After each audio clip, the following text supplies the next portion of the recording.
Over the past 20 years, there have been many gaming titles that have managed to cultivate their own avid fan bases. Whether it be because of the story, gameplay, music, or any number of reasons, there are many titles out there that fans love which are not widely known to the larger public. It's a rare occasion when a sequel to one of these games not only manages to break through into the mainstream market, but at the same time, while doing so, manages to be considered in the eyes of many, a masterpiece.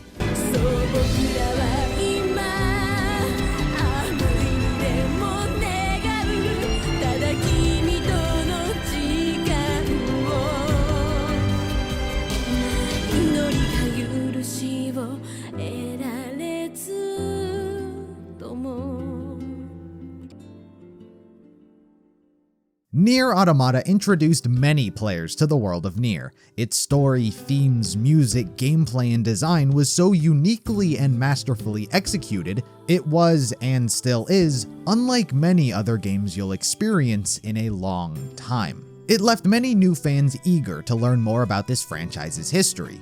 But imagine the shock they find themselves in when they discover Nier's story not only stems from, but continues on, from a completely different franchise altogether. Drakengard is a title most gamers are not familiar with. It was originally released on the PlayStation 2 back in 2003 to mixed reviews. While the gameplay was hit or miss, there was undeniably a unique approach when it came to the characters inhabiting its world. Yoko Taro, the game's director, had an interesting way of looking at modern tropes. Typically, the protagonist of a game might slaughter hundreds and thousands of people yet be hailed as a hero. He found concepts like that wild. How was someone like that not insane? So it was the perfect choice to put into his own game. He implemented the ideas many wouldn't dare or even think of to touch. It was viewpoints like that and the willingness to take an unorthodox approach which gave his titles their own unique identity. He stepped away for the sequel in 2005, but when it was finished, returned to work on a third installment.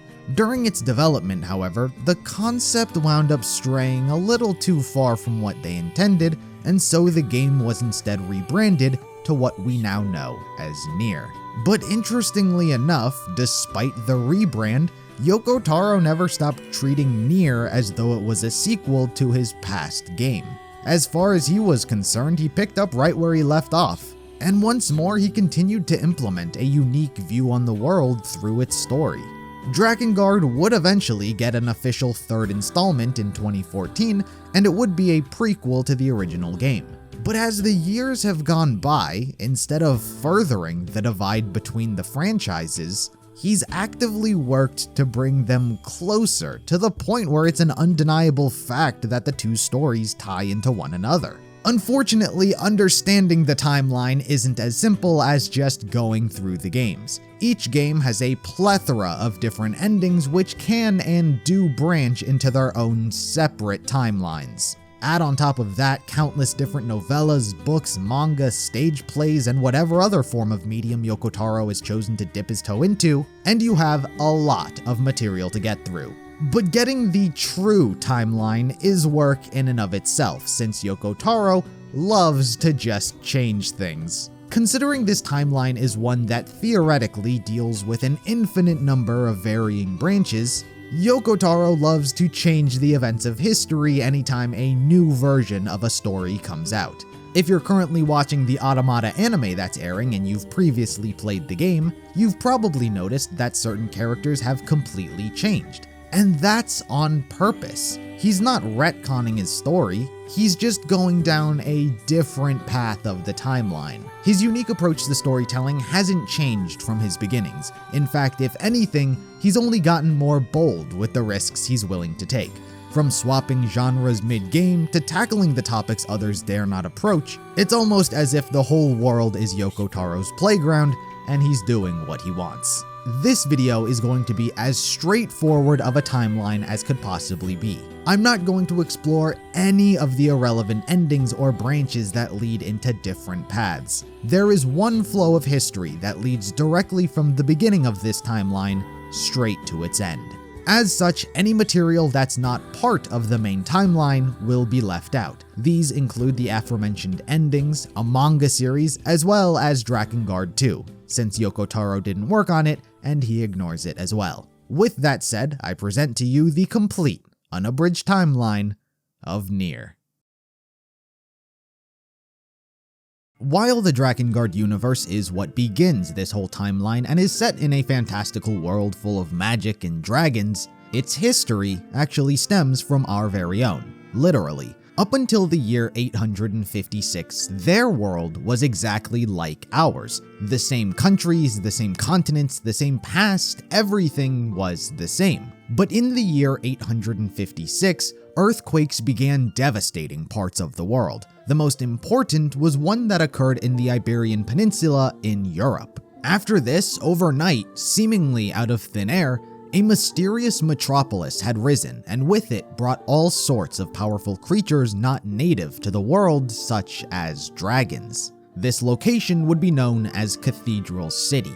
Now, to be clear, there is a lot of mystery surrounding where, why, and how Cathedral City wound up appearing out of nowhere. And with the scarce amount of information available, assumptions have to be made. The most logical sense seems to be that it came from both a different time period and dimension.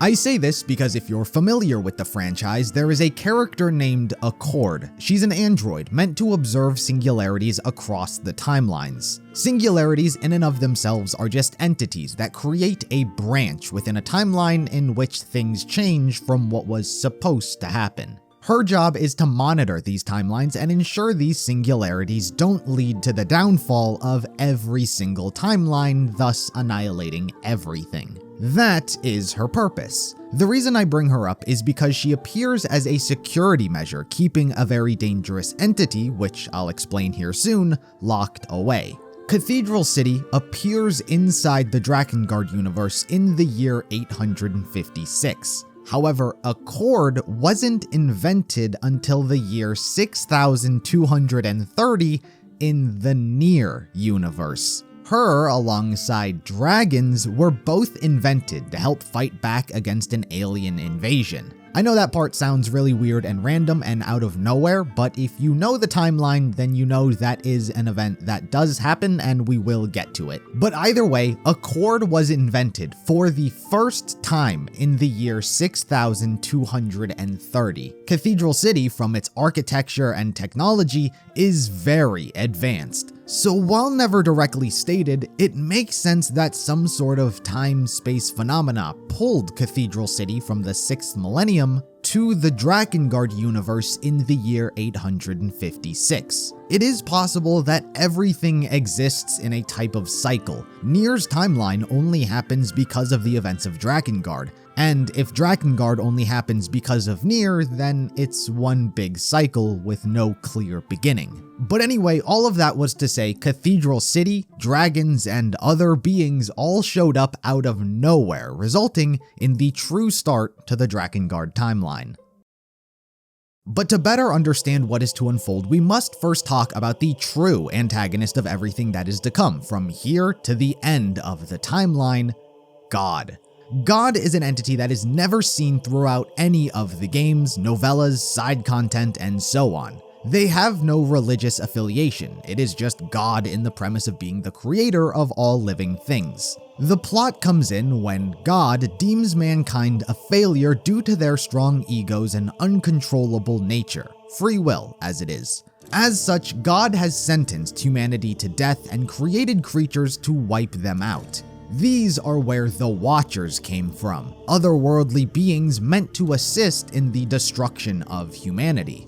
They have no set form and can take on the appearance of many different things, but it is typically their primary goal to simply help kill everything. It is possible that this is also where the Black Flower came from, possibly the most dangerous active threat to all life. In the simplest of terms, the Black Flower has the ability to destroy everything. It's not only a threat to the world, but the universe and the timelines as a whole. Returning to the idea of Cathedral City having come from the future, the Black Flower was likely both discovered and subsequently sealed away during that time as well.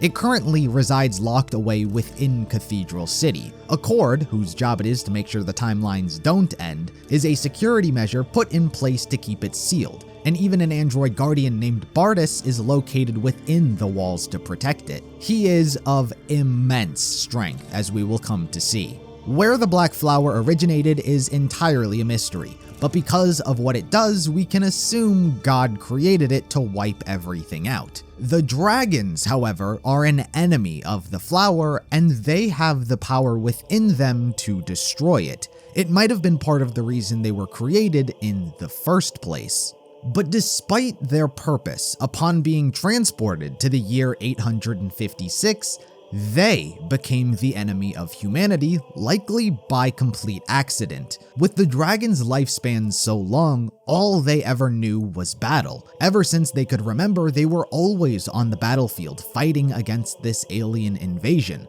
all through the day and into the night. There were so many dragons, it was even described as having the numbers to blot out the sun with their sheer numbers.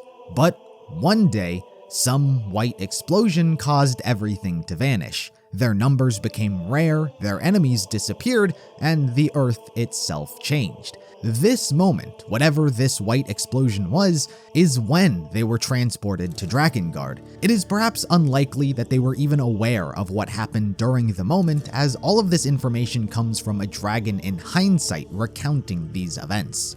So upon being transported, and always being in battle, they may have perhaps just attacked humanity, as war was what they were always doing. And humanity, having come under attack, began fighting against the dragons, which then created a war which justified both sides trying to defend and kill each other. And just like that, ironically enough, the dragons became the biggest threat humanity faced. And after about 10 years of suffering under them, humanity banded together and cast aside the concept of individual countries and became one unified body known as Midgard.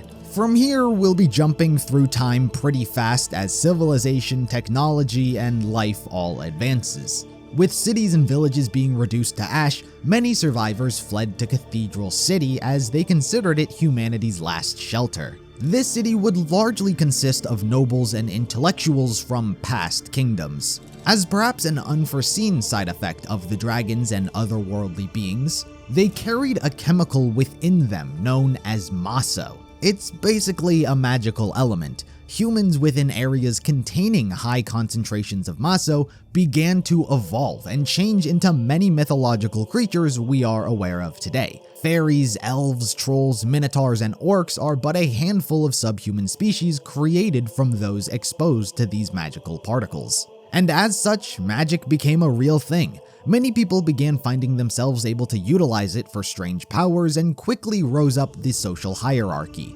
The Magic Academy was formed within Cathedral City to study more about magic and was created by the Church, who began worshipping users capable of miracles. The Church and the Magic Academy pretty much oversaw everything across Midgard. By this point, the people of the world had to establish new territories which fell under new rulers who became known as the Lords of the Lands. Life under their rule was pretty miserable. Huge power gaps formed between the rich and poor, crime became rampant, murder, extortion, torture, and abuse of power was common among soldiers against women and children. The lords often had few to no restrictions on their actions and would partake in sick and sadistic hobbies of their own. But I'll get to each of them individually a little later down the line. Basically, as time goes on, a whole lot of political drama goes on between the Church and the Magic Academy, which results in many people losing faith in their leadership. But in the year 995, an accident occurs within the Magic Academy inside Cathedral City. A female magician caused a large-scale accident by performing a forbidden art incorrectly. Details of this accident describe dust from the explosion resembling a giant flower which encompassed the entire city, and all traces of people within it disappeared and everything was reduced to ruins. It is perhaps whatever she did that allowed a portion of the black flower to escape from its captivity and enter the world.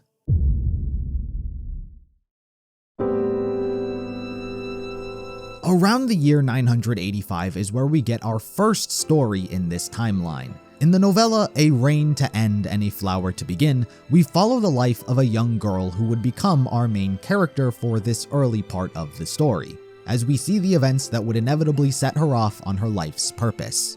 As she would later be more prominently known as Zero, her childhood came just about as rough as they come. The world she lived in was a cruel one. She grew up in poverty under an abusive mother with nothing, not even a name to call her own. To be fair, she never quite blamed her mother for their circumstance or the way she grew up or even how she treated her, as it was likely the exact same for her. It was only ever the lucky few children born into wealth who grew up with warm food and a roof over their head. The majority were forced to scavenge or steal just to survive. Most of the mothers around hardly cared about their children, as they were the result of an accidental pregnancy. As such, at a very young age, her mother sold her to a brothel for a very small, nigh insignificant amount of money. This became her new life, whether she liked it or not. Many of the girls at the brothel often conspired to escape via different methods, with very few, if any, ever succeeding. And this is where Indigo comes in. She was one of the other girls working in the brothel and befriended our main character early upon her arrival. She even gave Zero the name Usubeni, or Rose, due to the color of her eyes, having not actually had a name at the time. But Rose would learn a very harsh lesson early on. To her, she and Indigo were great friends, and after some time had passed, Indigo suggested they steal as much money as possible and run off together to start a new life. To Rose, this sounded wonderful. Despite her life and the cruel world she lived in all this time, with Indigo she felt they could do anything. There was a true sense of happiness she had with her. So the two stole the money and ran off. Their escape plan was a man waiting with a horse. It was a patron of the brothel who fancied Indigo for some time now. But when the two girls got to him, Rose was betrayed. Indigo was never friends with her. She was only using her and building up their friendship this entire time because she needed an extra pair of hands to help carry the gold they stole. Rose was supposed to be killed right then and there. However, pursuers came and gave chase, so Indigo and her man made off with all the money. And Rose was left with a harsh lesson in trust. Particularly, she could trust only herself. She was brought back to the brothel. However, her desire for freedom did not end that day. Several months later, she made yet another escape attempt. However, this time, it was actually successful. She stole even more money than before, but to make sure she wasn't pursued like last time, she slaughtered everyone that might potentially come after her. She poisoned the men and killed them while they were unconscious. The procurers, their underlings, and even the women. No life was spared as she stealthily took the lives of anyone who might know her or come after her. And with that, she escaped with bountifuls of gold in hand. But while she may have learned a few things from her experience with Indigo, she now faced a new problem along with a new lesson: bandits. Being alone meant that she was an easy target, and an even more valuable one if she had anything of worth on her. She was robbed and yet again set to be sold to another brothel. However, before that time came, she escaped with only her life this time. In her mind, she could have nothing and she could trust no one.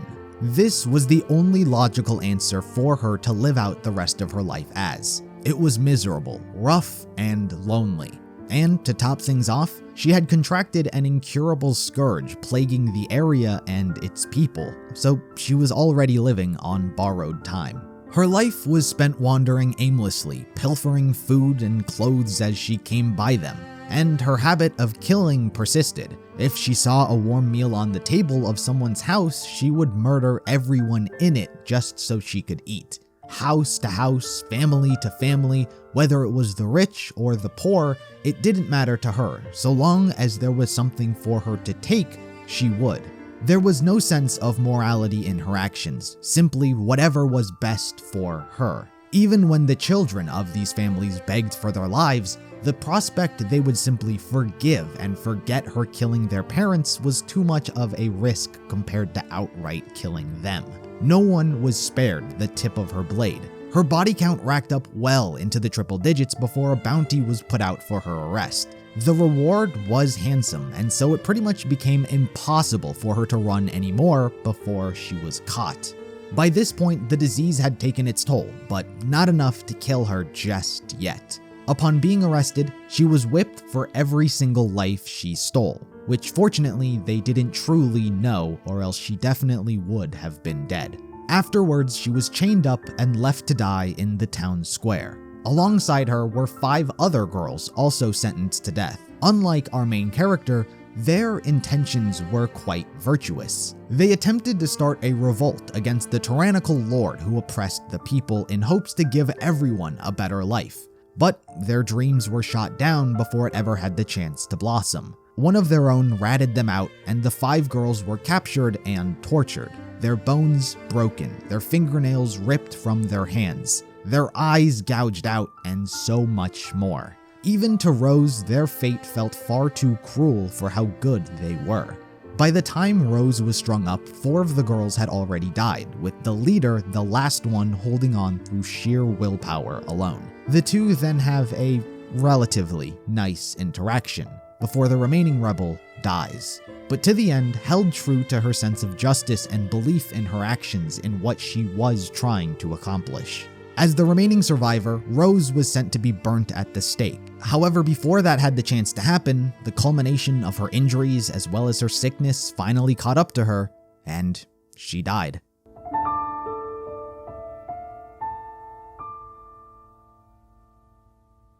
But it seems the world wasn't done with her just yet.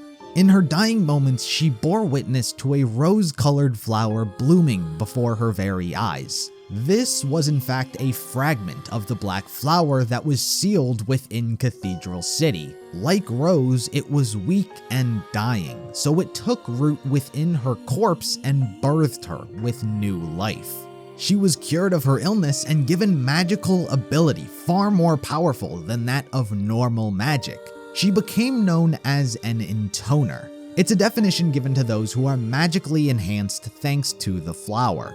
Being an Intoner comes with a plethora of abilities. They can manipulate magic via songs, enhance their speed and reflexes, heal abnormally fast, but also, and most concerning of all, was their ability to summon Watchers, the servants of God and instruments meant to destroy humanity. Over the next 8 months, Rose learns all about her new abilities, but also the flower's purpose. She learned that the flower is slowly consuming both her body and mind, turning her into a puppet.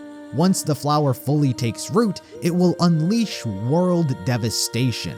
Rose was just a tool in the flower's goal to destroy humanity. Having no interest in being controlled or destroying the world, Zero makes an attempt at her own life. She stabs herself through the heart with her sword, hoping to end things right then and there. But the flower, in an act of self-preservation, sensed her hostility and created 5 young clones of Rose. They too were Intoners and possessed a fragment of her personality and powers. Rose attempted to kill them while they were still small and frail, but was incapable when the eldest sister, One, protects her sisters. Too weakened from her suicide attempt, all 5 girls managed to escape.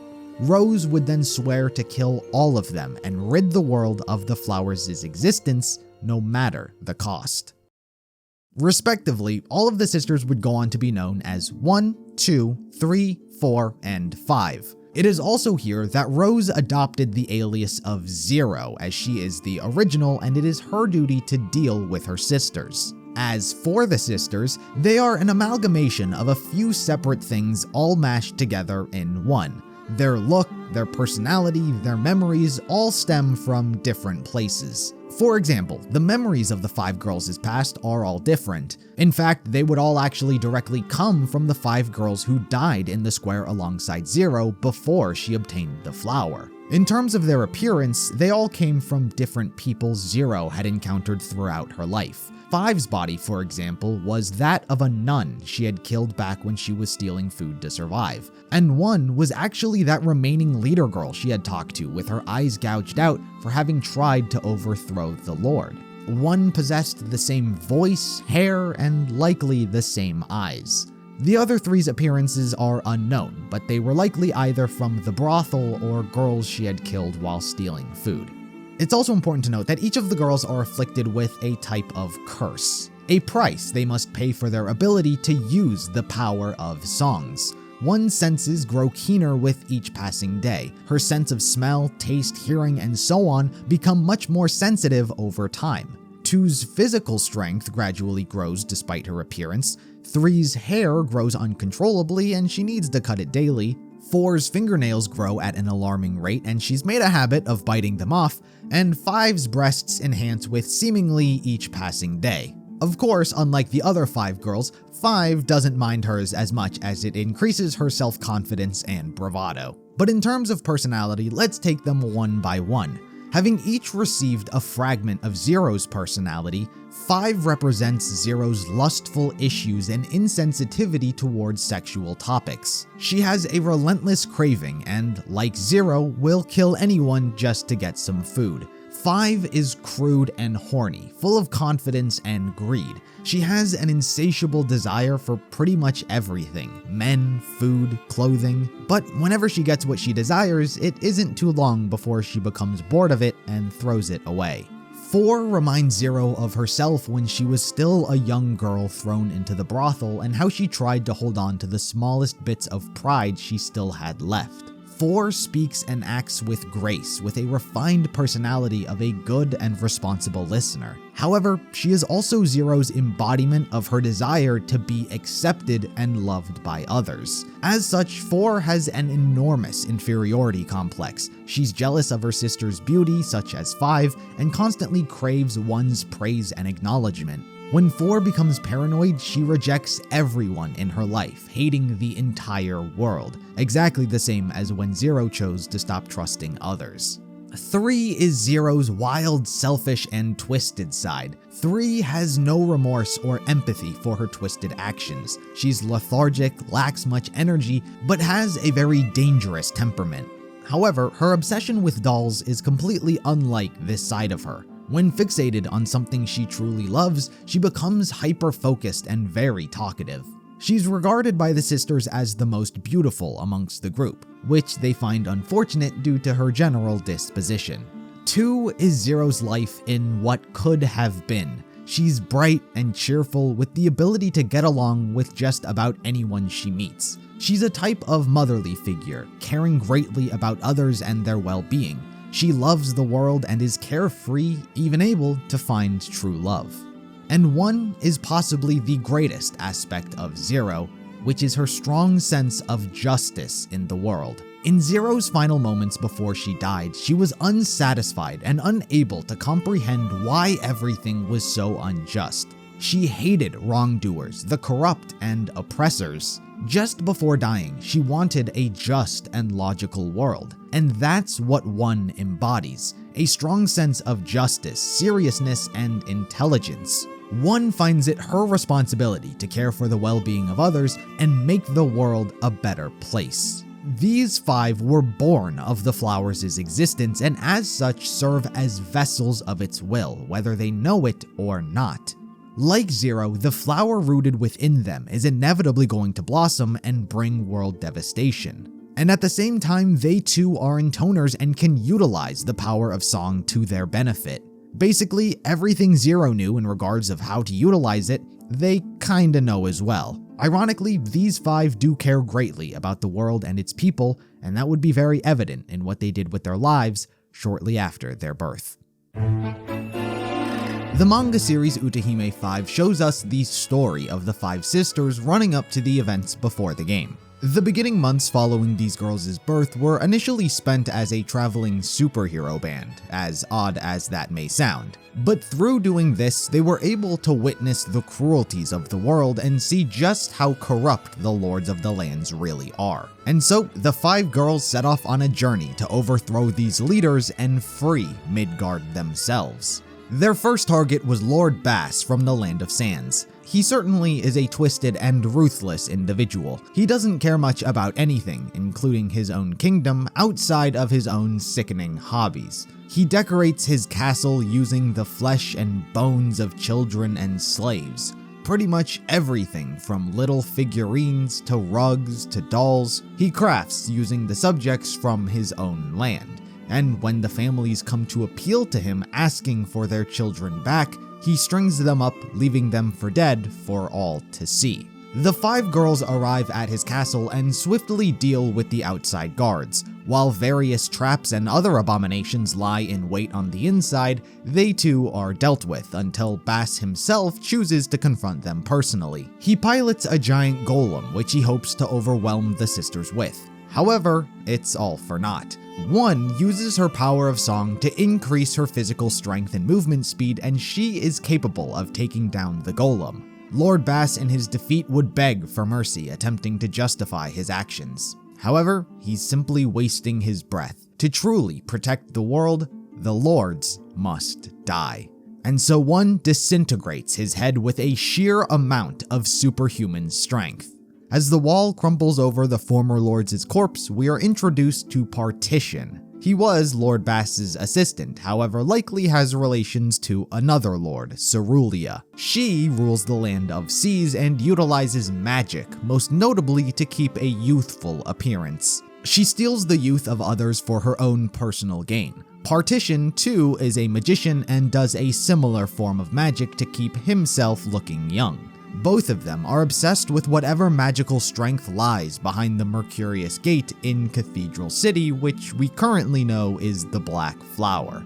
Rumor has spread that behind the gate are the secrets to all magic, and many have taken interest in trying to obtain it. It's likely the two were in cahoots to obtain this power, and so branched out hoping to find a solution faster. But nevertheless, since we're already on the topic of other lords, there is also Gray, who rules the Land of Mountains, and his son, Shaxor, who rules the Land of Forests. Knowledge about their kingdoms and their wrongdoings aren't shown in any detail. We just have to imagine they're on an equal level as Bass and Cerulia. These three's goal is to obtain whatever power lies within Cathedral City. This is important because Partition tells the sisters about this power as well, since it is their goal to become stronger and practice their skills so they can one day take on Zero when their paths inevitably cross again. He convinces them to venture to Cathedral City to obtain this power, and so they all set out.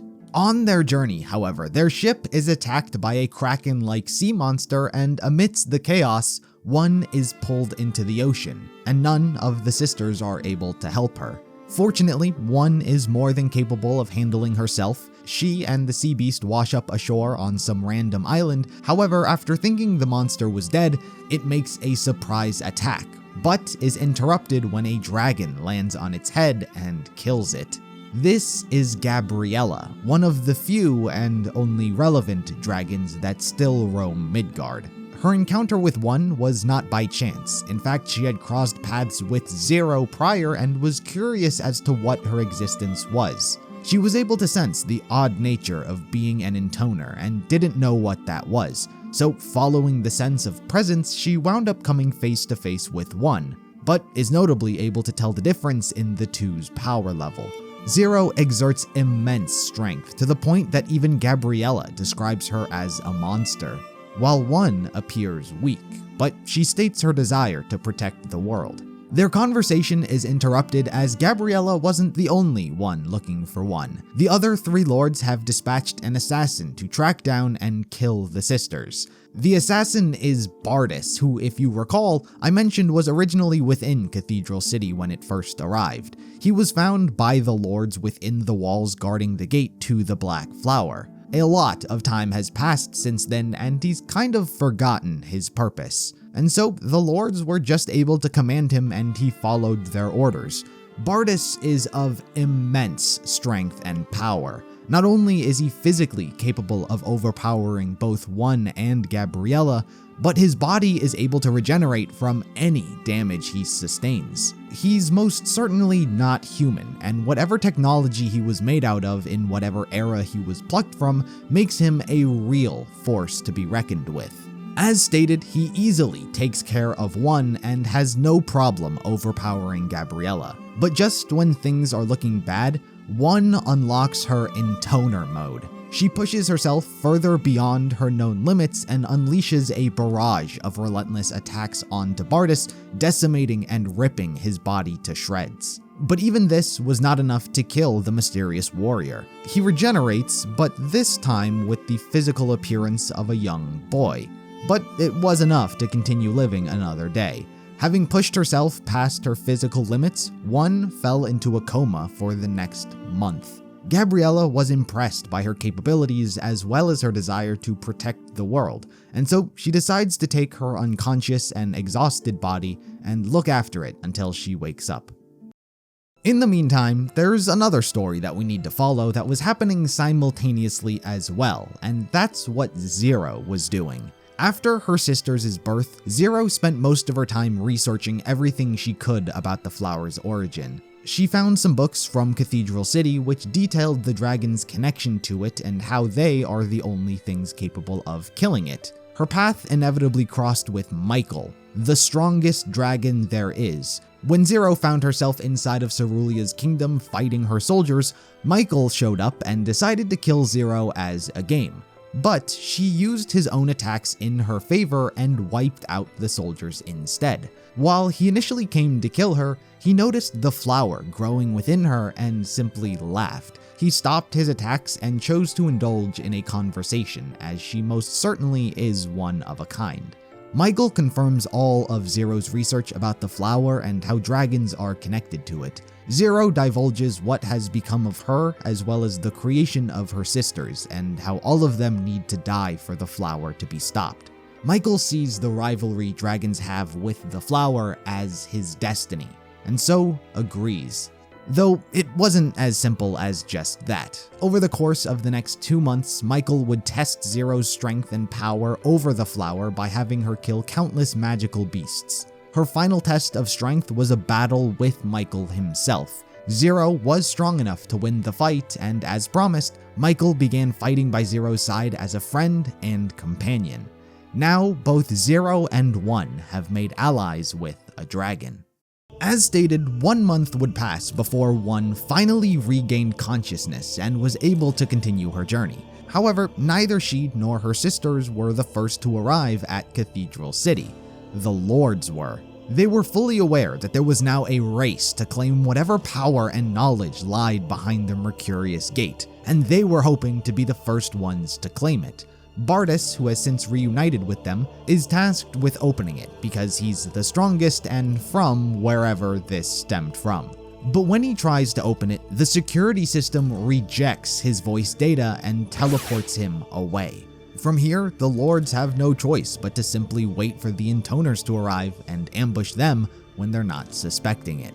With One reawakened, she and Gabriella would set a path towards Cathedral City, but on the way, she does reunite with the rest of her sisters as well, as they get to have a small little reunion. Now a complete unit once more, all of the girls are able to make their way to the gate where they hope to open it. But as they stand mere feet in front of it, before they even get the opportunity to try, the Lords launch a sneak attack and 3 is killed out of nowhere. All hell breaks loose as the sisters all panic and try to launch their own counterattack in retaliation. But one by one, each of the sisters are all brutally killed by the Lords and their corpses lay scattered amongst the rubble. One is the only remaining survivor, and seeing all of her sisters slaughtered, she lets out a shriek of pure duress, which resonates with the Mercurius Gate and breaks open the seal that was keeping it locked. The black flower escapes from its captivity and takes the form of a black ooze with arms, grasping at anything it can get its hands on. What it finds are the corpses of the deceased sisters. The black ooze grabs them and their body parts and puts them back together. A traumatized One is also absorbed, and the flower begins using them as puppets to enact its will. It forcefully uses their power of song to summon each girl's respective watcher from the sky. Armicile, Egregori, Fanuel, and Armoros are all unleashed into the world, attacking the Lords and anyone in sight. The Lords are helpless to defend against such monstrous power they are up against. Gray is obliterated. His son Shaxor tries to seek safety beside Cerulia, but is betrayed as she rips his heart out and consumes it to retain her youth. This wouldn't last long, however, as she too is betrayed by Partition, who kills her in the exact same manner to retain his youthful appearance. Gabriella is able to snap one out of her trance and back to her senses. She tries to use her power to the best of her ability to save her sisters. She pushes herself so hard that magically her body ages up past her prepubescent stage. But it's all to no avail. In fact, it would be Zero and Michael who arrive in the city and immediately help relieve the situation. The first thing Zero does is enchant 4 doves and send them to their respective Intoner to siphon off power from them to deprive the flower of its energy. All the respective watchers disappear, and Michael is able to attack the flower himself, where he disintegrates it and completely ends its existence. 0 and 1 then come face to face with each other once more. In what is certainly an inevitable fate, the two clash for the sake of their futures in the world they wish to shape. But as the two duel, an unexpected challenger enters the mix: Bardus. He has returned from wherever he was teleported, but now with the entity released, his purpose failed and his memory long since forgetting and caring about what he was meant to do in the first place, all he seeks now is a challenger to kill. It doesn't take long after slamming the sisters into walls, regenerating from the dragon's attacks, and showcasing his true strength that both 1 and 0 recognize the threat he possesses and choose to team up and fight him together. Despite this nice sentiment, willing to drop their own personal grudges, it doesn't matter much. Bardus is still able to easily overpower everyone, with whatever minimal damage he sustains being negated almost instantaneously. 0 is taken out of the fight and knocked unconscious, leaving 1 to once again try and push herself past her limits. But this time, Gabriella doesn't allow it. She's willing to risk her own life for the sake of her friend, and she does exactly that. You see, dragons are allowed a final wish. When severely wounded or in a state they know they're not going to survive, dragons can wish for one thing. In most cases, dragons wish to reincarnate, so upon their death they can continue to live on in just a different form, thus making them immortal. But Gabriella instead chooses the path of a beast. In exchange for power, she will be reduced to nothing but a mindless monster. It is a great sin amongst dragons, as their intelligence is one of their strongest prides. Gabriella makes this sacrifice, and with it, she is able to kill Bardus with a mighty blast. But because she is turned into a mindless beast, there is no longer any discernment from friend or foe. Michael is taken out of the fight when trying to stop her, and when Gabriella pins 1 down ready to kill her, 1 takes the most dramatic measure she can to save her friend and uses a pact. Pacts are a contract between human and beast in which the two's lives become one. Their spirits are merged, and if one of them were to die, the other would as well. However, this comes at a cost. The human who enters the pact will have something stripped away, usually what they consider most precious. In 1's case, it's her ability to grow up. She will forever remain in the body of a teenager until the day she dies. 1 accepts these consequences and so sucks up all of the magical energy nearby and stops Gabriella's beastification process. When she wakes up, Gabriella is safe, as are all of her sisters, who are now in their teenage years too. While they were killed, the flower brought them back to life, so they were given a second chance. Michael and 0 left the battlefield both wounded, knowing there will be another opportunity again down the road. This is where the manga series ends, however there's still a lot of stuff that happens as a result of what transpired here.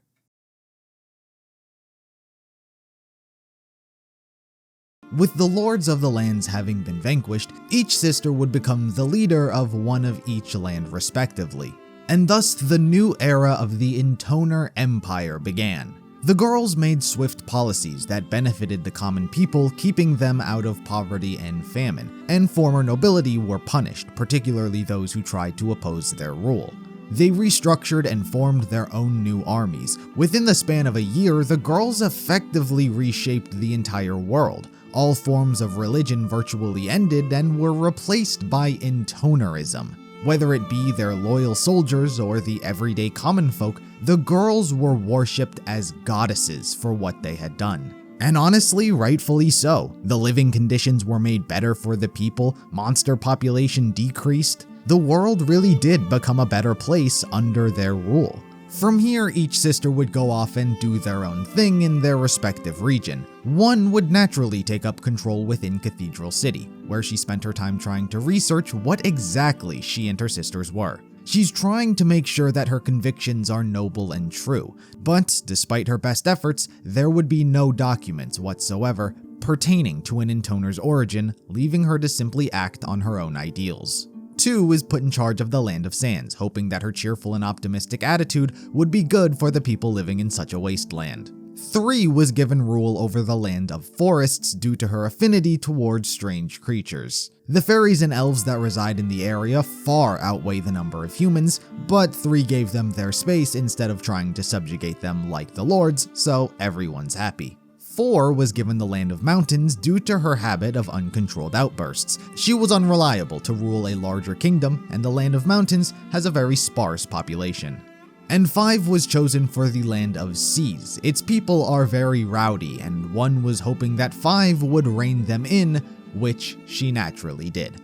But each of the girls were not alone in their rule. With them came their disciples. If you recall, during Zero and her sister's encounter at Cathedral City, she enchanted 4 doves and sent them to their respective Intoner to siphon off and deprive them of the flowers' power as much as possible. It worked, but what Zero didn't expect was that the power they had siphoned gave them a human form. Dido, Octa, Cent, and Decadus were unexpected life forms now brought into the world. As a disciple, it is their job to assist their Intoner in their duties as well as protect them. Their loyalty is absolute, and as such, they can never defy the Intoner they serve. Each of them effectively became their right-hand man. On top of that, they are also a tool to help regulate the girls' sex drive, which is directly connected to the flowers' power. Since the flower's influence is so strong, having sex is how the disciples siphon and help regulate that power within them. With their help, the girls are also able to summon their respective Watcher. A disciple could summon a Watcher without the aid of the Intoner song, however, it would cost them their life. So let me go through and give a rundown on each disciple and who they serve.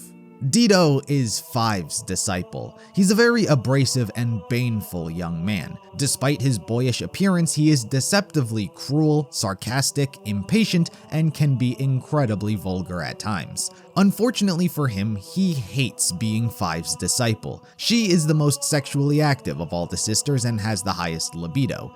Dido is her favorite sex toy, and so she will frequently force herself upon him throughout all hours of the day. Unable to disobey his Intoner, Dido is forced to put up with it.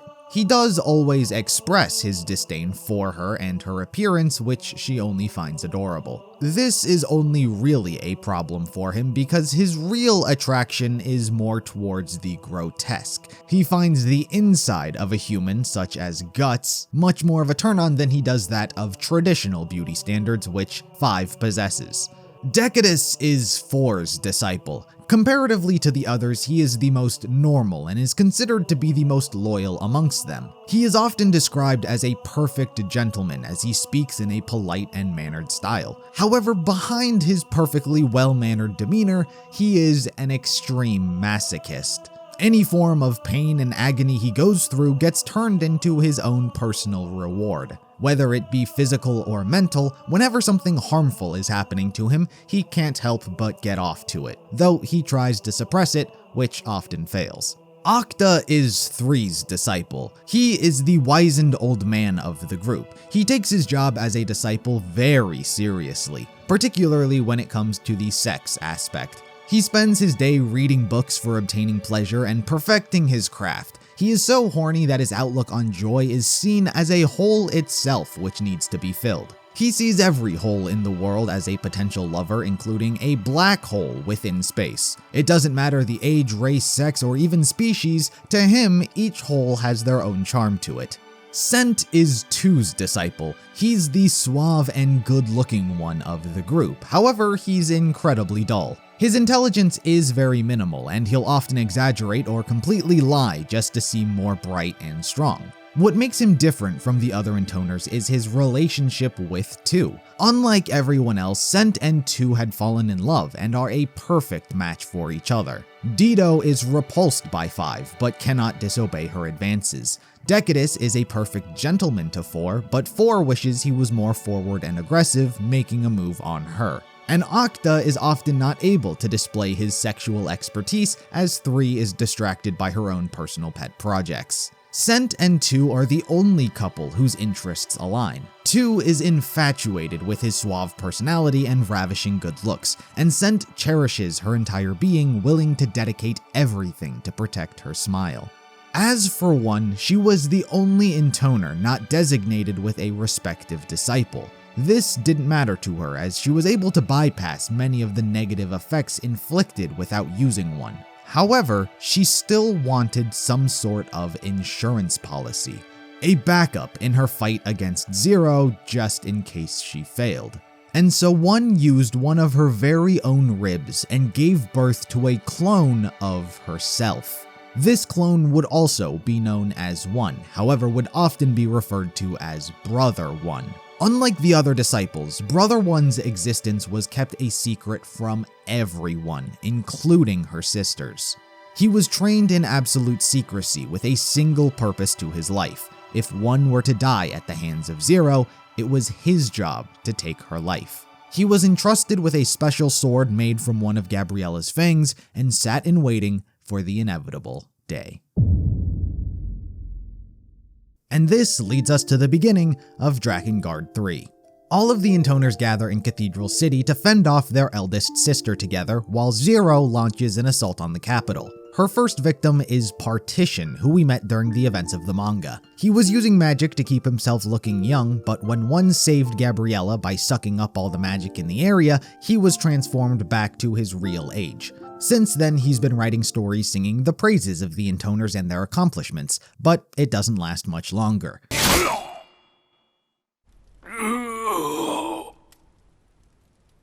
You murderous savage.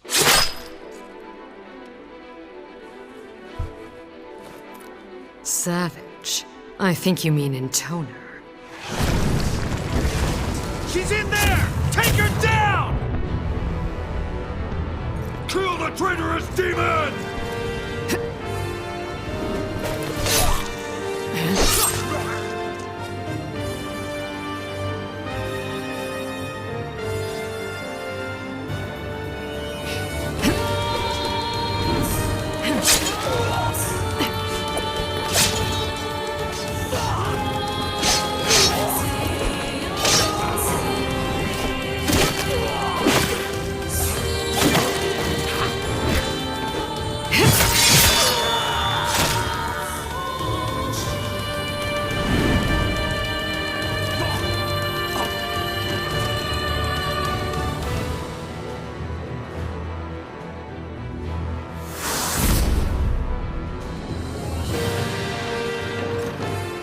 Michael.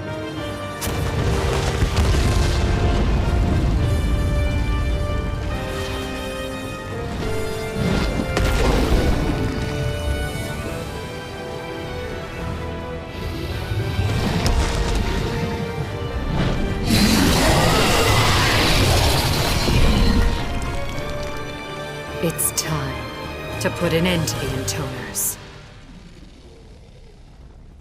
Of course, none of her sisters are trying to hide and meet her at the cathedral. After a brief interaction, everyone fights. 0 is surprisingly able to hold her own despite being clearly outnumbered, but of course, this is a fight to the death and no one is here to play games. 1 then summons Gabriel, who blasts 0, taking her arm as casualty. Gabriel is in fact Gabriella yet again in her beast form. While 1 worked hard to protect and revert her beastification during the events of the manga, After she was finished training Brother 1 and this day was drawing closer and closer, she knew that in her current form she was no match for Michael. To see one's dreams fulfilled, she needed to be as strong as she could possibly be, which is why she asked One to make her a beast once more. It's evident that she complied, but it had a noticeable effect on One's attitude. After the transformation, she became rather untalkative and never genuinely smiled again. Anyway, that's why Gabriella is now Gabriel. As things are looking bad for Zero, Michael is able to show up just in the nick of time and fire a blast at One, but the other sisters use their power of song to protect her. This gives Gabriel enough time to fire yet another blast. Michael uses his own body to protect Zero, but Gabriel has become so strong that the blast is powerful enough to be fatal. While Zero and Michael are able to flee to safety, Michael is forced to use his last wish to reincarnate. He is reborn as Mikhail, and is quite staunchly different to his previous form. Mikhail is much more of a child in his attitude, knowledge, and demeanor. Most of his development through the game is working on these things. Before we continue any further, I need to give context to the events that I'm going to be detailing. Anyone familiar with the Drakengard or Nier series knows that there are a multitude of different endings for each of these games, and any of these endings can wind up branching into their own different timeline. Drakengard 3, more than any, deals with this concept. Zero is a singularity, meaning she is an entity that is powerful enough to cause a branch within a timeline in which history completely changes. Believe me, this is and will be more relevant than you might think. One of the gimmicks of Drakengard 3 is witnessing these different branches, but ironically enough, none of the in-game branches are what is considered the canonical order of events, which is why in 2014 a novelization of the game's narrative was released to better connect everything. It borrows many aspects of the events we see from the varying branches and combines them into one while simultaneously adding things never before seen. So footage for everything doesn't quite exist, and I promise I'm not accidentally combining the different branches. Fortunately, Zero's journey itself isn't all too convoluted. She simply travels to each of her sisters' kingdoms to kill them with not much story or development happening on her end. Her outlook is already set in stone. She knows that her sisters are born of the flower, and she feels like it is her responsibility to correct that mistake. If anything, it's each of her sisters' point of view that will wind up spending more time on. And that makes sense, because the flower's influence over them is slowly taking hold. The journey starts at the land of Seas with 5. Zero displays a very ruthless act of violence against her sister, which leaves her in quite an unsavory position. Despite this, she is able to live and only taken out thanks to Dido, who has found his opportunity to betray her. He finally gets to express his disgust with her and all of the acts he was forced to partake in before joining Zero's company. Yet still, even despite this, 5 continued to live. It's the only thing she wanted in her final moments. She was willing to give up her voice, her sight, who she is. If there's one thing that has been at the core of 5's being, it's her desire and obsession with things. She was never satisfied, always wanting more, and her desire for life here gave her strength.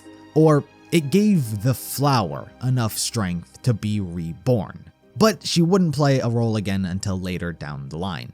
As for 4, she's going through her own struggles. She, more than any of her sisters, wanted to stop the fighting, but because it was evident that such a dream was impossible, she began having nightmares out of fear. These nightmares persisted for quite a while, which only infuriated her more and amplified her inferiority complex. She didn't understand why this was happening to her, as she's done nothing wrong to deserve it. And on top of that, Decadus wasn't comforting her or acting in the way that she wanted, which only made her more angry. She slowly devolved into a state of delusion, believing that her own followers, maids, and soldiers were plotting to kill her, which led her to preemptively killing them. She began to think everyone was a spy working for the enemy. This even extended to Decadus, and he was banished from her land. Without him there to pacify the flower's influence, 4 loses her mind and kills everyone around her.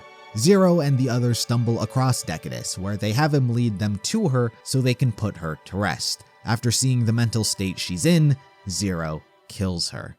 Before we get to 3, we actually have to first go over 2, because her story is quite a bit different and almost disconnected from the others. I mentioned in Scent segment about how he and 2 were able to fall in love. I've been talking about how she is the most cheerful and is a motherly figure to her sisters and her subjects. In the aftermath of the campaign against the Lords, she and Scent began traveling the world and defeating horrific monsters together. During their journey, they came across many orphan children left behind following the aftermath. And so they opened an orphanage. 2 loved them dearly, treated them like they were her own children. They were some of her greatest responsibilities, and it catered perfectly to her personality. As such, Scent also tried his best to contribute in the most effective way he thought, with magic. Scent had been using 2's power of song to not only enhance their soldiers so they can better protect, but also using magic to heal the children's wounds. This wouldn't have been a problem if not for the unforeseen negative side effects it wound up having on them. Each soldier was corrupted and turned into a savage monster.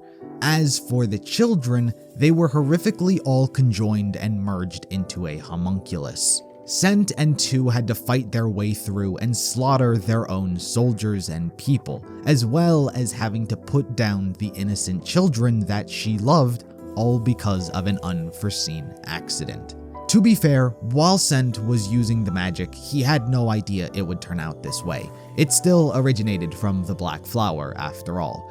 Because it was her power, 2 solely blamed herself for the incident. She took all the weight on her shoulders and she wasn't able to handle it. This event broke her mind. She was tormented by guilt and haunted by her actions. She pretty much became catatonic after this, with Scent having to look over her moving forward.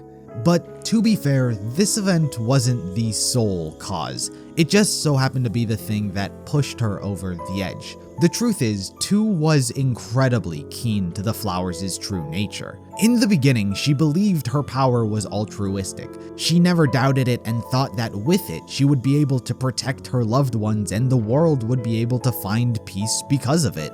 But as she gained more power, she felt something trying to take her over. She thought that it was just because she was weak and she needed to strengthen her mind. But what was really keeping her fighting against it, allowing her to stay in control, was thinking about the people she loved. Scent, the children, the people of her land. The idea of everyone coming together and being able to be with their loved ones kept her from succumbing to this entity as she fought for that future. But after she had to kill the soldiers and children with her own hands, she couldn't hold it back anymore and the power swallowed her.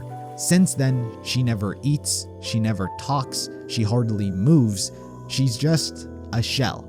But regardless, Scent continued to look after her. He cared for her in whatever way he could, until one day, 2 was able to regain control. Ironically enough, as her body began to starve and became weaker, so did the power that the flower had on her. She was able to wrestle control back, but she now knows the dangers of the flower, believing that it should not exist. While she's still in control, she takes the moment to tell Scent that she loves him and asks that he continue living. 2 then kills herself.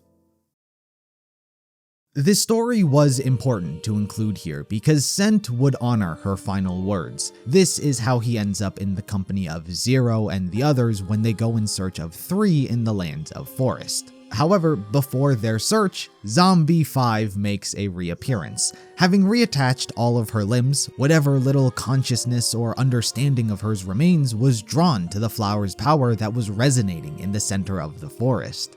Dido then turns on all the characters. Like I mentioned before, he loves rotted insides and things alike. Now all of a sudden 5 is his ideal woman and so turns to her side to please her. He summons Fanuel, however Scent interjects and summons Egregori to counter. Ultimately, 5's fate remains the same. She is once again killed by 0, but this time permanently. As for Dido, he didn't actually use 5's power to summon his Watcher. He did that by himself, which to a disciple is a death sentence.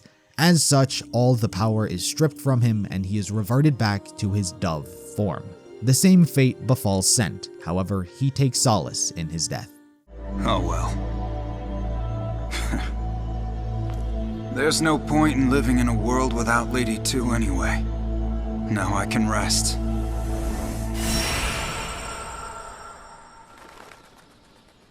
Three is perhaps the sister who has been influenced by the flower the longest. Ever since infiltrating Lord Bass's castle and seeing the dolls that he made from human bone as well as the monstrosities that he created in his catacombs, Three developed a similar interest. It wasn't exactly the same, but she became obsessed with creating dolls and the perfect soldier. She performed repeated experiments which involved both human and monster alike. She physically and mentally tortured them, hoping to find the secrets of what would make them the most powerful. Nearly every experiment broke, but she eventually learned that emotions were the true source of a human's power. So she murdered and tortured the loved ones of her experiments and watched as they grew resentful. She then fused them into becoming powerful monsters. She took utter delight in her sadistic and sociopathic hobby. It was the only time she wasn't lethargic or lazy and showed genuine excitement. Nearly everyone didn't approve of Three's hobby. One disavowed it and may have even perhaps poisoned Three's forest as a method of trying to get her to stop. And Octa, well, it kind of made him uncomfortable, and on top of that, his sexual needs weren't being met, so he abandoned her to join Zero. It's why he was with everyone during their battle with Five. Octa then leads the group to Three. During their battle, Decadus summons his Watcher to assist Zero, however, similarly with his Intoner dead, performing such an action comes at the cost of his human form, and he is reverted back to a dove. After everything is said and done, Mikhail eats Three. All that remains is one, so the characters all head to Cathedral City. Considering this is where things are supposed to come to an end, Zero tells Mikhail that if she succeeds, she wants him to kill her, thus putting an end to the flower. On the path to one, Octa would suffer the same fate as all of the other disciples. He uses his power to assist Zero, thus resulting in his death. One and Zero then come face to face once more. They exchange a brief conversation about their existence. One still holds true to her sense of justice. While she may have learned that she and her sisters are artificial lives, that doesn't take anything away from their souls. They were living beings who thought, felt, and acted. Just because Zero brought them into the world doesn't mean that she had the right to take them out of it. This is why One hates her so much. But Zero knew that her actions were not moral, and she was never looking for forgiveness since the very beginning. This path was just something she had to do.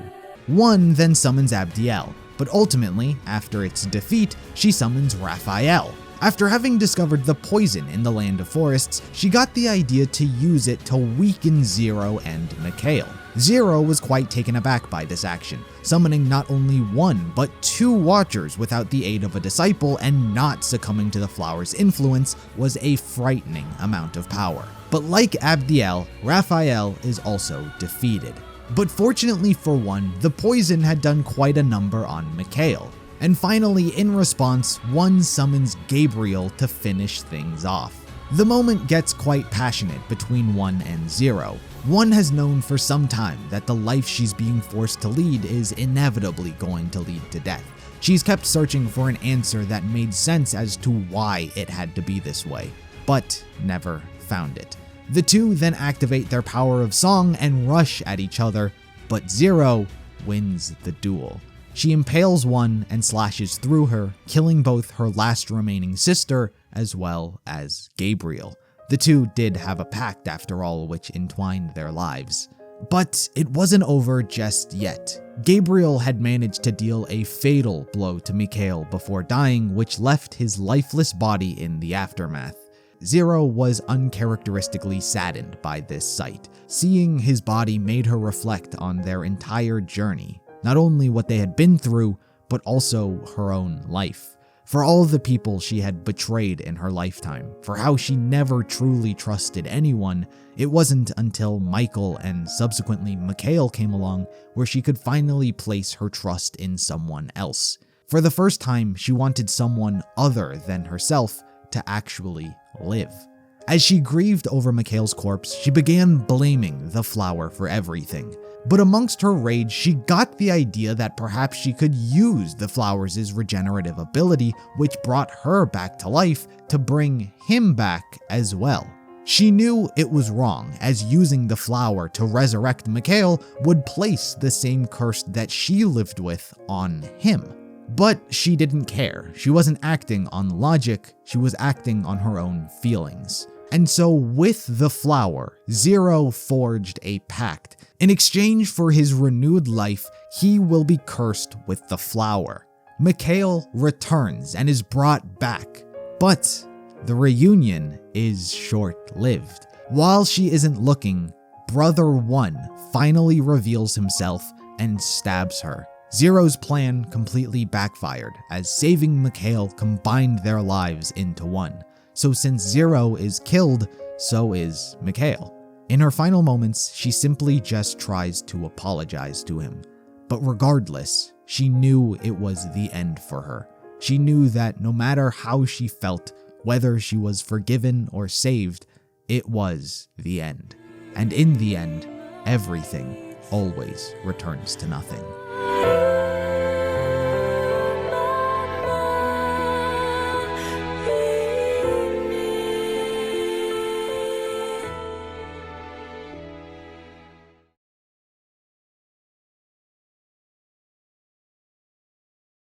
With the death of Zero and his life goal fulfilled, Brother One lost all purpose and meaning to his existence.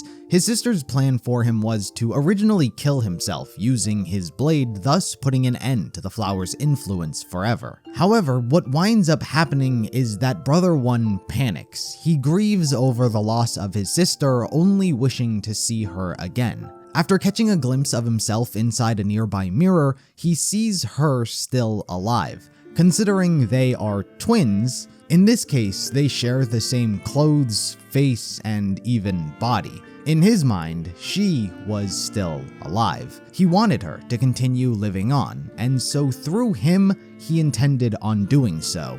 Instead of killing himself, to make sure his sister's memory lived on, he formed the Cult of the Watchers and created an entire religion dedicated to worshipping his sister. The symbol which represented their cult was the three-eyed twins, a combination of one and his sister merged together. In fact, twins would become a very common theme throughout this timeline, but you'll see as time goes on. But anyway, without any of the Intoners there to rule the kingdoms and lands they had brought peace to, terror and poverty once again began to plague the continent. More ferocious monsters began appearing, and Midgard began falling into ruin once more. A lot of the story directly follows the cult itself. One of the most important things they discover is what is known as the Seeds of Destruction. They are, once again, one of God's playthings meant to help in the destruction of humanity. Anything that enters the seed will be turned into a horrifying creature hell-bent on ending the world. In order to protect humanity from this danger, the cult designed a security measure known as the Seal System. 4 seals were created and scattered throughout the continent. 3 of them reside in their own respective land, the desert, forest, and ocean seals respectively, but the 4th seal is embodied by a woman. The Goddess Seal is a chosen mark which spontaneously appears on a chosen female, and it becomes her job to bear the weight of that responsibility on her own shoulders. Once found by the priests, a sealing ritual will be performed on her, tying the weight of time, space, and dimension to her existence. As a price, the goddess is never allowed to marry or give birth, and on top of all of that, they are in constant pain afflicted by the seal. As a result, most goddesses attempt to commit suicide. We won't spend too much time discussing many of the goddesses, as most of them aren't very important, but there are a few of them which have a lasting impact. The second goddess, for example, was a very controversial one. She was one's former aide, which made her obtaining the status of goddess questionable in the eyes of many. As such, a civil war within the hierarchy of the cult broke out, and one was exiled. A rift then formed within the cult. One was very much like his sister and wanted to help the world in many ways. hence why he locked away the Seed of Destruction. But of course, most of his efforts simply went to remembering her legacy. Now, having been pushed out, the cult formed new ideologies. However, this all stemmed because of one specific reason. A new disease began manifesting within members of the cult. The victims' eyes would turn scarlet red. They became uncontrollable and violent, almost as if possessed by an evil spirit. This became known as the Red Eye disease. In truth, it stemmed from Brother One, more specifically the flower which still lives on within him. He never killed himself, and so the flower continues to wreak havoc. The Red Eye disease was a byproduct of the flower's existence, and now through it can spread easier and further to others as well. In the beginnings of this, the cult took quite a hit. Monsters and disease were plaguing their bases in numbers, and so after a bit of regrouping and centralizing within Cathedral City, expanding their land control and replenishing their ranks, they became known as the Empire. But in response to this, hundreds of small provinces which were against them formed a coalition called the Union. Basically, the Empire are the villains, cult of the Watchers infected by the Red Eye disease, while the Union are the normal and innocent civilians. The story would once again continue with Brother One, particularly his bloodline. You see, after being exiled, One had met a woman named Rosa from the Land of Forest, and they wound up having children together. Twins, Gruen and Grant. Despite One's expulsion, the two were still able to join the cult high command, but it's not too important. From this point moving forward, Brother One disappears. We never see him again, and he makes no further appearances in the current timeline that we're following. What happened to him is unknown and left up to the imagination. Anyway, the reason I brought up One's bloodline is because his kids would go on to have families of their own and form a whole family tree until we got to our next important character to the story. Brother One's great-great-granddaughter, Manah. You see, Manah's story involves her twin brother Serai and their mother Ramia. Ramia treated her children in complete opposite ways. She heaped love upon Serai but despised and abused Manah. The reason for this being is they come from a generation of golem sorcerers, and Serai showed the gift to control these stone guardians, while Manah didn't, so she despised her useless child. One day, she wound up taking Manah into the wilderness and abandoned her there. In this moment of weakness, she was found by the Watchers, who promised to love her as she always wanted. All she had to do was give up her heart and soul to be completely controlled by them, which she did. The Watchers were now in control of a vessel which descended directly from a host of the Flower. In the following months, she is found by the Empire and made their High Priestess, and this is where the cult's goals truly change. Instead of trying to perpetuate the legacy of One's sister and protect the world, now that the Watchers are in charge of and have an army which is infected with their disease, they intend to undo the seals the cult had put in place. The Seed of Destruction was rebranded as the Seed of Resurrection, and they perpetuated the idea that this will save humanity. The Empire then locates the seal's locations, as well as the goddess, which has now fallen under Union territory over time. I haven't really mentioned this, but the whole seal system and the Seed of Destruction story became widely accepted by everyone. It just, over time, the Empire decided to go against it. And so, the Empire readied their armies to launch a full-blown assault to destroy humanity. While this is where the first Drakengard starts, there's still a little bit of backstory I need to cover regarding our new group of main characters. Caim, Furiae, and Inuart are our three new primary characters, and fortunately their stories are all connected to each other. You see, Caim and Furiae are the children of King Gap, the 8th king of Carleon, a small eastern kingdom part of the Union. Gap came from a lineage of advanced swordsmen, whose teachings have been passed down for generations. He was well respected amongst damn near everyone for his charisma and fierce tactics on the battlefield. He often didn't need to wage war, as the land they were on was capable of supporting his people and he didn't want to put them at risk, but when he did, his charisma often caused his enemies to defect to his side. One former enemy was Ypres, Inuart's father, who in modern day Gap trusts as a true friend. Gap was always aware of the Empire's growing influence, however hesitated to start a war with them due to their overwhelming numbers.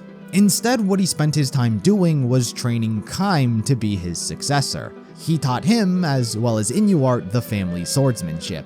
Caim picked it up very naturally and took a lot of pride in his strength, while Inuart struggled to keep up during the lessons. As Caim grew stronger and stronger each day with his skills sharpening more and more, Inuart failed to keep the same pace. In fact, he was trying too hard to be just like Caim.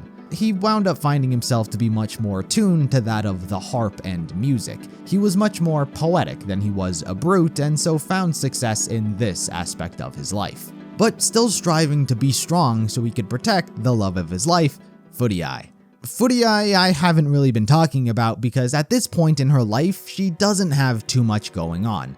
Being the younger sister of Caim, the two had a very close relationship, as you'd expect most siblings would. Caim thought his little sister was adorable, however she had deeper feelings. I feel like it's important to mention that all of the main characters of Drakengard 1 have a pretty nasty trait about them one way or the other, so expect things to take a turn with everyone eventually. Furiae has an incestual love for her brother. While he never reciprocated those emotions back to her, fortunately Caim wouldn't have to, because since Inuart's father was so close to King Gap, Inuart spent a lot of time around the two siblings. The three were really close, and before anyone knew it, Furiae and Inuart caught feelings for each other. She loved his harp playing and always badgered him to play it. It wasn't too long before the two became engaged. However, despite this, Furiae still holds strong feelings towards her brother. There was a calming harmony amongst everything happening at this time. There was some slight drama, but things were simple. However, things changed on Caim's 18th birthday. A black dragon sent by the Empire attacked their kingdom and slaughtered the royal family. Both Caim and his sister bore witness to the death of their parents. In an instant, the kingdom of Carleon was without its leaders, and it wasn't too long before the country fully collapsed. In many stories, an event like this would be the deepest valley of darkness in which our characters must rise out from. However, this was only the beginning of even worse things to come. 1 year after the tragedy, Caim, Furiae, and Inuart had fled the country. The mark of the goddess had appeared on a 14-year-old Furiae at the time, and she became the goddess seal. Accepting this fate meant that she had to give up everything. She was to be locked away in isolation for protection, never able to see her brother again or get married to her betrothed. But there was nothing she could do. The seal is not accepted by choice. Whether she liked it or not, she was the new goddess.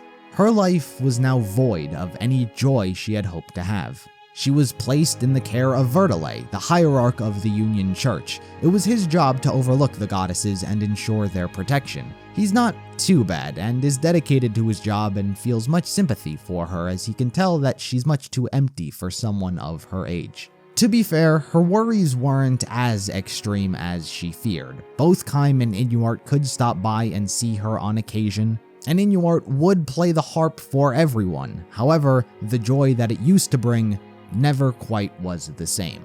Caim's condition, however, wasn't much better. The past him lived a relatively happy life full of dreams. He was surrounded by his strict yet caring father, his kind mother, and his lovely young sister. He trained with Inuart, who was supposed to become his brother-in-law, and when he was old enough, he was to succeed his father in governance of the kingdom. But after the Black Dragon attacked, he was left with nothing. He closed off his heart and filled it with anger. Now, revenge is the only thing driving him. He strives for daily combat so he can kill his opponents with ruthless aggression, and joining the Union and fighting against the Empire, the exact people responsible for his anger, was the perfect outlet for murder. And that is Caim's sin. He does not care for revenge or justice. He is simply angry, out for blood, and looking to kill. As for Inuart, his dreams were also lost. Once Furiae became the goddess, the two were no longer able to be together. His harp playing wasn't enough to put anyone in a good mood anymore. Everyone was left empty in a future they wish they could have changed. In the following years, Inuart joined the Union Army, and thanks to his sword practice he had with Caim, he was very useful in this environment. But the woman he loved the most, he could never be with. And 6 years later, as the emptiness has swelled within each of our characters respectively, we reach the start of Drakengard 1.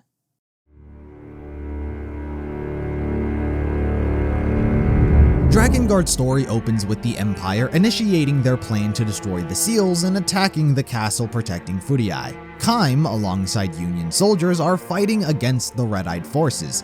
Caim particularly is slashing his way through them with terrifying ease, using his insatiable hatred to drive him forward. But despite his fiery will to kill every adversary that stands in his way, his time comes much sooner than he had expected. He is struck in the back by a nearby soldier and gravely wounded. Recognizing he's now on death's doorstep, he retreats back into the castle to see Furiae once more before he dies. But on his path, he comes face to face with Angelus, the Red Dragon. She too has seen better days and is similarly on her deathbed as well. While Caim continues to despise dragons for the death of his parents, he is more motivated to continue on living. So, to save both of their lives, he decides to form a pact with the dragon. If you recall, during Drakengard 3, pacts weren't often used. Pacts are a contract between human and beast in which the human gains some kind of supernatural power, but must pay some price. In most cases, it is that which the human holds most dear. On top of this, pact partners' lives become one. If either of them is fatally injured, it means death for both. Caim resorted to forming a pact with the species he despised the most, but it was the only option for both of them. Caim and Angelus are both healed, and the price for this pact was Caim's voice. He is no longer able to speak, but fortunately, he is able to communicate with Angelus telepathically. With his newfound strength, he proceeds further into the castle where he is greeted by his sister and Inuart. With a war raging across the land and an army right at their doorstep, the three find it safest to take refuge in an elven village which has taken no sides in this battle. However, upon their arrival, all of its people have been slaughtered by the Empire. Angelus then hears the voice of Vertile, as he too had formed a pact with a beast in history's past. Being the guardian of the seals, Inuart and Furiae find it the safest to join his company. Caim and Angelus, however, choose to stay and investigate further. What they find are ominous connections between the cult and Empire, which the Union just doesn't know about. When a villager approaches him begging to save the people of his village, Caim kicks the man in the face, before heading in that direction, not to save the lives of the innocent, but to take the lives of the Empire. The direction he was headed was to the Valley of Fairies, where our next party member is located, Leonard. Leonard is a kind-hearted and righteous man who detests the horrors of war.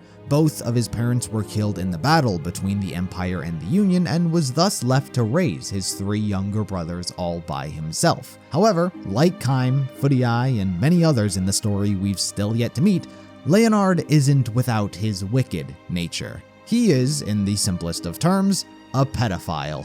He is attracted to young children and shamefully pleasures himself to them. While he, to a certain extent, recognizes the deplorable actions he indulges himself in, he struggles internally with this, as he also believes he should be proud of his sexual preferences. Regardless, he punished himself by becoming a hermit living deep inside the Valley of Fairies with his younger brothers. His sexual urges still do get the best of him on occasion, and so he'll leave the house to masturbate in the forest. On one such occasion, while he was out, the Empire arrived at his home and massacred his family. He arrived at the corpses of those he loved most. He thought he should have been the one to die, as he was the true sinner deserving of death. Filled with self-guilt, he tries to take his own life, but fails. A nearby fairy then takes advantage of Leonard's grief and forges a pact with him. I didn't mention this prior, but the monster in a pact will often gain strength through negative emotion, so monsters will often seek those in an extreme heightened state of sadness or trauma. The price for Leonard's pact was his eyes. Caim senses a pact partner nearby and arrives at the location where the two meet. Leonard inevitably decides to join Caim, as perhaps dying for a greater cause could absolve him of his sins. Caim then loses contact with Vertile, whom he had entrusted Furiae and Inuart to, and so, concerned for their safety, the group make their way to the desert. When he arrives, he is greeted by his sister, who is fortunately safe, but alone. It turns out Inuart and Vertile had been captured by the Empire and taken to a dungeon, and so Caim and the others fly off once more to rescue them. However, unfortunately for Inuart, his feelings are turned against him. When it comes to Inuart's greatest sin, deep down within, he has always harbored jealousy towards Caim, since Furiae is meant to be his betrothed. But she loves her brother. And on top of that, Caim is always the better swordsman, so Inuart wants to be the best so he can protect Furiae. He is tormented and brainwashed by Manah, as his insecurities and obsessive love for Furiae are turned against him, and he swears allegiance to the Empire. In the meantime, Caim and Leonard arrive at the Imperial dungeon, where only Vertile resides. After burning every soldier alive in sight, all of the prisoners, including Vertile, escape. He has since learnt that the Empire's goal is to summon the Seeds of Resurrection, and so urges Caim to defend the seals to the best of his ability. Unfortunately, the desert seal has already been broken by the time they arrive. Instead, what they find is our next main character, Ariosh. Before the Empire, Ariosh was an ordinary, beautiful housewife living in the village of Niflheim. But like most, she suffered loss when the Imperial army arrived and slaughtered her husband and son. Such tragedy wrought havoc on both her heart and mind. Madness dwells in her eyes, and she bursts into sudden laughter during the middle of her screams as if she were remembering something. Her insanity brought her to develop a twisted sense of protection. She would both murder and devour young children. In her mind, she thought that by doing so, she could protect them within her womb. After numerous bloody incidents like this occurred, she was eventually taken in by the Imperial army and thrown in jail. That was until Caim arrived and broke everyone out. But unlike Vertile, who escaped unharmed, Ariosh was greatly injured in the prison's destruction. On the brink of death, the spirits of Undine and Salamander approached her to form a pact. Like the others, she too possesses strong negative emotions they can use to become more powerful, and so with no other choice, she accepted to save her own life. The price was her womb. Like last time, the group senses a pact partner nearby and runs into her. Their first interaction is certainly an odd one, as she tries to eat Caim alive as there are no children around. But Vertile restrains her and chooses to bring her along for her safety and the safety of others. Everyone eventually regroups with Furiae to discuss their next plan of action, but during this time, Inuart appears with newfound power. Having been corrupted by the Empire in an effort to attain strength to become more powerful than Caim, Inuart had formed a pact with the Black Dragon. The same Black Dragon that killed Caim's parents and is the source of all of his anger and torment. The price for Inuart's pact was his musical talents. With this strength, he can now protect Furiae like he's always wanted, whether she likes it or not. Sensing something is not right with his friend, Caim stands against him. His instincts would prove to be correct, as the two then clash in a battle with their blades. The two's dragons both fight each other as well, and when Caim is knocked to the ground, he recognizes the Black Dragon. All of the anger he has gathered in the 6 years since well up, and he is ready to take it all out. But before he gets the chance, the dragon blasts both he and Angelus with fire, heavily wounding both of them. Unable to move, they are forced to watch Inuart take Furiae by force as he flies away. With that, the Empire is now in possession of the Goddess Seal.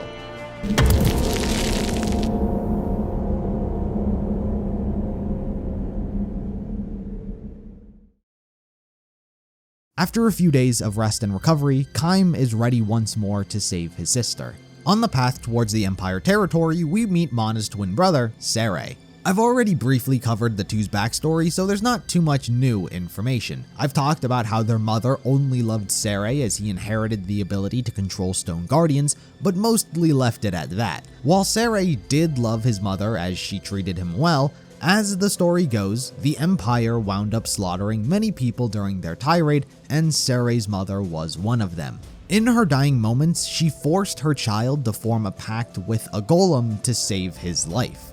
Originally, these monsters are non-sentient and unthinking tools meant to be manipulated by stone sorcerers such as them. But his mother's dying wish gifted this particular golem with sorrow. The price Sarai was forced to pay was his time, his ability to age. Fortunately, his mother's actions worked and he was the only surviving member of their village. Being the only loved child, over time Sarai felt guilty for consuming his mother's affection and so sought to make amends. He was hoping Manah was still near where their mother last left her and so went out to try and find her. And this is where Caim and his group come in and cross paths with him. While everyone agrees to try and help, no trace of Manah remains, unbeknownst that she is now the Empire's High Priestess. Anyway, eventually all seals get broken, excluding Furiae. And so, in a last-ditch effort to prevent the apocalypse, both the Union and Empire's armies meet on the battlefield in front of the Empire's gates. An all-out war commences with new monstrous Cyclopses appearing and causing utter mayhem. Eventually, however, the Union emerges victorious as all of the enemies are slain. But just when they thought it was over, fireballs from a floating fortress demolish the battlefield, and the Union's army is also lost. Fearing for the safety of Furiae more than ever, the group then make their way into the fortress, where instead of finding the goddess, they run into Manah. She's so much different from the girl Sarai used to know, he almost doesn't recognize her. Seeing the state that she's in, he begs her to notice him and return to how she used to be, but to no avail. Recognizing that both her mind and humanity is gone, and she is merely a puppet being used by the Watchers, Sarai has Golem put her out of her misery. But without Manah, the floating fortress is unable to stay in the sky as she was the one magically keeping it afloat. Having to look out for themselves, Caim and the others barely managed to escape with their lives, but inside were still the likes of Furiae and Inuart. Their story comes to an abrupt end, as being inside the fortress when it crashes, both of their lives are lost. In an indirect way, Caim does get his revenge on the Black Dragon, as being pact partners with Inuart now, since he died, so did the dragon. With the last seal having fallen with Furiae, the world's destruction can commence and the Watchers can invade their world. While they can take on many forms, this time around they appear as giant flying babies. Caim attempts to kill as many of them as he can, but they keep coming. As for the likes of Vertile, he is horrified as to what he is witnessing. For a man who has dedicated his entire life to religion, what god could he pray to now? All attempts to escape, let alone survive, seem impossible at this point as they are soon cornered. Arioche is separated from the group as the sight of so many babies excites her beyond her wildest imaginations. Almost as if they knew her tendencies, she is swarmed and devoured herself. As for Leonard, he has chosen to try and redeem himself. His entire life he's been nothing but a coward, unable to do what he knew was the right thing. And so for the first and last time, he uses his pact partner's magic and self-destructs in a massive explosion. But while an opening for them to continue has been made, an even greater Watcher has appeared. She is known as the Queen Beast and is able to both summon other Watchers, but can also warp time itself. Simply being there, she is eroding time and reality. Her stomach is swelling due to how much she is consuming and tearing apart. And so Caim and Angelus decide that if they're going to go out, it might as well be in a blaze of glory. They leave behind Sarai, hoping that he can live in a future that they won't be able to see. And so the two plunge down and pierce the heart of the beast, resulting in a flash of white light engulfing them all. A chasm then splits through time and space, and the three of them are sent to a new universe. 2003, modern Tokyo. In the same vein that the universe we were living in during Drakengard was exactly like ours up until 865, in this parallel universe, the world was exactly the same as ours, only up until the year 2003. While Caim and Angelus are flustered as to where they've wound up, the Queen still lives, and so deal with that first. After a fearsome battle, the Queen Beast falls and disintegrates, dispersing its particles all over Japan. Unfortunately, the victory of Caim and Angelus would be short-lived, as the Japanese Air Force then shoot the two down, killing them. Angelus's body would get impaled upon the Tokyo Tower and eventually taken in for research. As for Caim, he is never referenced again after being shot down. Some like to believe he survived and would go on to participate in this next arc of the story, but considering their lives were entwined from their pact, most canonically it is assumed that he died and his corpse is never mentioned. As for what happened to the Drakengard universe, no one knows. But this is how the bridge between Drakengard and Nier is formed. I cannot stress more the importance the bodies of Angelus and the Queen Beast are going to present, as they are the source of everything that is about to happen.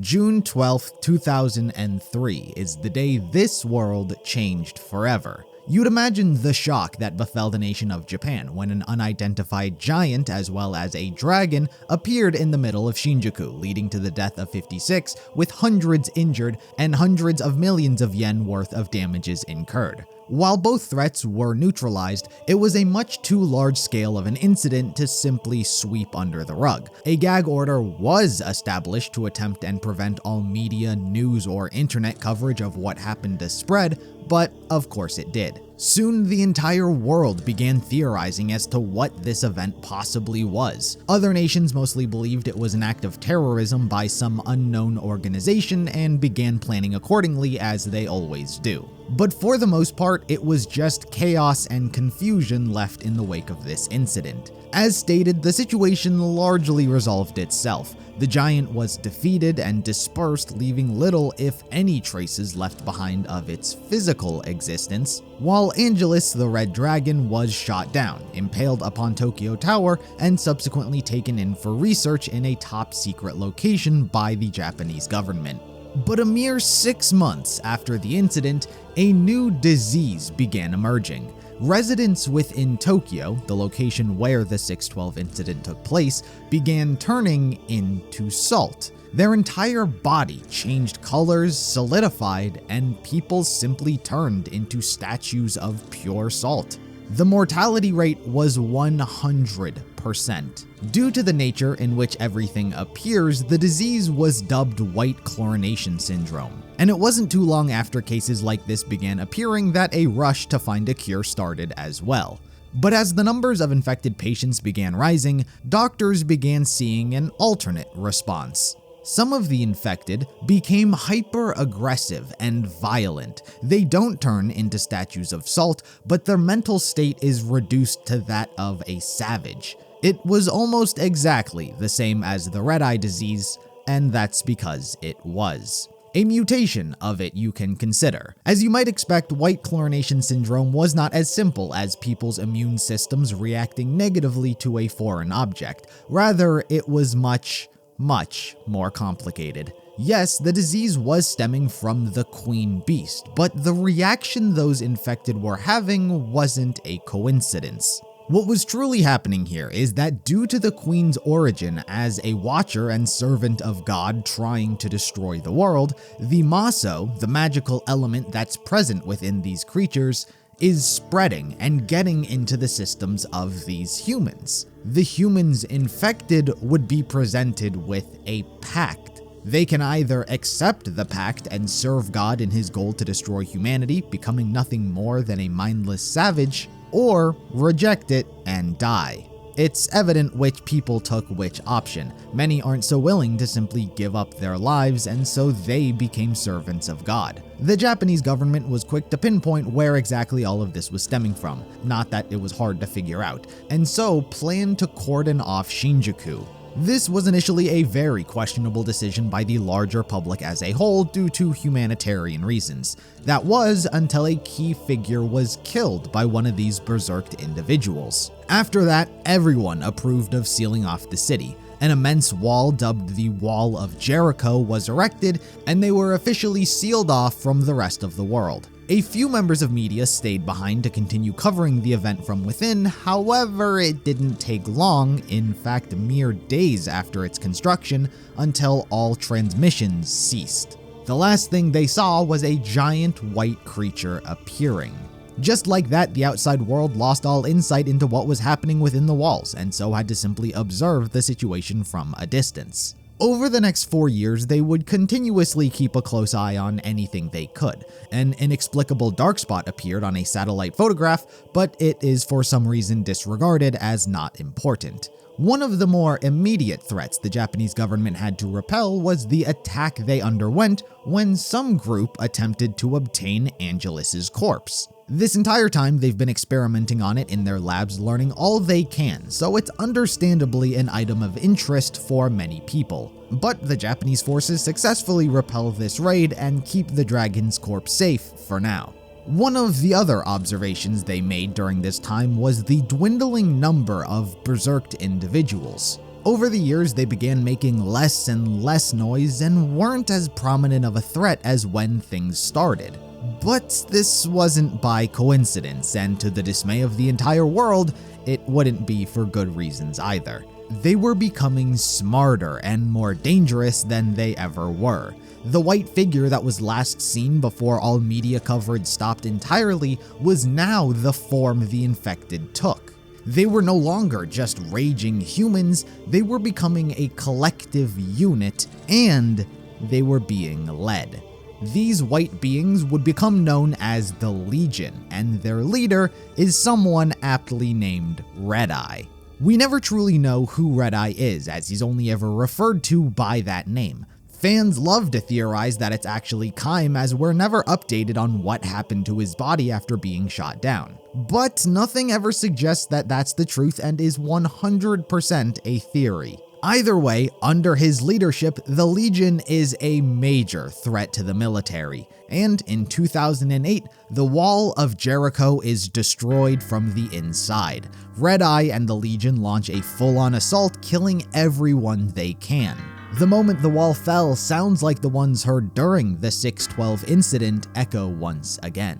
Counter-assaults are launched against the Legion, however, due to their unforeseen organization and natural resistance to weapons used on them, they are incredibly difficult to halt. Of course, due to the location of where this is all stemming from, regions within Japan bear the brunt of the chaos. Casualties increase, white chlorination syndrome continues to spread once more, thus increasing the Legion numbers, and several countries around the world bar any refugees seeking safety as they don't want the infection to spread. Because of this, in 2009, Japan began feeling very vulnerable from a military defense standpoint, and so formed an alliance with the United States. In exchange for their assistance, Legion corpses and captives are sent to America for study in military research, while the US Army arrives in Japan to help repel Legion attacks. Fortunately, things seem to work. Over the next few months, the Legion is pushed back. However, an endless flow of forces only seem to continue pouring out from within the walls of Shinjuku. The area is carpet-bombed, however, it hardly affected Legion numbers. Considering this is where the source of all the Legion is stemming from, the nuclear option is considered. And a mere 4 months later, in hopes to rout out the growing Legion at the source, an atomic bomb is dropped on Shinjuku. Any remaining areas that contained dense Legion activity were also hit with nuclear weapons.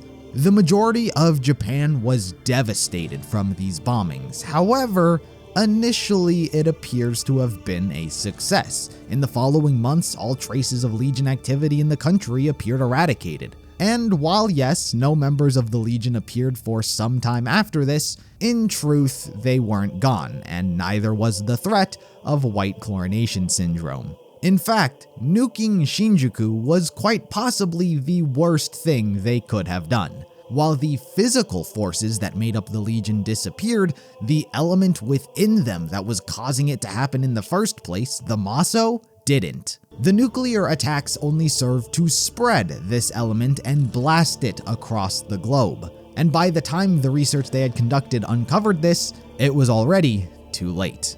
They did learn a lot about Maso, however, particularly that it proved the existence of a parallel universe. They called it the multiple origin theory, which stated that another world exists in a parallel universe from the one they're currently in.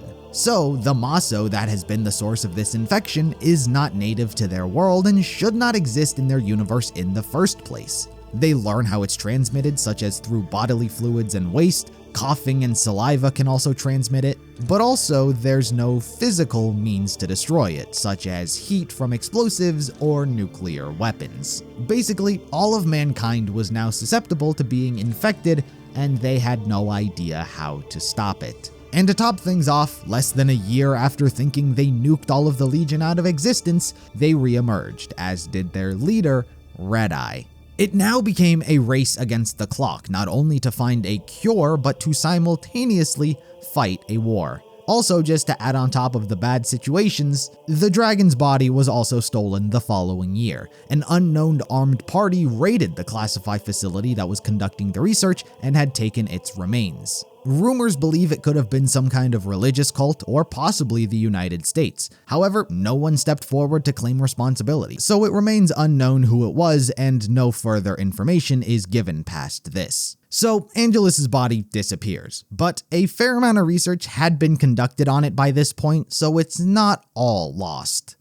For this next portion, I'm actually going to isolate these upcoming stories into their own segments, as I believe it'll be easier to follow that way instead of bouncing back and forth. There's two main branches and plot lines that begin to happen at this point. There's the story that went on trying to cure white chlorination syndrome, and the story of fighting against Red Eye and the Legion. For this portion, I'm going to start off focusing on the Legion and the war that went on with them, as it's a tad shorter. I should preface everything by mentioning both stories begin utilizing Maso to create what they dub as magic. They discover this magic element and are able to absorb energy from other worlds and use it in their own, thus breaking the law of conservation of mass by creating something from nothing. So be aware that magic is becoming a thing. So, one of the most dangerous things that comes with fighting against the Legion head-on are the soldiers getting infected with white chlorination syndrome. Being on a battlefield and in close proximity to creatures who can infect you like any airborne sickness is tricky to circumvent. So, in 2016, a medical compound called luciferase was developed, which greatly slowed its onset effects. It didn't cure them, but it slowed it down. As such, soldiers administered with luciferase were less at risk and more able to directly combat the Legion without fear. These treated soldiers form the 1st Crusade Squadron and successfully take a couple battles in their favor, however, are ultimately defeated. Further research uncovers luciferase to be more effective on younger patients. So children and teenagers who show exemplary physical ability are administered treatment and urged into joining combat squads. The Hamlin organization is formed to train these young soldiers to fight the Legion. These soldiers were known as Crusaders. While the Hamlin organization's methods were questionable, abducting orphans and coercing them into service due to their physical capability and receptiveness to luciferase, it worked. These Crusaders began to expand to an international level and brought the war to a standstill. But not everyone agreed or even trusted the Hamlin organization to serve as the sole solution, specifically Japan. Project Snow White was created by them in hopes to invent a weapon they could use without relying on foreign aid. But they weren't just normal weapons, they wanted magic weapons. By studying the weaponization of Maso, they were hoping they could create the ultimate weapon to defend Japan against the Legion.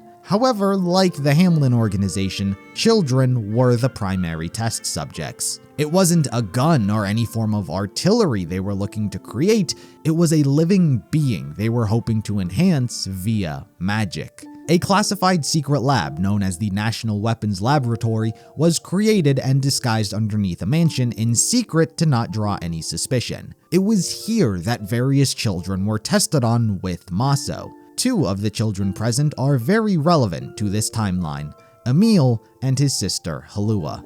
They weren't the first children to be tested on, but they would be the most important. Halua was Emil's older sister and was designated experiment number 6, while Emil was number 7. To be fair, the facility they were being held at didn't treat them like prisoners per se. More so, it was moonlighting as an orphanage in the face of these children, albeit not a very good one. There were a bunch of kids that used to be around, but only those with aptitude for becoming experimental weapons were chosen. Halua and Emil were two of the most promising. And in the story, The Stone Flower, we get to experience things from Halua's point of view. The orphanage, as she perceived it, wasn't a very comforting environment. She and the other children were constantly put through tests, both physical and mental, which she perceived as some sort of school lesson. Everyone in the facility spoke Japanese, which was not their native language, so for a short time they were taught how to roughly speak a new language. The two siblings had been in the facility for a few years by this point, and one of the only bright spots to their experience was one particular scientist who treated the two like they were her own children. She was very warm and kind, playful yet gentle in the way she interacted with Halua and Emil. The two genuinely considered her to be their mother figure, and they called her Sensei. But while Halua desperately wanted to believe that she was different to the other adults around, she always erred on the cautious side in their situation. Ever since arriving, she's tried desperately to stay by Emil's side throughout it all. Emil at this age is still very much a child.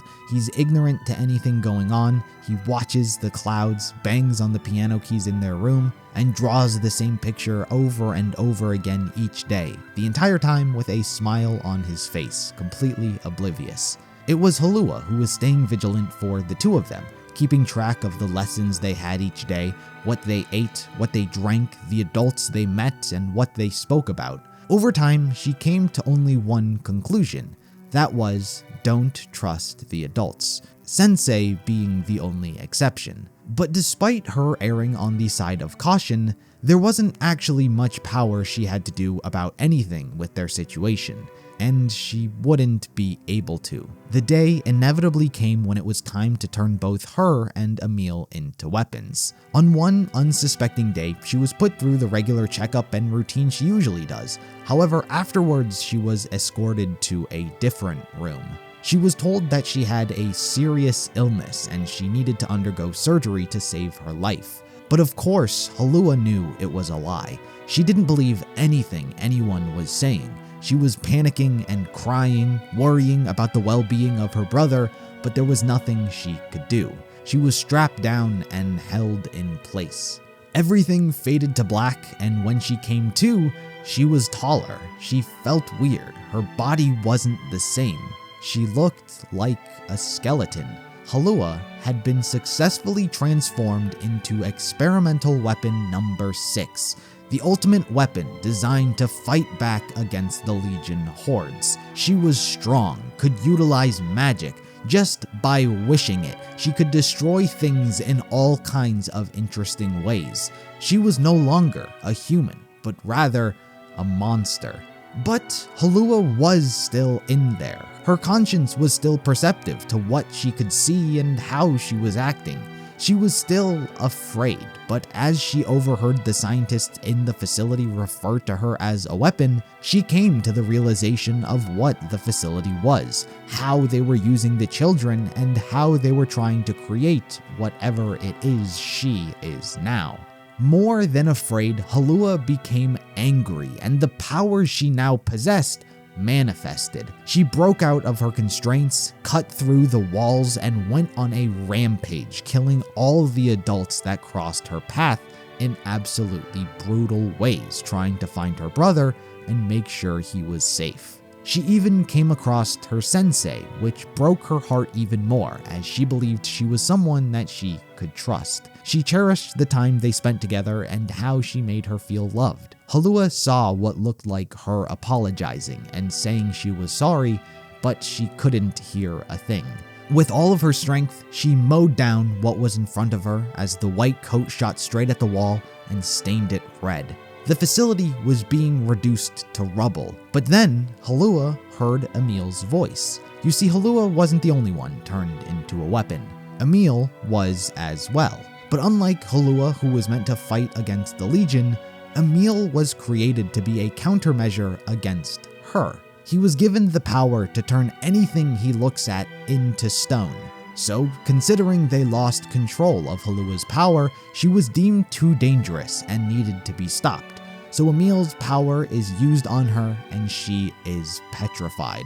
Halua accepts her fate as she doesn't want to hurt anyone anymore, and she gives herself up to a cold sleep. After this incident, the experiments with Maso on humans were deemed too dangerous and were massively scaled back. As for Emil, he was put in the care of what remaining scientists were still left. But while this experimental weaponization failed from Japan's own greed, good news did come a few years later thanks to the Hamlin organization. This entire time, Crusade units have consistently been deployed, with each subsequent unit providing more capable soldiers.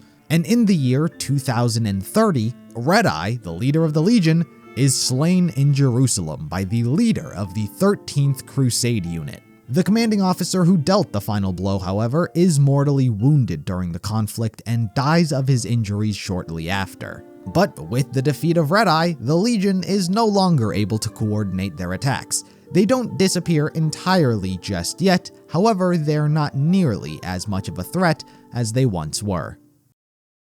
Anyway, for now, that is the story with the Legion largely having come to a close. So we can now begin on the other large storyline that was happening at this time, which was how the world was dealing with white chlorination syndrome. So with no feasible cure even in the possible stages of development, alternative methods began being explored. You see, at its core, white chlorination syndrome isn't actually a disease. It's a pact made with one's soul. In truth, it is the soul which is in danger.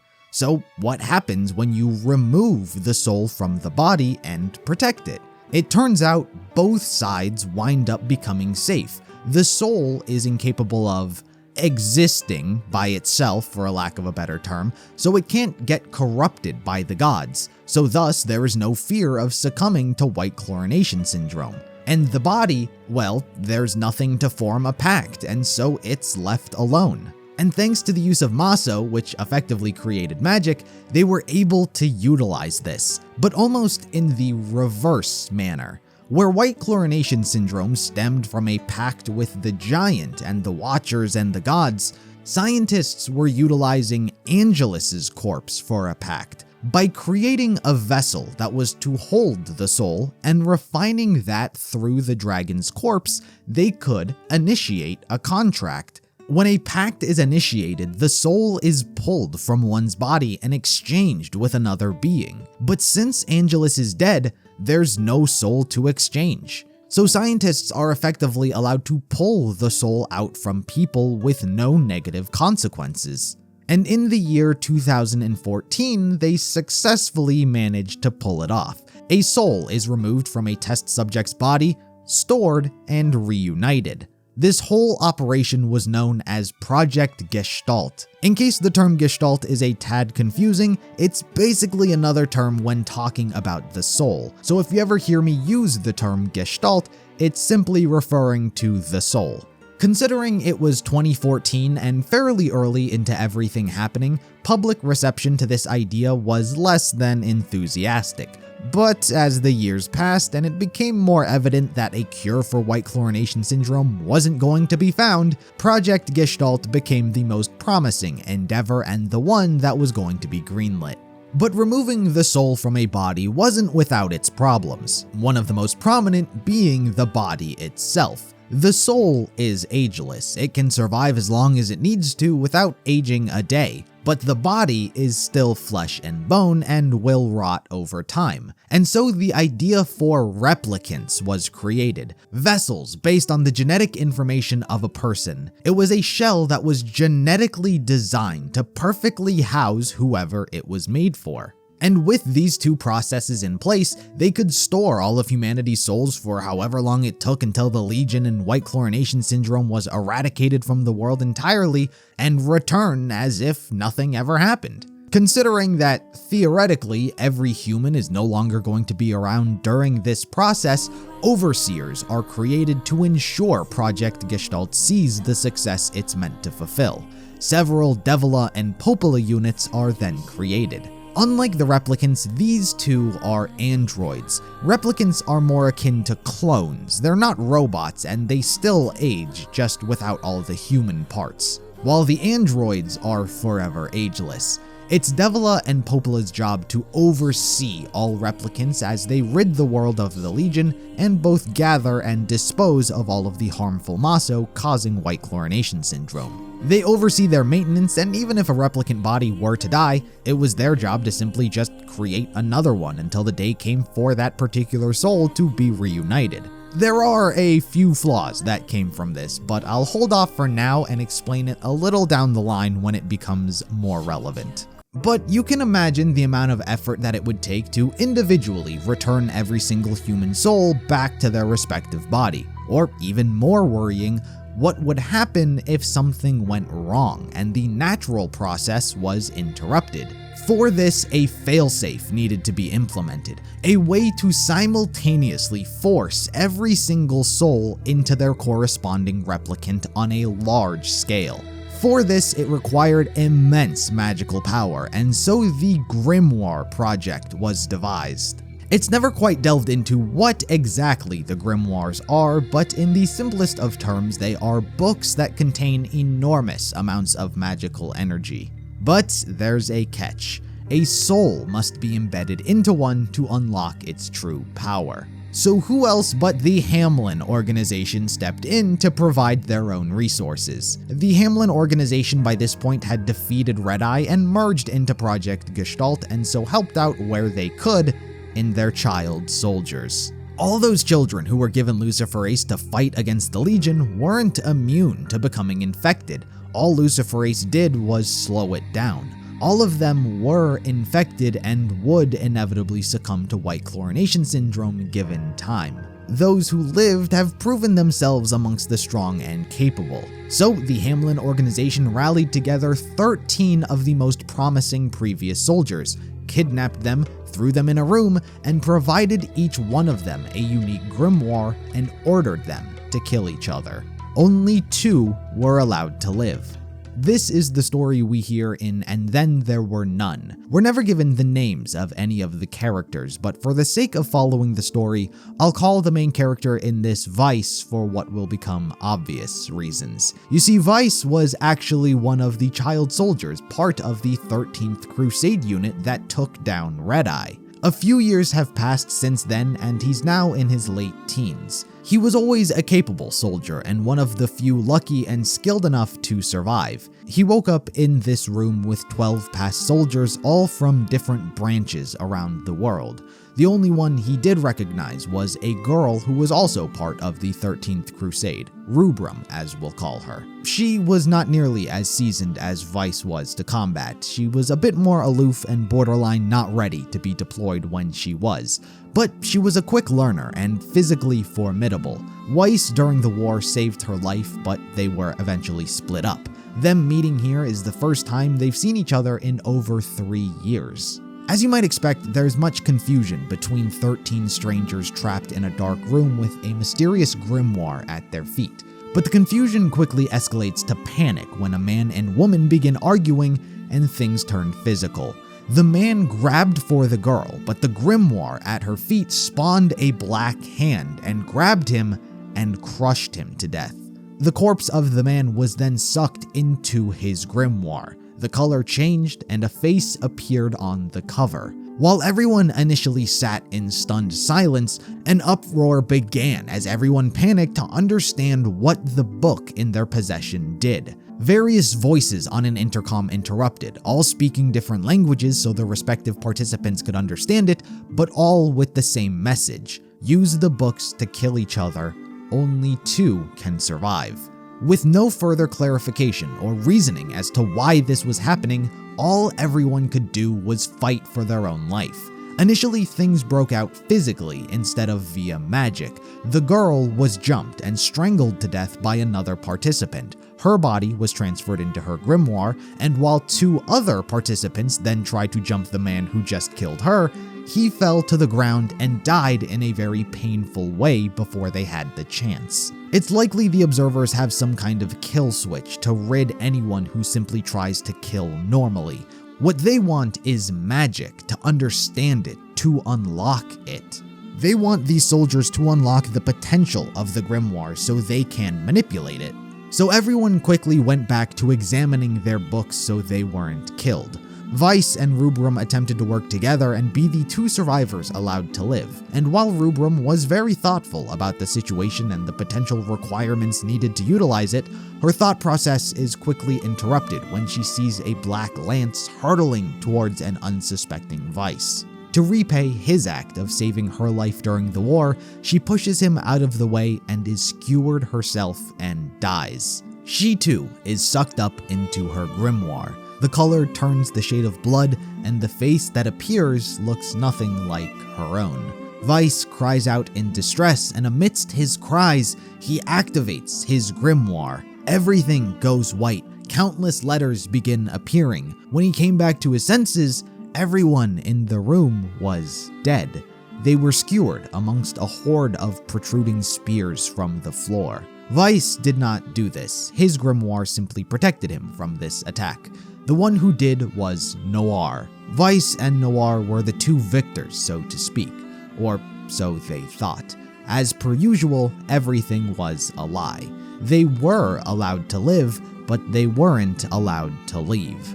Like everyone before them, Weiss and Noir were absorbed into their respective grimoires, but unlike all of the others, they were sentient and still alive.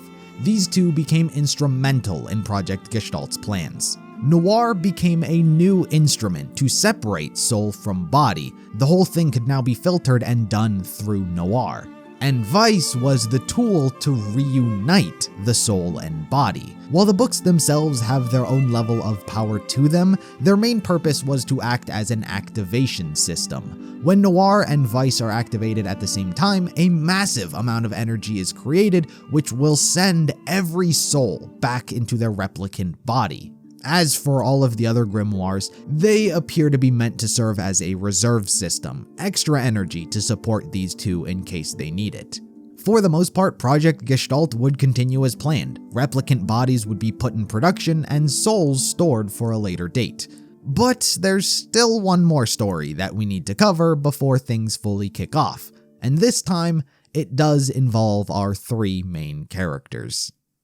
We've already been introduced to Emil, but we've yet to cover Nier, Yonah, and Kaine. And in the story, the boy, the girl, and the weapon, their 3 paths would cross. I should probably start off by introducing our new characters. Nier and Yonah are the simplest in terms of their background. They're brother and sister. In the original game, it was father and daughter, but the story has since been updated to have the 2 be siblings. Fortunately, this change does not drastically affect anything. Also, Nier is not his actual name. We officially never know what his true name is, but fans collectively agree and simply just call him Nier. But anyway, his and Yonah's backstory is actually quite simple. The 2 are siblings. Not much, if anything, is known about their parents other than the fact that in modern day they are no longer around. They likely fell victim to either the Legion or white chlorination syndrome, or likely died via natural causes. But regardless, Nier and Yonah are alone, and being the older brother,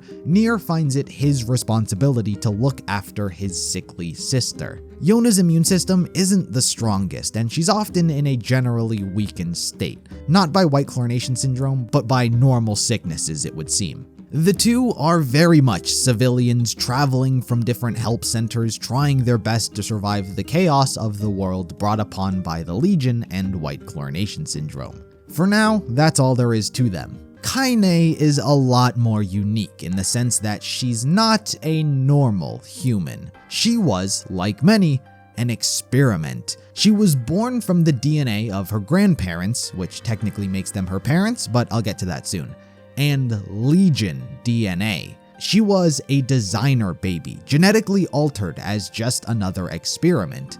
But this time around, she wasn't an experiment or made this way because of the government or army, it was due to her grandmother, Kali.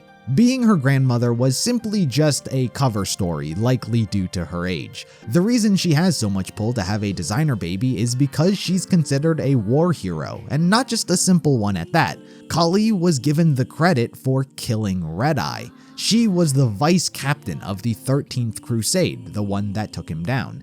It was the captain of that unit who killed Red Eye. However, he died following that clash. For whatever reason, Kali was given the recognition as the hero who killed him. Whether that was her doing or the government so they can have an alive figurehead to keep morale up is unknown. But because she's recognized as the hero who stopped the Legion, she was rewarded with hefty amounts of money. She then used that money to invest into scientific military research and became incredibly rich. Since then, she married her husband, whom she met during her service, and has spent her years trying to live a relatively normal life. Her time in the war greatly traumatized her, as did the general heartache of seeing your neighbors, family, and lovers all get turned into Legion.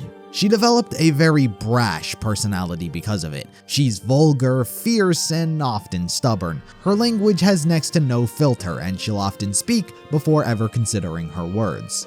But despite this, deep down, she still did have a kind and caring heart, even though it was often hard for that to come across. Which is why when Kaine was born, she didn't treat her as though she were an experiment. She and her husband cared for her like she was a daughter, so much so that Kaine didn't even know there was anything special about her and they never told her. Kaine lived a perfectly normal, albeit strict, life thanks to her grandparents. As for the reason Kali would want a child with Legion genes, it's never explicitly said, but it's implied that she wanted her child to be strong enough to defend them against any potential threat in the future.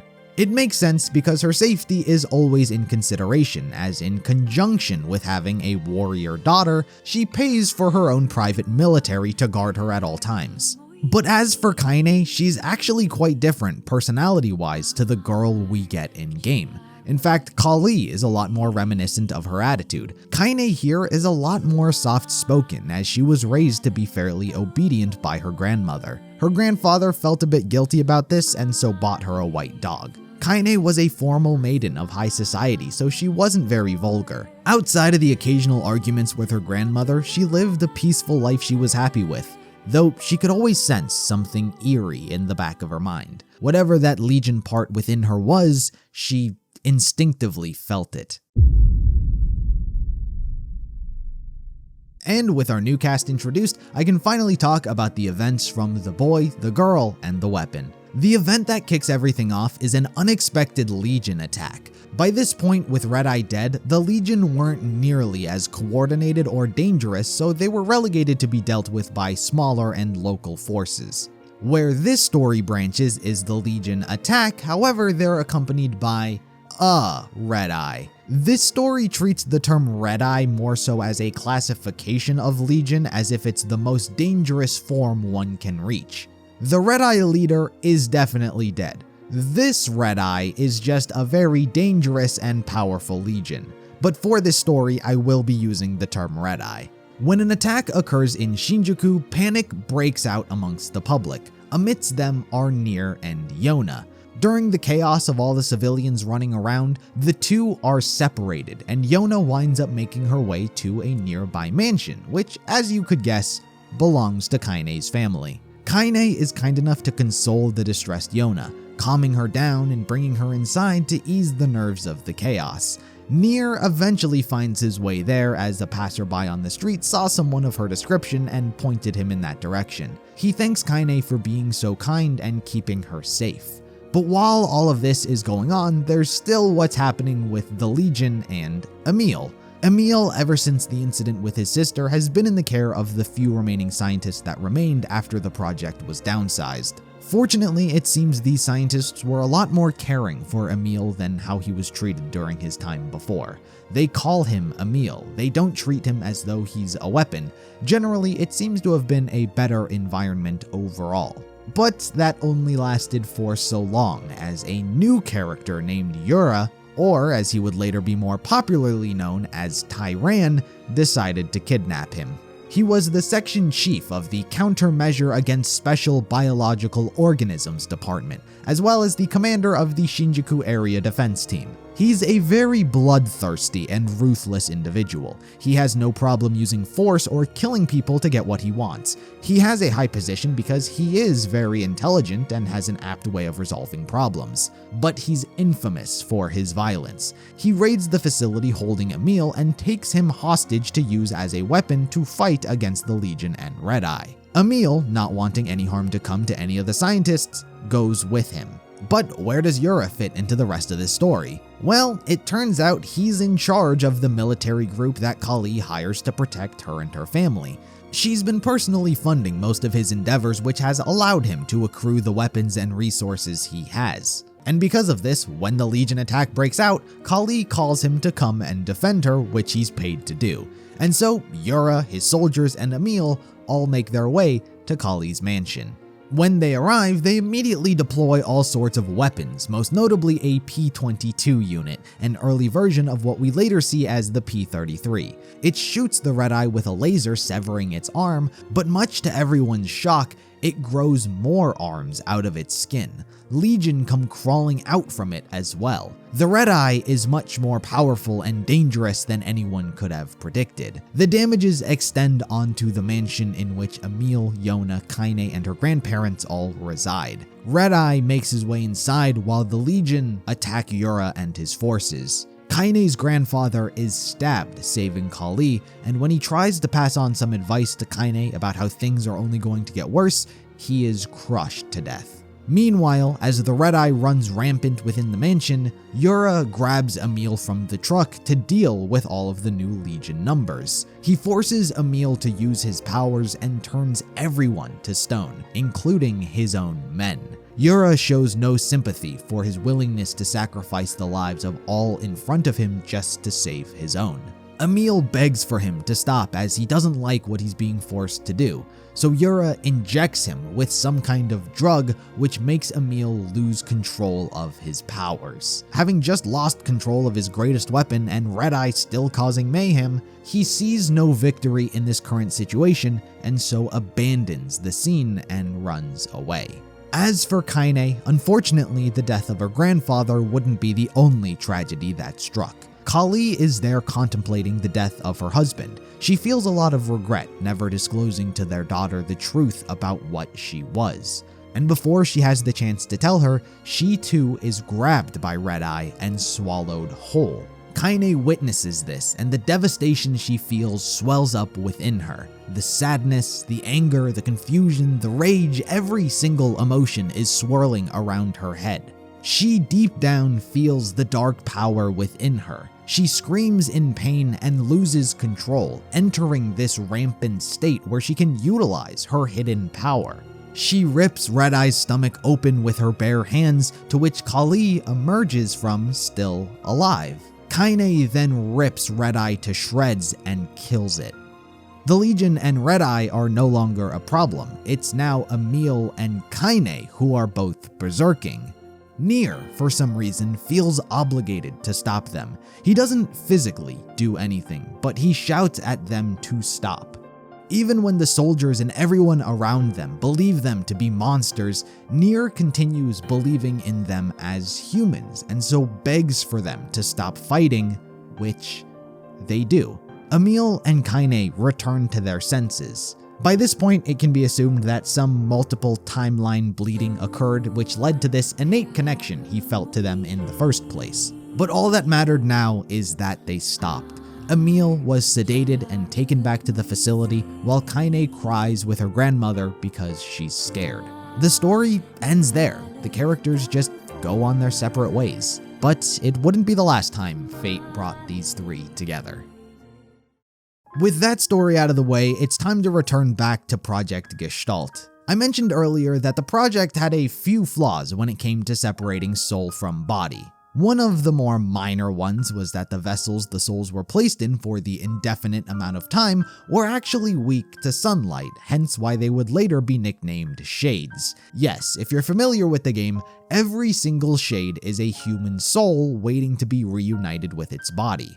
But they aren't up and active. They're basically in storage, sleeping or unconscious. Their weakness to sunlight is but a minor nuisance. What was a real problem was the risk of relapsing. Relapsing is what happens when the soul loses its sentience. As a result, they become hostile and aggressive, trying to kill. Once a Gestalt relapses, the person they once were is gone, and they basically cease to exist as they're just a mindless, bodiless monster. Initially, every single Gestalt that was created would inevitably relapse. Whether it was immediately or slowly over time, every single person who was turned into a Gestalt was slowly losing their sentience. So of course, if left unattended, the plan was a failure. Everyone was still going to die eventually. So analysis revealed that in order to stabilize a Gestalt's self-awareness, they needed a stable, solid source of purified maso from a person who maintained his being after being transformed. Basically, a perfect genetic match. So the World Purification Commission, in conjunction with the Hamlin organization, figured the best way of producing someone like this was via one of the sealed grimoires. Grimoire Noir is selected for this task, and many clone duplicates are created and handed out. The government disguises themselves as various relief centers in poverty-stricken areas and refugee camps and hand out copies of Grimoire Noir in hopes of finding a Gestalt attuned to the book's power. It wasn't a very pretty or clean experiment. By sheer numbers, every single person who touched the grimoire and wasn't the one perfect match they were looking for was immediately turned into a relapsed Gestalt. It could have been hundreds or even thousands of people who fell victim to this ploy. And this is where Nier and Yonah re-enter the story. It's been about 3 years since the events at Kaine's mansion. Yonah is still sick, and so in hopes to find medicine that can better her condition, the two enter one of these relief centers. But early on into their arrival, the two sense that something isn't right, and so make haste to try and quickly escape. But they witness the others who were there in need be handed these grimoires and be transformed into relapsed Gestalts. He witnessed his community and those others in need be used as nothing more than lab rats. Fortunately, he and Yonah were able to escape and flee to an abandoned supermarket. Clearly still exhausted and worn out from all that they've been through, they try to recompose themselves here. Nier obviously goes on to tell his sister never to touch the grimoire. But it turns out the two were followed by those relapsed Gestalts. Nier is ambushed by them, and knowing that he's incapable of defending his sister as he is now, he turns to the grimoire in hopes for more power. Upon touching it, not only does he not relapse, but he is the perfect genetic signature that the government's been looking for. With his newfound strength, he is able to unleash a barrage of magic attacks and utilize its full power to wipe out all the relapsed Gestalts threatening them. But when he returns to Yonah, it turns out she also touched the book because she wanted to help her brother. But since she's not a match for the book, she began to relapse. Shortly after, she fell into a coma. It didn't take long before the government found Nier and brought him in. The only reason Nier was playing along was because finding a cure for his sister was his #1 priority. Yonah was placed into a cryogenic sleep, halting her gestaltization process. For the next 5 years, Nier allowed any experiment to be done on him in hopes of finding this cure. Grimoire Noir had also been programmed to obey Nier. He was a very loyal and determined subject. In the CD drama, The Promise of 1,000 Years is where we hear these events. Nier's very worried for his sister, especially after all this time has passed and still no cure has been found. Unfortunately for him, a cure wouldn't be found. Science had reached the limits of its research for any cure, and so were incapable of helping Yonah's condition. But a compromise was struck. They told NieR that at the end of the cycle, when all of the Maso had been rid from the world and humanity could return to their replicant bodies, that by that time they would have the means to cure Yonah. They estimated that it would take 1,000 years for Project Gestalt to be complete. So all anyone had was their word. But what could NieR do? If he says no, then Yonah was just going to die anyway. If he agrees to it, then at the very least he knows scientists will try to help him because he's effectively preserving humanity. It was on this promise alone that NieR agreed to become the original Gestalt that they needed. But he swore that if they failed to keep their word, he would rebel. NieR's soul was then separated from his body, and this new entity that he became known as was the Shadow Lord. It's important to note that every sentient shade is linked to the Shadow Lord. He's the one keeping them from relapsing. Their lives all depend on him. As such, they worship him as though he were a god. But at the same time, if he died, so would all of them. And with that, Project Gestalt was in full effect. Eventually, every human underwent the Gestalt process and had their soul transferred into a shade. It was now up to Devola and Popola to ensure the will of humanity was fulfilled. To make their job a bit easier, replicants are initially given a minimal amount of sentience to follow basic commands. With this, they are tasked with exterminating the Legion still roaming the Earth and gathering all of the Maso particles so they can send it back to where it came. But of course, nothing is ever so simple and things can't just work. About 700 years into this process, the replicants began to gain sentience. They came into their own being, formulated their own thoughts, emotions, experiences, and acted independently. By the year 3000 and the turn of the new millennium, most replicants had acquired sentience. It's important to note that the replicants' personalities are unique to them. Their entire identity and whatnot are formed based on the stimuli of what's around them, having very little, if anything, in common to their original soul. As such, civilizations and cultures rapidly begin developing. Despite this, Devola and Popola are still able to influence their actions, and Project Gestalt is still moving forward. By the year 3276, a familiar foe would rear its ugly head. A young replicant hoping to bring his dead lover back to life hears the legend of a forbidden land where one's greatest desire can be fulfilled: Jerusalem, the same place where Red Eye was killed. The replicant brings his lover's corpse here and wishes for her resurrection. Much to his surprise, she wakes up, eyes fiery red. Red Eye has been resurrected. She kills her lover and goes on to assemble what few members of the Legion still remain. 11 years later, Red Eye and the last remnants of the Legion begin a march of terror against the replicants. But an android, along with 4 replicants, banded together and challenged Red Eye. After a massive battle, the commander is slain, as are the last of the Legion. And with that, the androids send the last of the corrupt Maso back to the parallel world. Both the Legion and White Chlorination Syndrome have been eradicated, and the purification of the world is complete. The following year, the Gestalts begin to awaken as the next phase of the project commences. This is where the Shades come in. The souls are ready to re-emerge with their bodies, and so make various attempts to try.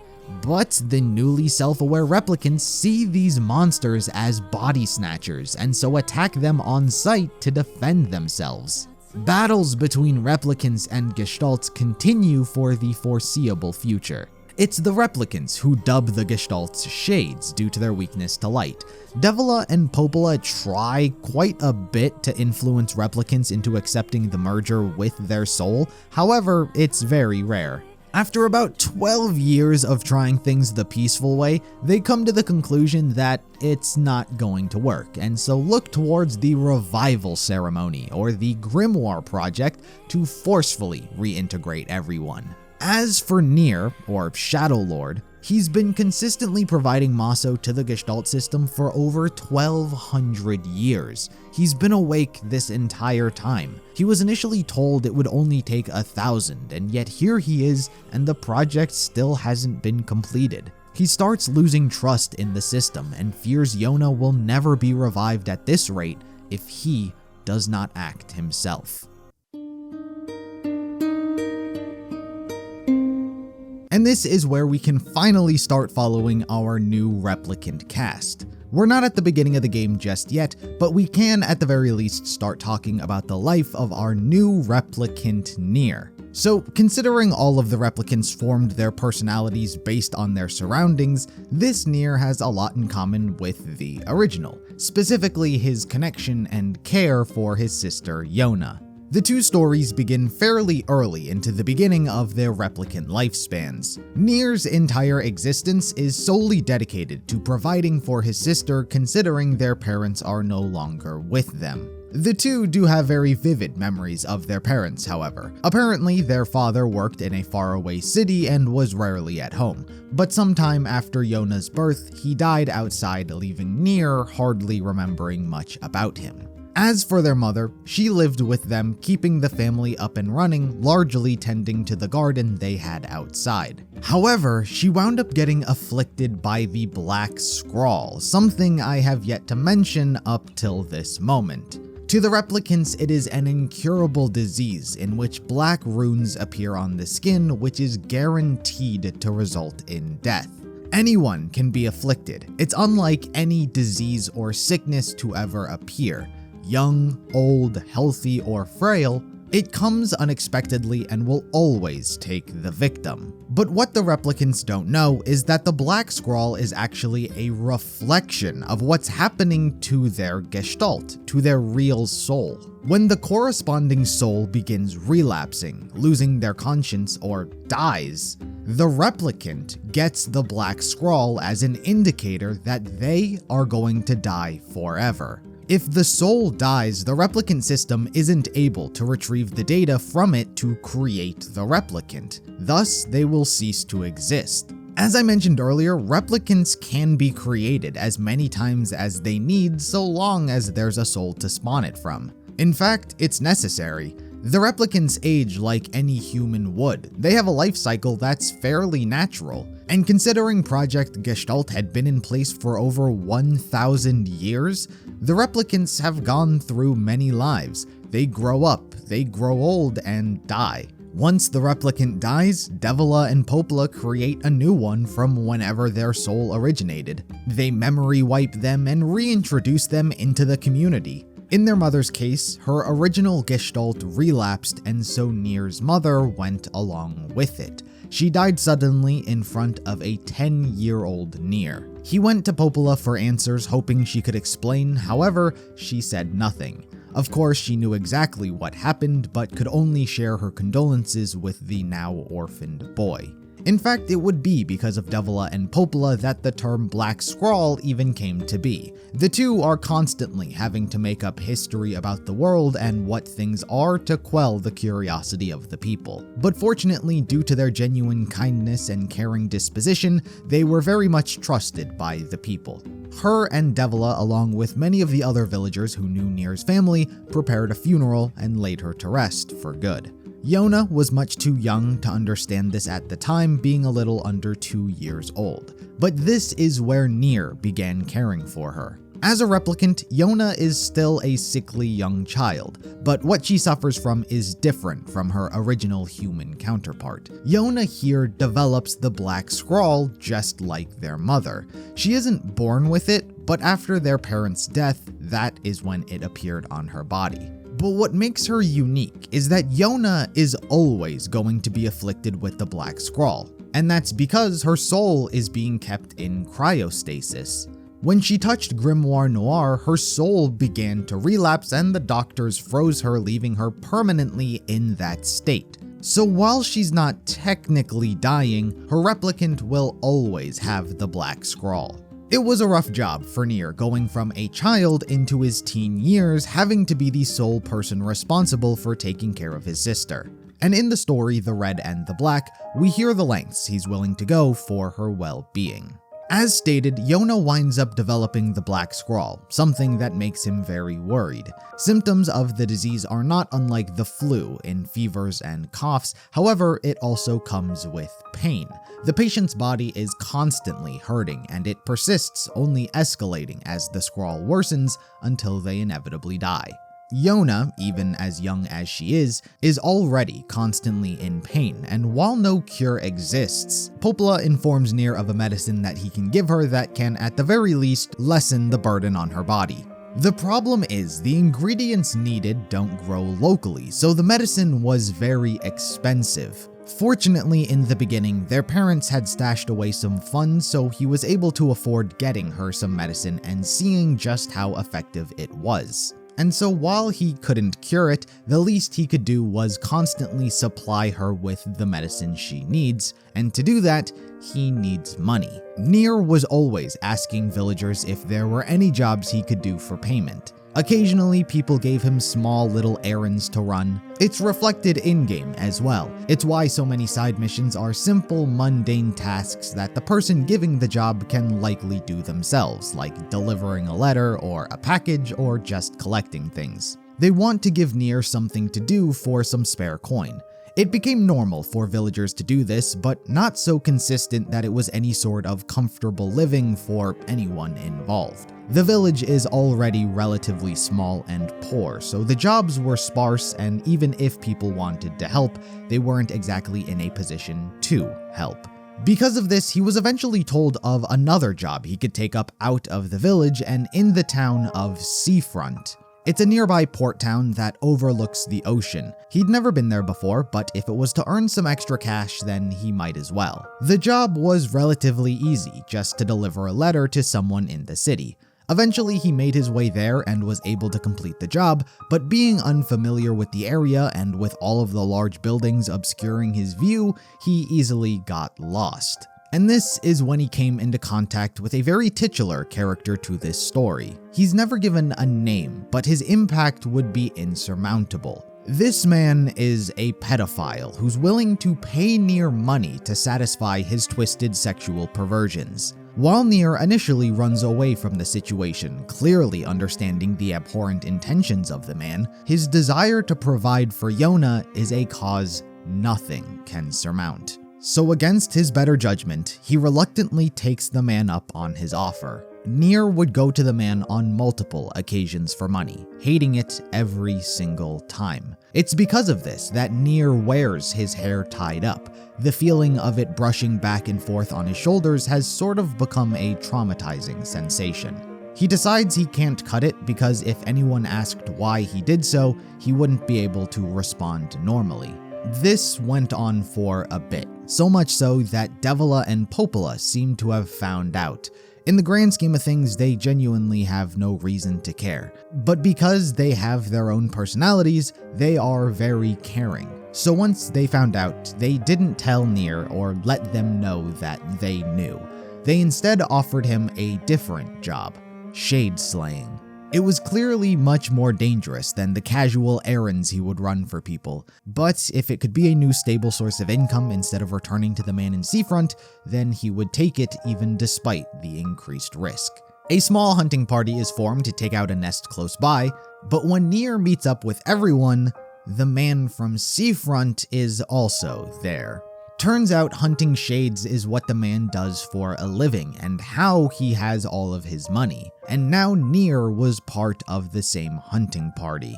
The darkness NieR thought he had managed to escape from hung over him once more. He hated this man more than anything in the world and just wanted him gone. The group goes to a cave where all of the shades reside. When they enter, a thick fog engulfed everyone, and it was hard to make out anything that was happening. Swarms of shades appeared out of nowhere and began attacking everyone. The fog made everyone look the same. The shape of the shades were the same as the shapes of the humans. Everyone fought back. NieR slashed his way through the hordes that ambushed him, getting soaked in their blood, taking them out one by one. But amongst the shades that he was killing, NieR also took the opportunity to kill the man he hated so much. and yet killing him felt no different to killing a shade. Whether it was because NieR viewed them both as monsters deserving of death, or because shades are actually human, like how he perceives the man, it doesn't really matter because he ignores it. He doesn't care whatever this feeling is. He wanted them dead. He didn't care who the real monsters were and just kept killing. By the time the fog had dissipated, the other hunting party members found him and took him back to the village. As for NieR, now he had a new job hunting shades in tandem with his local tasks. And this would carry over to where he is in the game when we start. Speaking of the game, I think it's finally time we got to the events that take place. There are still a few characters and stories that I have to go over, however, I'll cover them as we go along. So 1400 years after waiting for Yonah to be cured of her disease, the original NieR, who I'll now start referring to as the Shadow Lord, is done waiting. He has lost faith in the project as it is blatantly obvious that no progress has been made. While Devola and Popola try to convince him to wait just a little longer, he is having none of it. So instead, everyone decides to go with the emergency failsafe that was implemented, the Grimoire Project. Noir has been up and active this entire time accompanying the Shadow Lord, while Weiss was effectively put into storage, and things here become a bit shaky and unclear.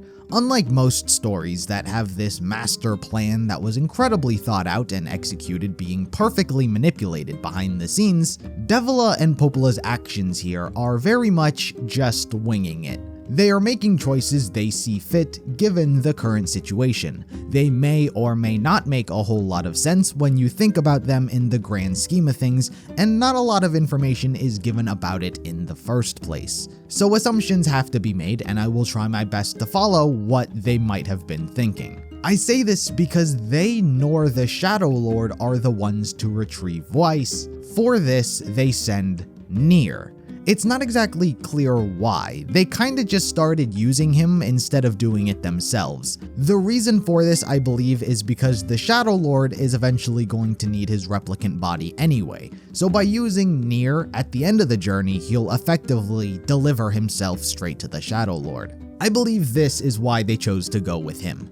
Anyway, Devola and Popola tell NieR a story about a magical white flower known as a lunar tear that can grant any wish the user desires. It can make anyone rich in an instant, and NieR goes on to tell Yonah this story as well. And so, hoping to relieve the burden on her brother, Yonah asks Popola about it, and she very suggestively pushes her to go to the lost shrine where they supposedly grow. While she is out, they have some shades capture her and hold her in confinement. Meanwhile, they also push NieR into going to the lost shrine to rescue his sister, where I guess his strength is meant to be tested. He fully proves himself and manages to break the magical barrier protecting Weiss and saves Yonah.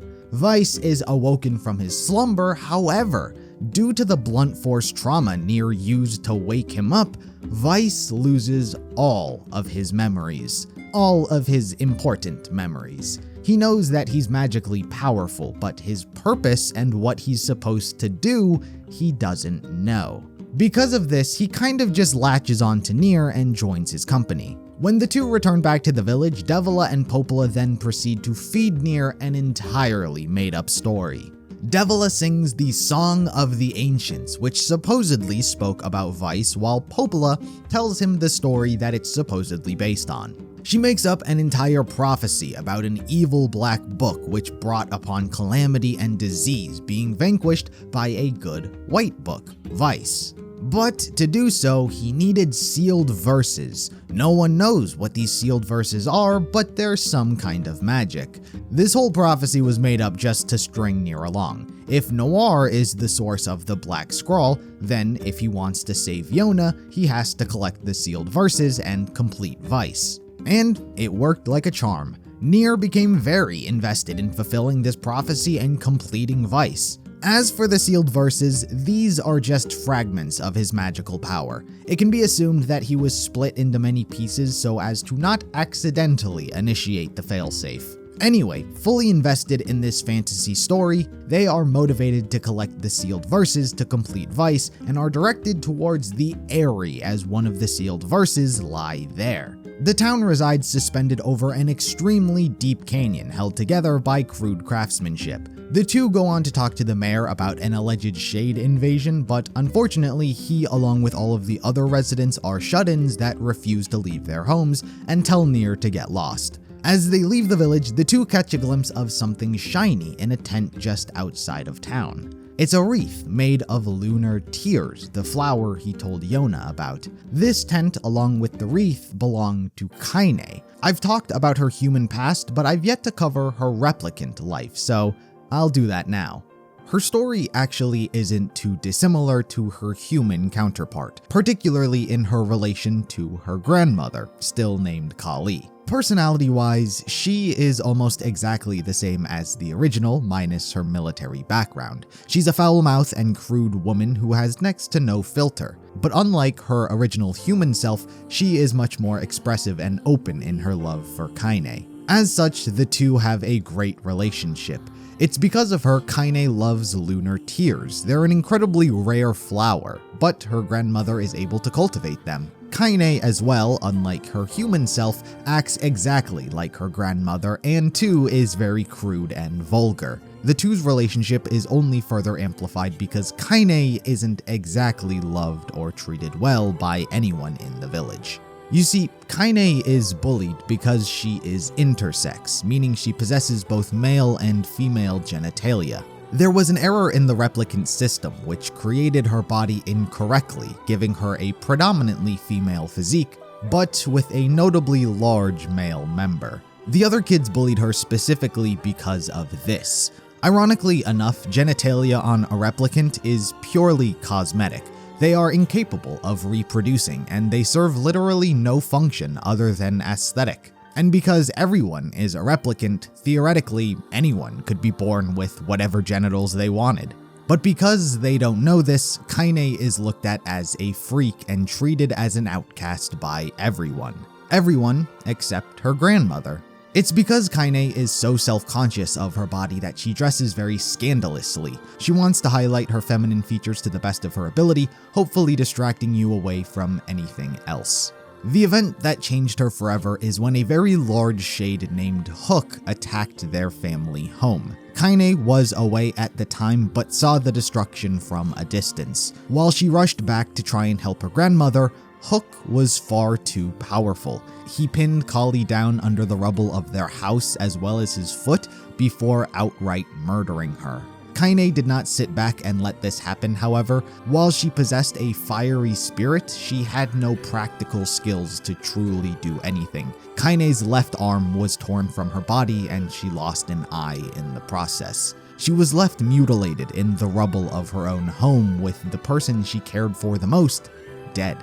There was nothing else for her to lose, and as you might imagine, it was an incredibly traumatizing event, so much so that she snapped. She let out a scream so thunderous that it echoed off the cliffs. Despite her injuries, she still stood up laughing like a madwoman and plunged a blade into Hook's leg. It didn't kill him, but it was enough to make him retreat.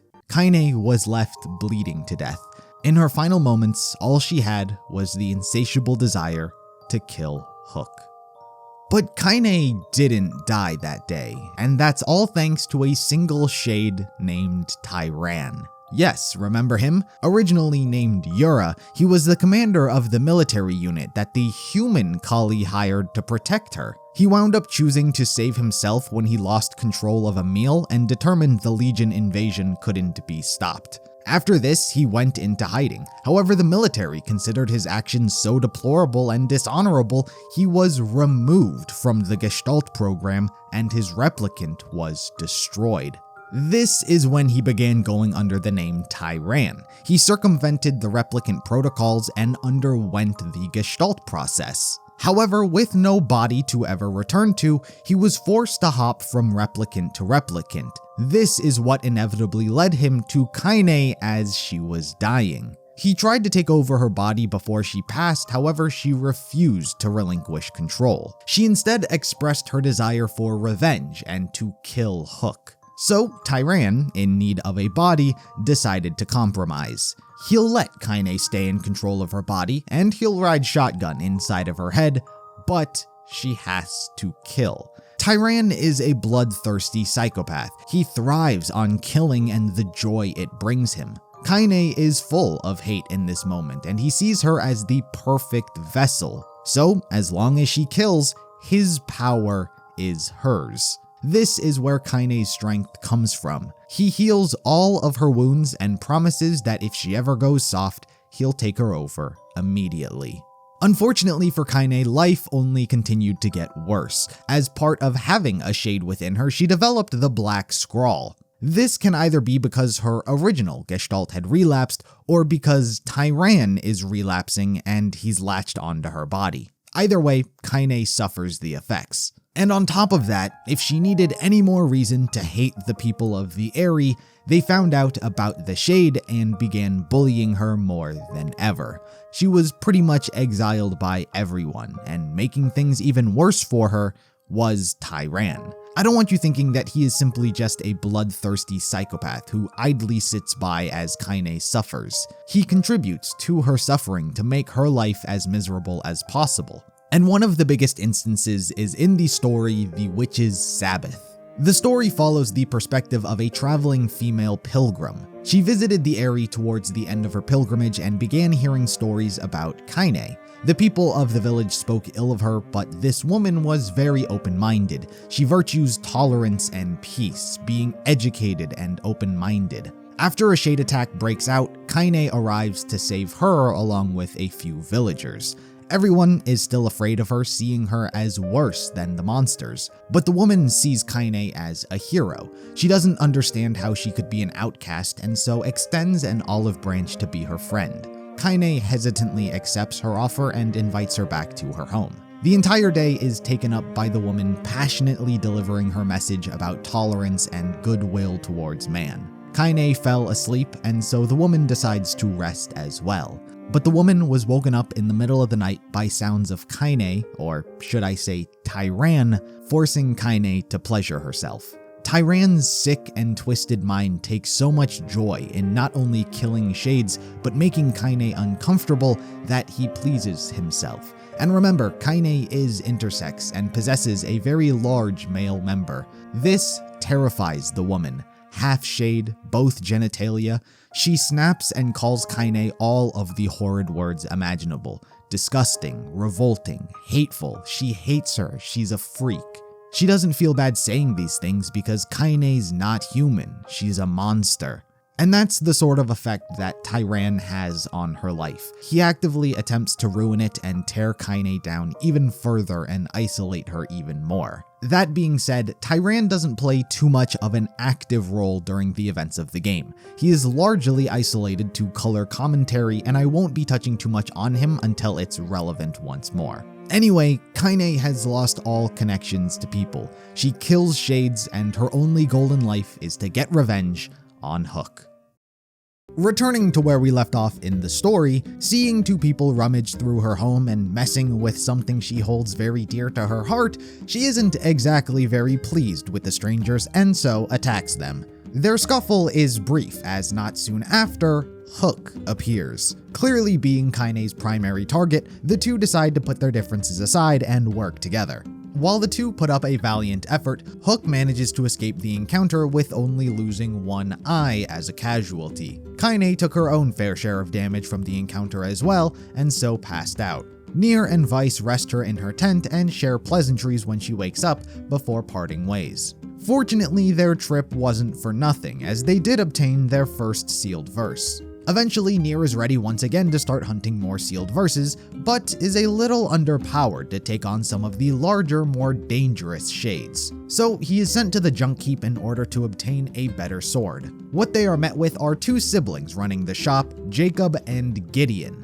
Their story is fairly simple. In the story, The Magic Mountain, we learn that their mother used to salvage valuable items from the junk heap and sell them to earn money. However, she was fairly unhappy with her life and current position. One customer used to stop by who she grew fairly fond of, mostly physically. The two would hook up on multiple occasions, with Jacob even having overheard them one time. It gave her dreams of living a better life in a faraway land. These dreams would eventually manifest when one day she packed up all of her belongings and left her children behind to elope. She pretended like everything was normal and was going to, per usual, go inside to collect more scrap to sell. But unfortunately for her, the inside of the junk heap was incredibly dangerous, and both she and her lover were killed by the facility's defense system. As for Jacob and Gideon, it wasn't long before Jacob realized the truth.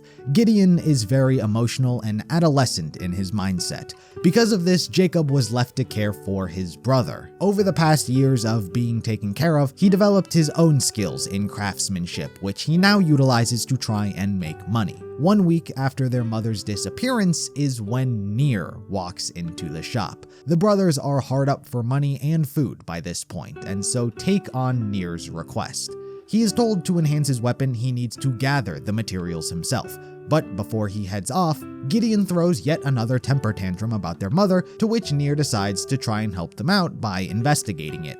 They make their way through the facility until they reach the defense system. He successfully fights it off, even obtaining a new sealed verse in the process, and on the way out also discovers the corpse of the brother's mother and lover. When he returns to the shop, he tells them the truth about her fate, to which Gideon runs off, while Jacob seems to have suspected such an outcome already. Anyway, the mood is left fairly somber, and so NieR takes his new weapon and leaves. With this enhancement, he makes his way back to the Eyrie, which is currently being overrun by shades in even greater numbers. After helping Kaine near the entrance, everyone goes to the center of town where Hook once again returns. It maneuvers using the scaffolding and buildings to its advantage, being able to recover from several heavy attacks NieR and the group are able to hit it with.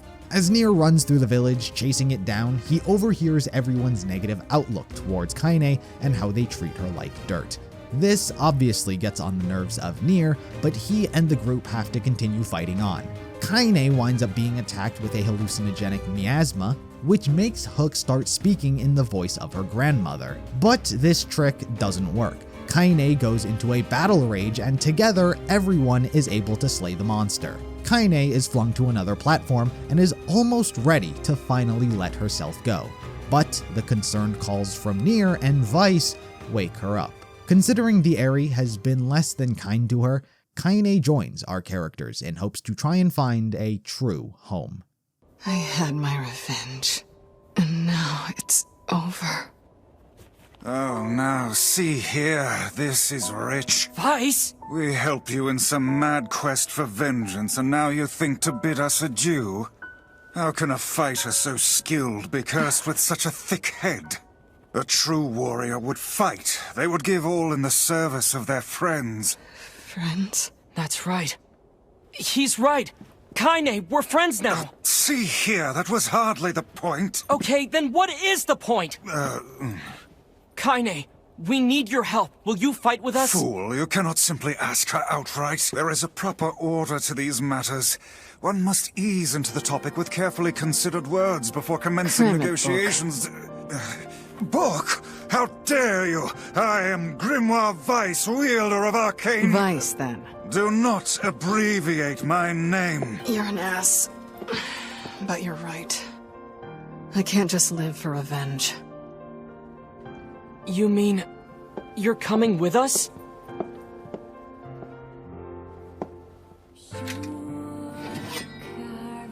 These swords of mine need a true home. But you'll do for now. NieR then proceeds to explain their entire situation, the Black Scrawl, how they intend to find the sealed verses to complete Weiss, and fulfilling the prophecy, and so on. Having known someone personally who had the same disease, Kaine tells everyone about another kingdom that's been working on a cure. And so, our group travels to the Kingdom of Facade. It's certainly a much more unique and different location compared to all of the others. The people speak in a completely foreign language made up of gibberish and follow over 124,000 different rules, which makes up their legal system. It's hypothesized that the people were descendants of slaves however long ago, which is why they wound up developing this rule system, as they could not live without the guidance of them. But nevertheless, they have developed their own culture and the sort around it, which is why everyone wears masks. It's one of their rules. When our characters arrive, it's certainly a culture shock, at least for Weiss and Nier, as Kaine has been here before. She opts not to enter the city for personal reasons, leaving the other two to wander aimlessly, incapable of communicating or even understanding what anyone is trying to say. But fortunately, they do run into a very helpful girl named Furiae. Furiae wasn't actually originally from this village, but her parents sent her here when she was 8 years old because they saw her as an abomination. Or at least they saw the keloids on her face as such. Basically, it's just overgrown scar tissue from an injury she obtained since she could remember. Regardless, they made her physically unsightly in the eyes of many, including her parents. They were prosperous wholesale dealers of fabric who saw their child as someone who was going to get in the way of their business, which is why they sent her to Facade in the first place to quote-unquote get a job. Furiae pretty much knew that they were abandoning her, and she was alone by this point. She knew her parents didn't want her and figured she would try and start a new life here. Upon her arrival, she met a young boy who was actually the prince, but she didn't know that at the time. He gave her a job under one of the vendors to travel around the kingdom selling fruit, and that's what she did. Some of the rules that were implemented were kind of nice in her mind, such as wearing the mask as she could hide her keloids. But others were much trickier to navigate through, such as her inability to talk. She can talk, I should say, but one of the rules is that residents without land identification shall not speak. Furiae is a stickler for the rules and follows them so much that she even carries a book around with her which details each of them.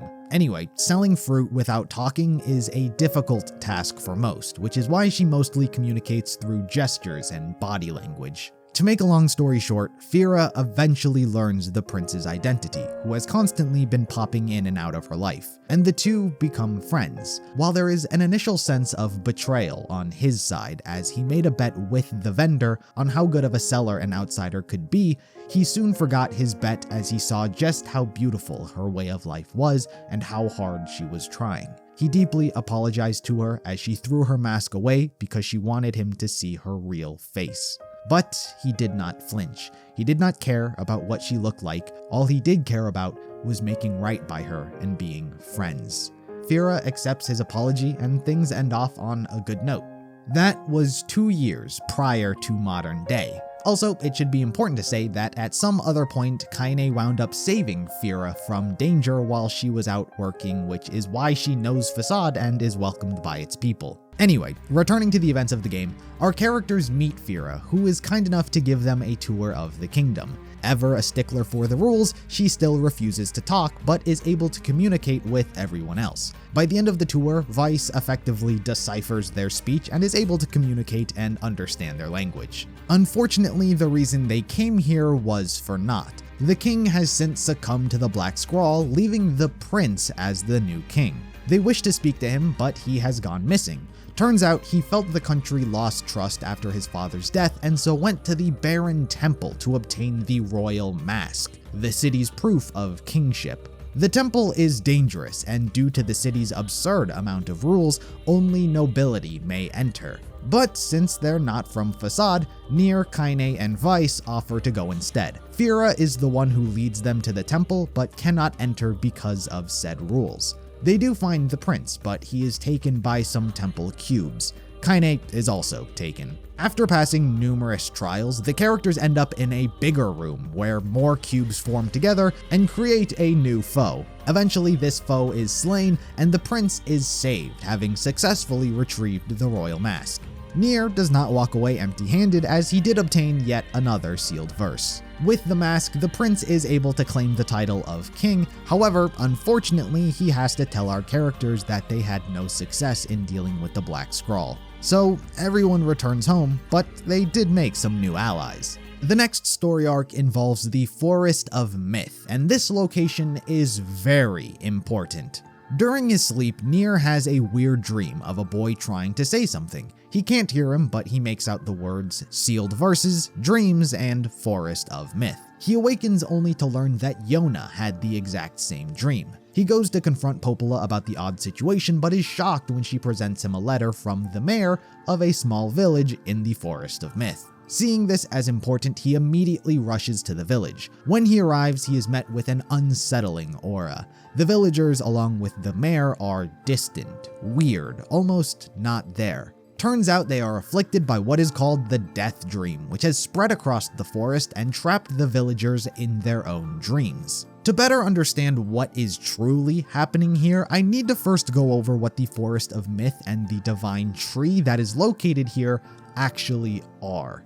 This entire location, most specifically the Divine Tree, in truth, is actually a supercomputer which holds all of the data of the old world and more specifically houses the memories of the humans needed to create replicants. Whenever Devola and Popola need to create a new replicant, they come here and use the data that is stored within the tree to create a new replicant. The whole forest is a computer network. The village is here along with the people who worship the tree just so they know the place is protected. The people don't tamper with the tree, they simply worship it and make sure nothing bad ever happens, unbeknownst to the truth.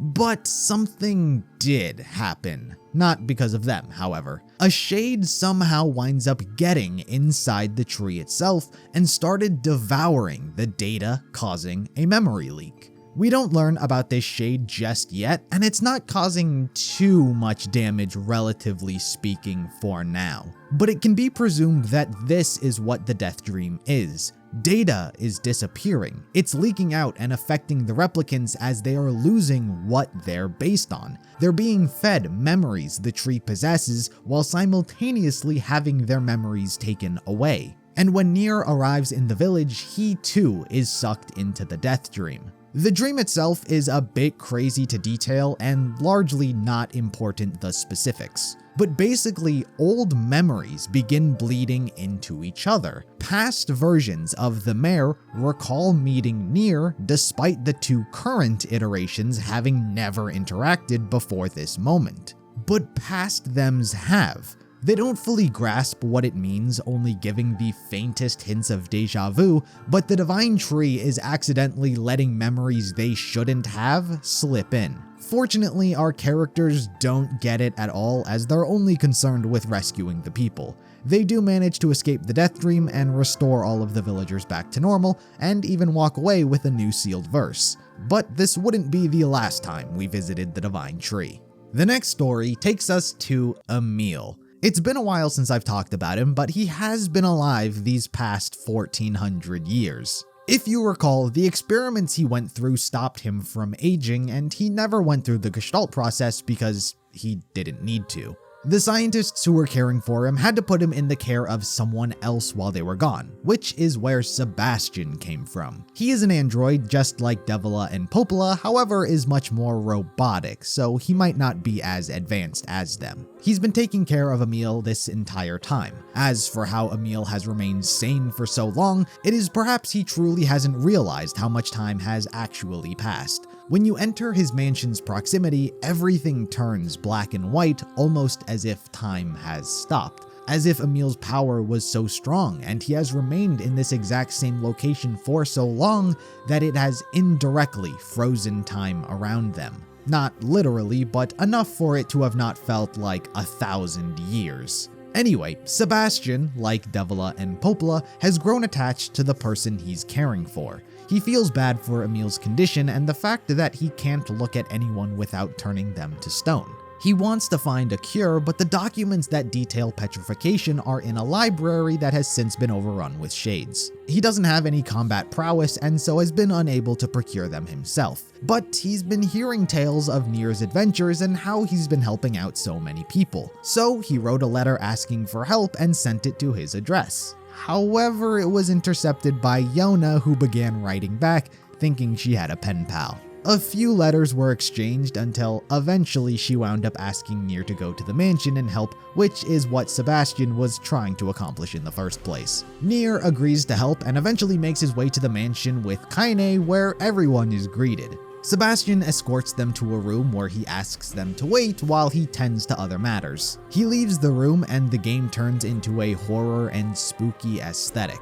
The mansion becomes haunted and ghostly things start occurring. There is genuinely no reason this actually happens. The whole thing was just an homage to Resident Evil and has no in-story explanation. So while NieR and Weiss are exploring the mansion, they come across and meet Emil. They're astonished by his sense of hearing as he goes on to explain the situation regarding his eyes. However, of course, he doesn't know anything about the letter. The characters go off to find the butler, and when they do, he explains the mix-up that seems to have occurred with Yonah. But NieR, being the good guy he is, wants to help out Emil in any way he can and so agrees to clear out the shades in the library. They successfully do this, but while Emil is searching for the book, one suddenly flies out from the shelf. It's Grimoire Rubrum, one of the 13 grimoires created, and Weiss's old friend who died in front of him. But of course, Weiss lost his memories and doesn't recognize her, and she doesn't have any intelligence. Only Weiss and Noir do. All she is now is a magical book that is unleashing its power on anything nearby. Our characters are forced to fight it and destroy her, erupting into a burst of papers. But amongst the sheets, NieR finds the page he's looking for about petrification. Sebastian takes things from here. He thanks everyone for their help and bids them goodbye. But before they leave, Kaine has a few words for Emil. She empathizes greatly with his situation. The two bear a burden, physically, more than NieR or Weiss, and it's what's led to each of their individual isolation. But she lets him know that what they have is not a sin. And Emil needed someone in his life who thinks like that, and gave him the ability to accept what he is without being ashamed. Anyway, the characters go their separate ways, and most importantly through this venture, NieR has obtained the final sealed verse needed to complete Weiss. Now that Weiss is completed, the Shadow Lord is finally able to enact his plan and force the Grimoire failsafe. Of course, everything is viewed from NieR's point of view. As he does, he is caring for Yonah, whose condition is only worsening. He is ready to fulfill the fake prophecy he was told and kill Noir with Weiss, but before he does, he wants to make sure Yonah is alright. But since she's not, he goes to Popola to get some medicine. She sends him to go get some vapor moss on the other side of the city, but while doing so, runs into Emil. He's been hearing some noises and sensed a great danger headed for the village and so ran off to warn everyone. But by the time he arrived, he was exhausted and collapsed and taken to the library to recover. But he was indeed right. The Shadow Lord has initiated his assault on the village and has come to claim Yonah and integrate Noir and Weiss. Hordes of shades arrive, both large and small, terrorizing the village. While NieR and eventually Kaine, who joins the fight, try to fend off the shades together. While they, for now, deal with the big shade, everything eventually leads to the library where Yonah currently resides. More shades are found, but this time Emil is also there to help. A remnant of the giant shade flies into the room, which the characters are forced to deal with yet again. Emil is incapacitated upon its arrival. The creature is eventually pushed into the basement, where Kaine closes and holds the door shut. But just as everything seems to be coming to an end, the Shadow Lord finally appears in person with Yonah in his arms. He incapacitates NieR by stabbing him in the shoulder. Everything has fallen into place. Both he and his sister's replicant body are together, and Weiss has obtained the power he needs to initiate the failsafe. All that's left is for him and Noir to join. The only thing that goes wrong are Weiss's memories. He still hasn't regained the memories of what his purpose is or what he's supposed to do, and thus is hesitant to believe anything Noir is saying. In fact, Weiss still fully believes the lie that Devola and Popola made up to trick NieR about how Noir and the Shadow Lord are evil.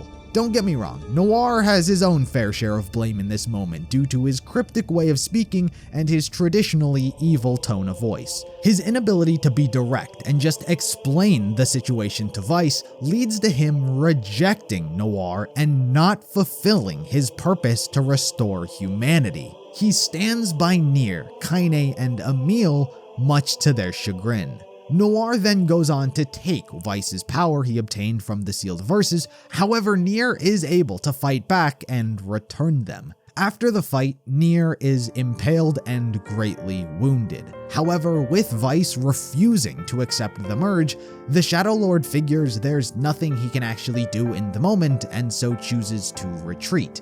He takes Yonah's body and flies off with her back to his castle. As for the others, the situation only worsens.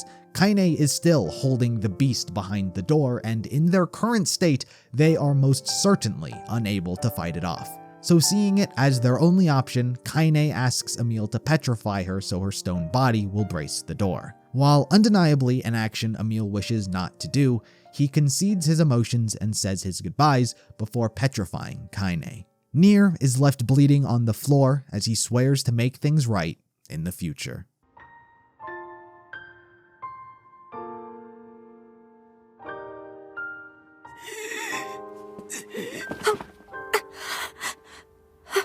Wait for me, Yonah. Wait for me, Kaine. I swear.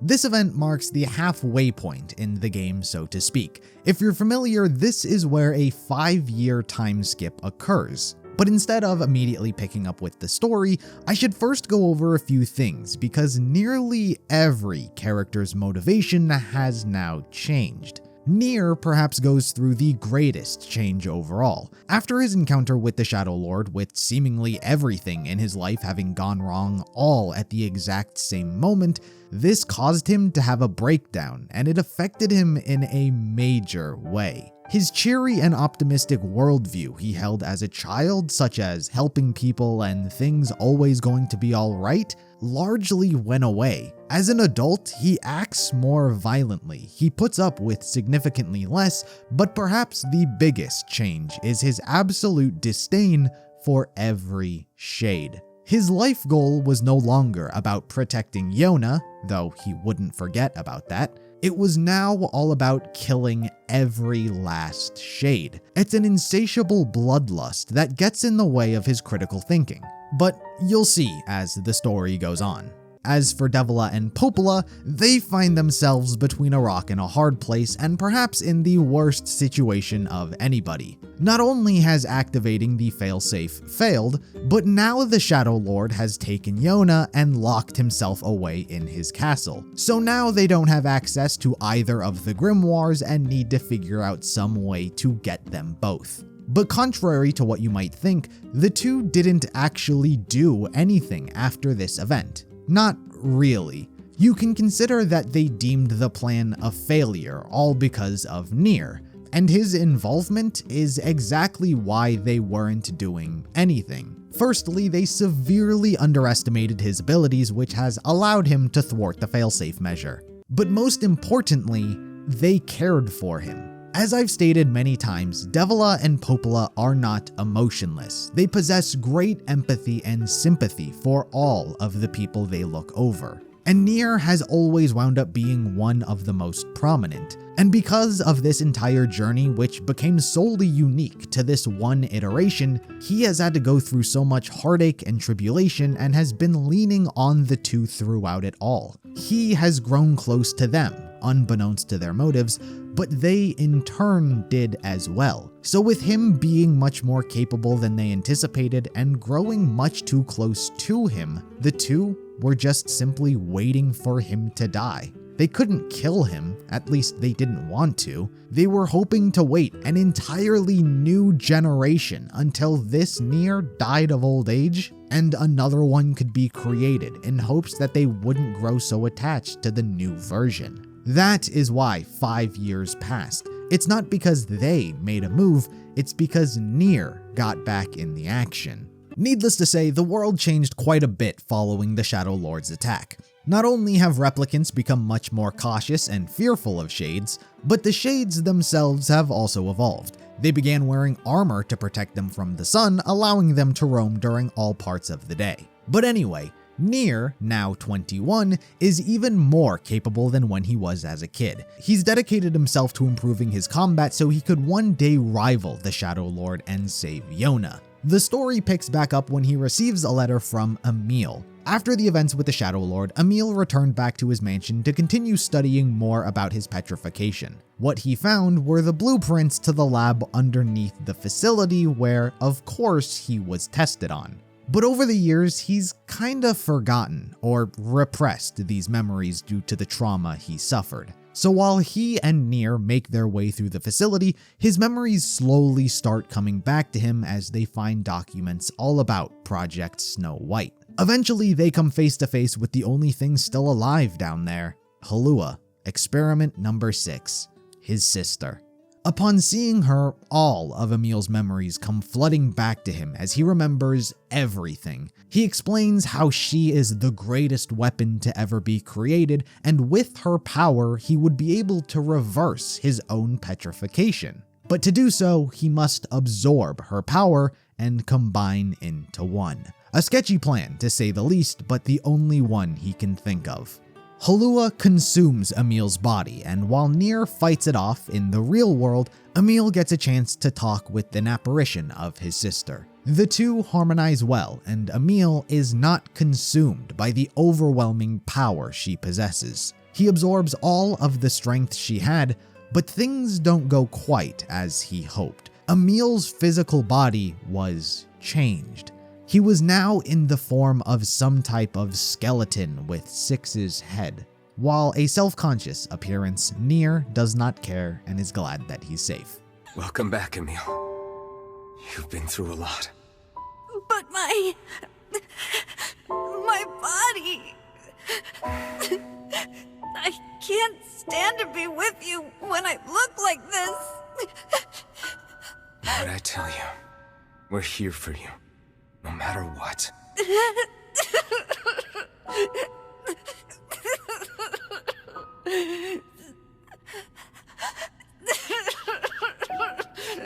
Can you see my face?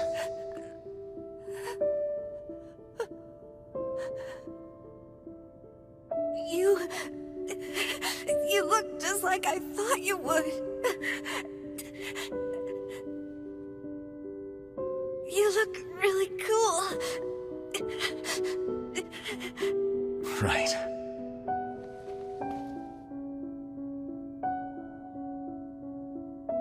I think I'm okay now.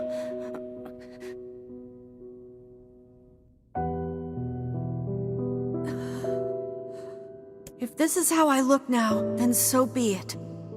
I was terrified at first, but it's not all bad, you know? I have the magic I wanted, and I can use it to bring Kaine back to us.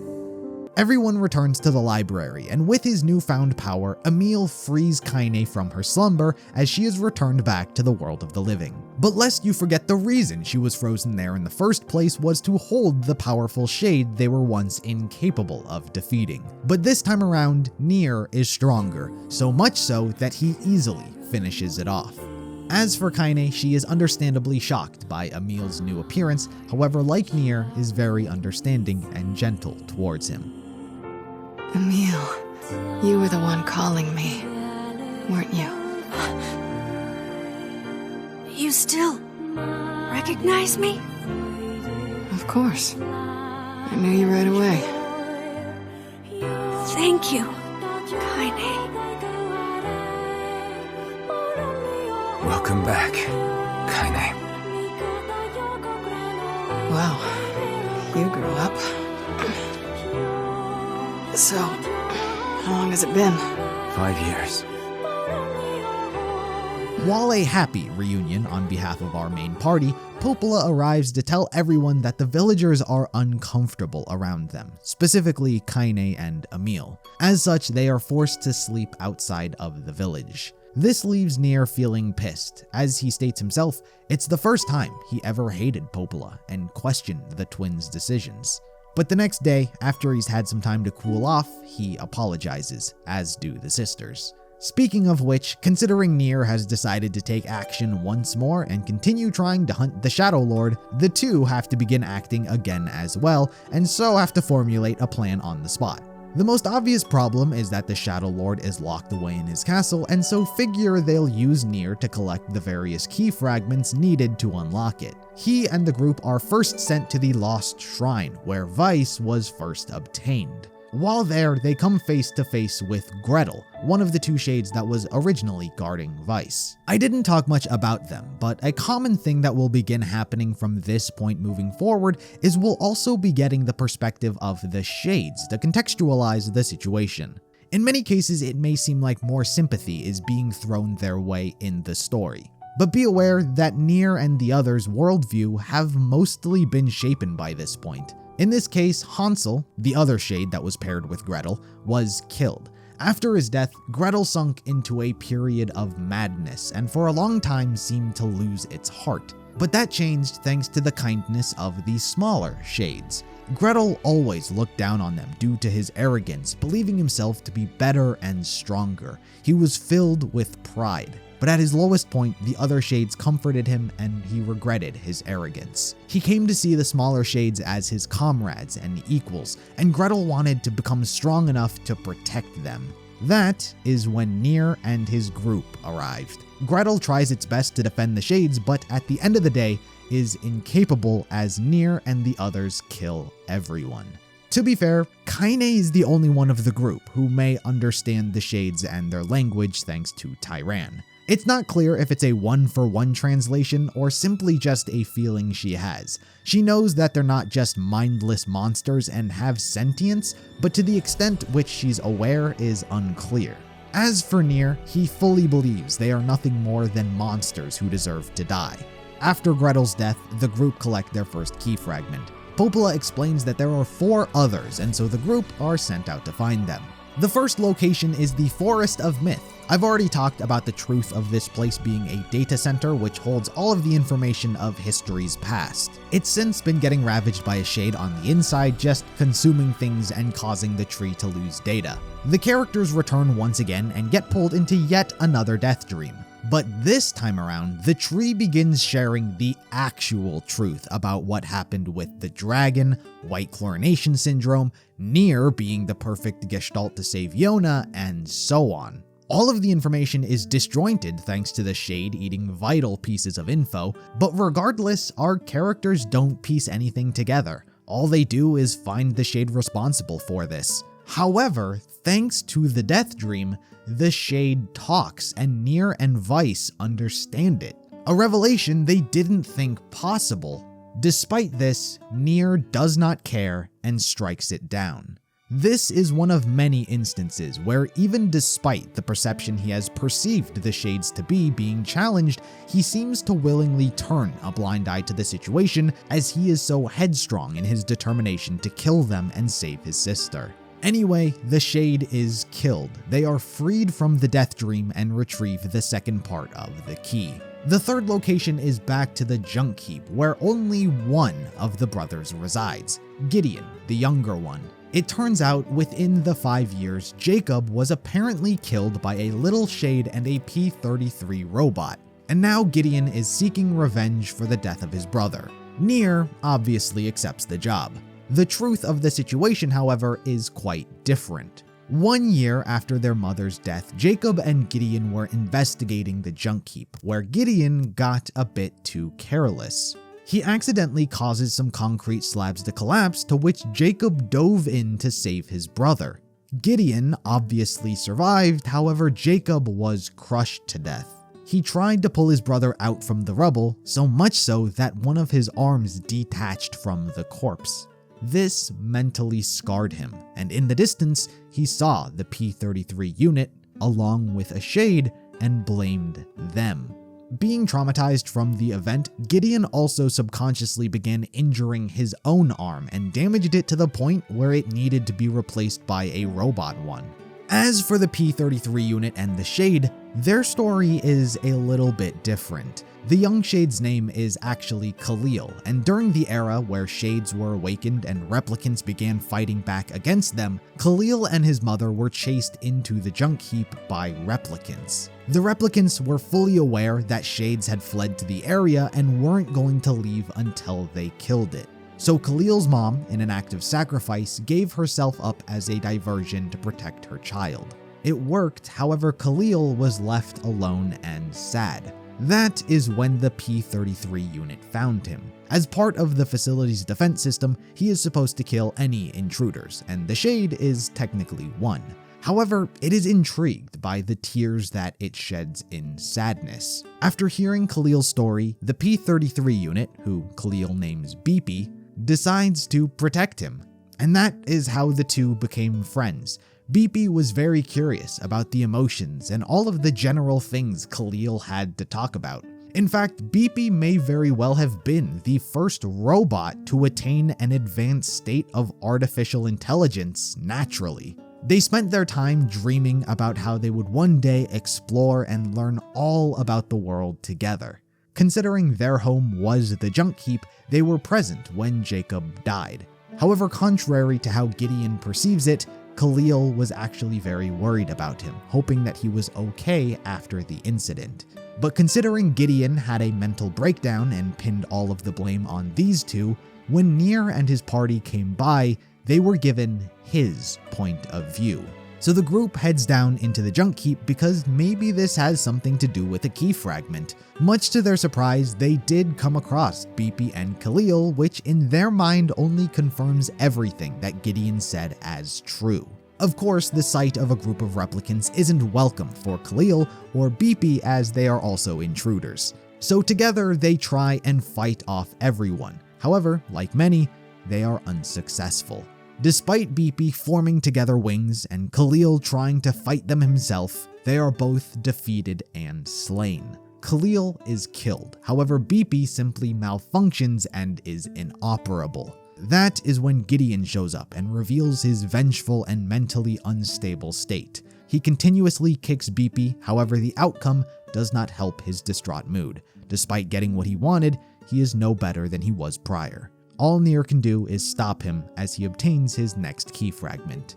Before we go on, it's important to note that Beepy is still alive and would go on to play a major role in the story down the line. So just don't forget about his story with Khalil because it'll be important.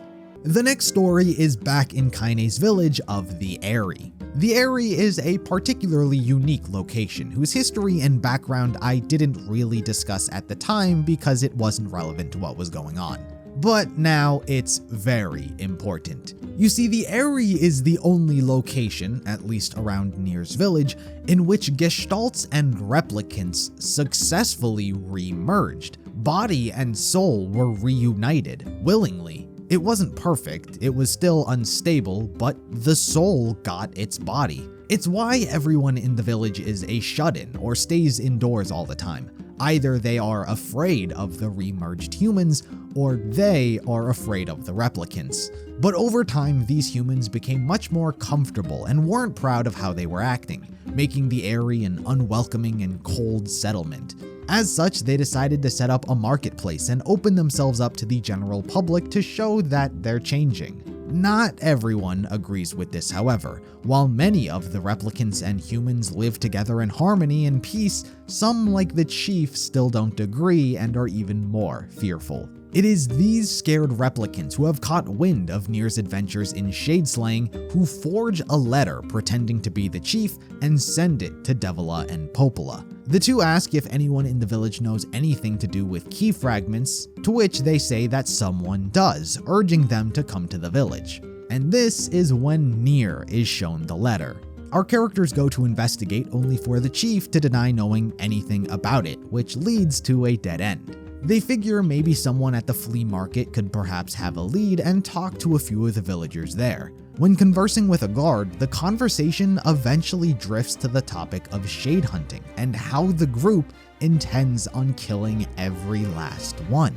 The guard, who is a shade as are all of the people taking part in this event, panics and is incapable of keeping his soul merged with his body. He transforms back to his original state, for which NieR immediately kills him, which scares all of the other Gestalts and causes them to also transform back into shades. Our characters go on a rampage, killing each and every shade, seeing them all as monsters. Even Kaine tries to strike down one who's protecting a replicant, as the two, despite being a real human and a replicant, live in peace and have found that harmony.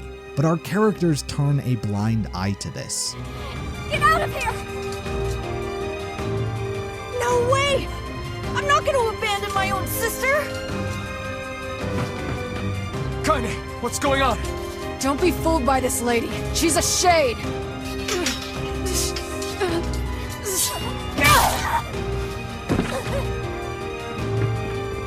No! No!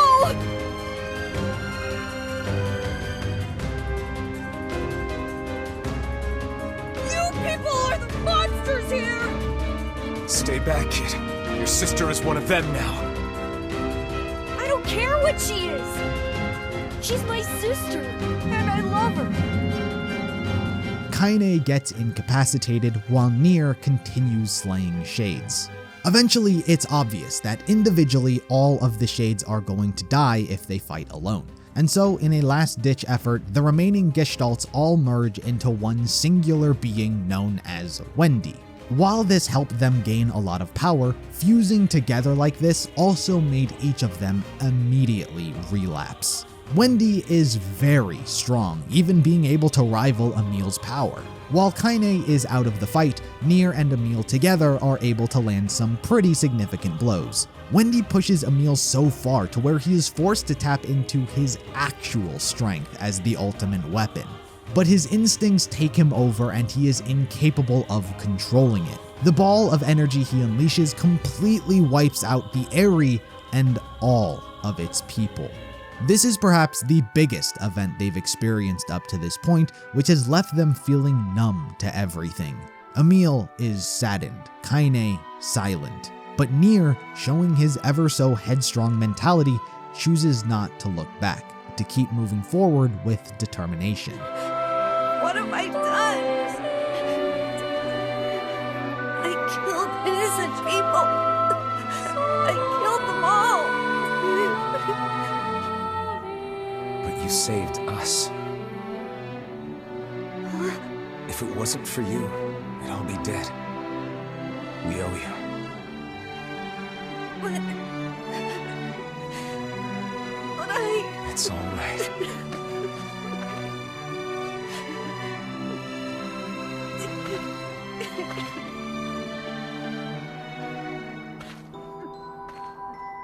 Really? Don't look back. And if any event is indicative of NieR's new questionable state of morals, it would be this one. Even from his perspective, innocent replicants were killed, but what it was they were doing justified the tragedy. At worst, he simply ignores what they did so he can keep moving forward. Before we continue on, there is a small little side story that winds up taking place in Seafront. It's not exactly relevant to the main story, but it is a story which happens nonetheless. A shipwreck winds up washing ashore on the nearby beach with seemingly no one on board. The story mostly takes the point from the perspective of a postman who's one of the first people to come across the wreckage. He decides to explore it himself to see what it's all about, but while inside he hears the cries of a young girl. She's very scared and can't talk, but fortunately the postman is very gentle with her. He brings her food and even gives her a name, Louise. Over the course of many days and weeks, he comes to build a rapport with her. He constantly checks in, gifts her a ribbon, sings with her, tries to teach her how to write, and even wants to adopt her as a daughter. She's been on this ship for who knows how long, and now that he's spent some time with her, getting to see what she's like, he feels comfortable enough to try and give her a new life. But she's initially hesitant and turns it down. But not for the reasons you'd think.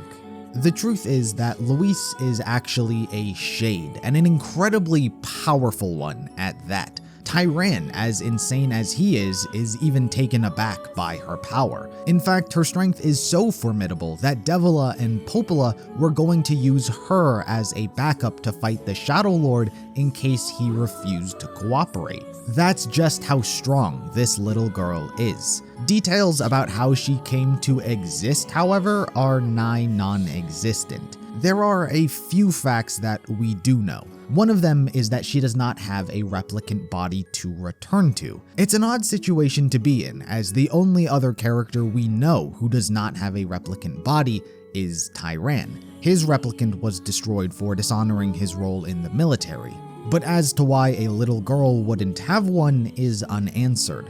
A possible theory, and one that might explain everything, is that Luis was a girl infected with white chlorination syndrome, and then became part of the Legion when she was forced to make a pact with the gods. She was then, in that form, put through the Gestalt process, which restored her humanity, but gave her godlike powers. This would be most notable because of her glowing red eyes, a physical characteristic in the Legion. But that is just a theory. Another fact is that the ship she was aboard was a slave ship. The replicants who ran it were selling people. Luis happened to be one of the victims on board. The reason the ship crashed in the first place is because she killed everyone on board. It's unknown how she, as a shade, was involved in all of this, but either way, being here caused her to feel like no one was ever helping her and no one was ever kind to her. Which is why when the postman arrived and was so generous and caring, she wanted to be like him. She wanted to be with him. The only thing is she knew she was a shade. She thought of herself as a monster, which is why she uses her power to disguise herself as a human. Ironically, despite being an actual human, she wanted to be a human like the postman.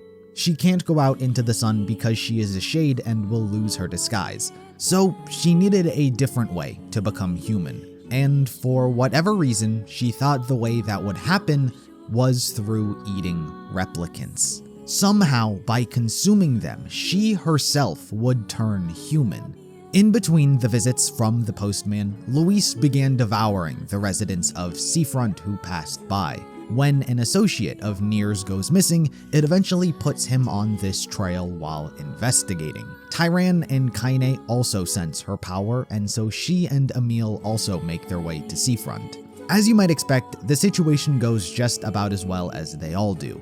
NieR and Weiss enter the ship alone, and they discover the bodies of the Seafront residents. Afterwards, everyone joins up and finds Luis, and the postman is there as well for his routine visit. Kaine knows she is a shade and tries to warn everyone, but Luis, already struggling to keep her true form at bay, full-on transforms due to the hostility our characters are presenting. As you might expect, everyone fights. Our characters put up quite the formidable challenge, inflicting multiple heavy blows one after the other. However, Luis's regenerative abilities are so strong that she's able to heal through all of them. Just when she's getting ready to unleash a devastating attack which renders our characters useless, they are only able to survive thanks to the postman. He takes a piece of wood and begins attacking the girl. It's not the attacks that do anything to her, but the emotional trauma that stops her from attacking. He really became her sole reason for existing. All she wanted was to live life with him. And now here he is calling her a monster and rejecting her. Stop! Don't hurt these people!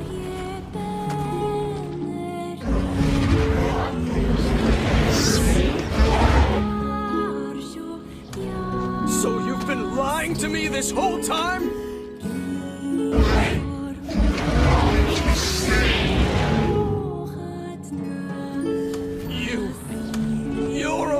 monster!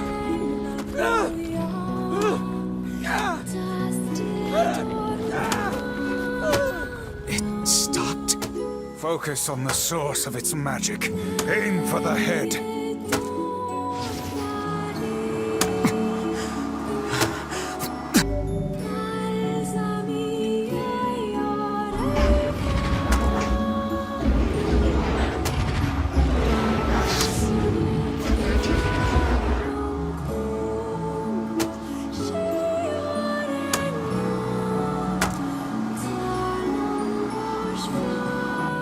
We can never be together! You disgust me! This gives Nier the opportunity to deal a fatal blow to her. Louise spends her last moments looking over the horizon at the world she never got to see, wondering why she had to look the way she did. The story ends on a somber note. Kaine, while exploring the ship, found a letter the girl had written to the postman. A true miracle, as no shade had ever had any success in speaking or writing. But the letter had only 2 simple words. The hell's this, sunshine? A letter. That thing wrote it for the postman. Ha! Man, that is some grade A chicken scratch. She probably copied the letters as best she could. So, what's it say?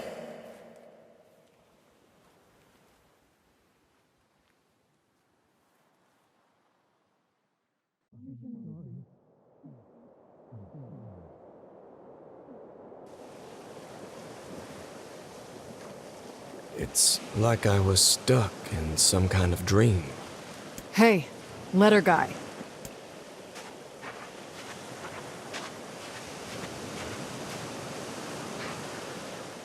You're that... how can I help you? Got a letter for you. Wait, you have a letter for me? Yeah, it's from that thing on the ship. Louise? Let me see. Oh, it says, thank you. Wow, look at this. After all that time I spent trying to teach her to write, she actually managed to string together a few ugly little letters. Damn it. Why can't I stop seeing her smile? Or hearing that song she used to sing? I know she ate people. I know she was a monster.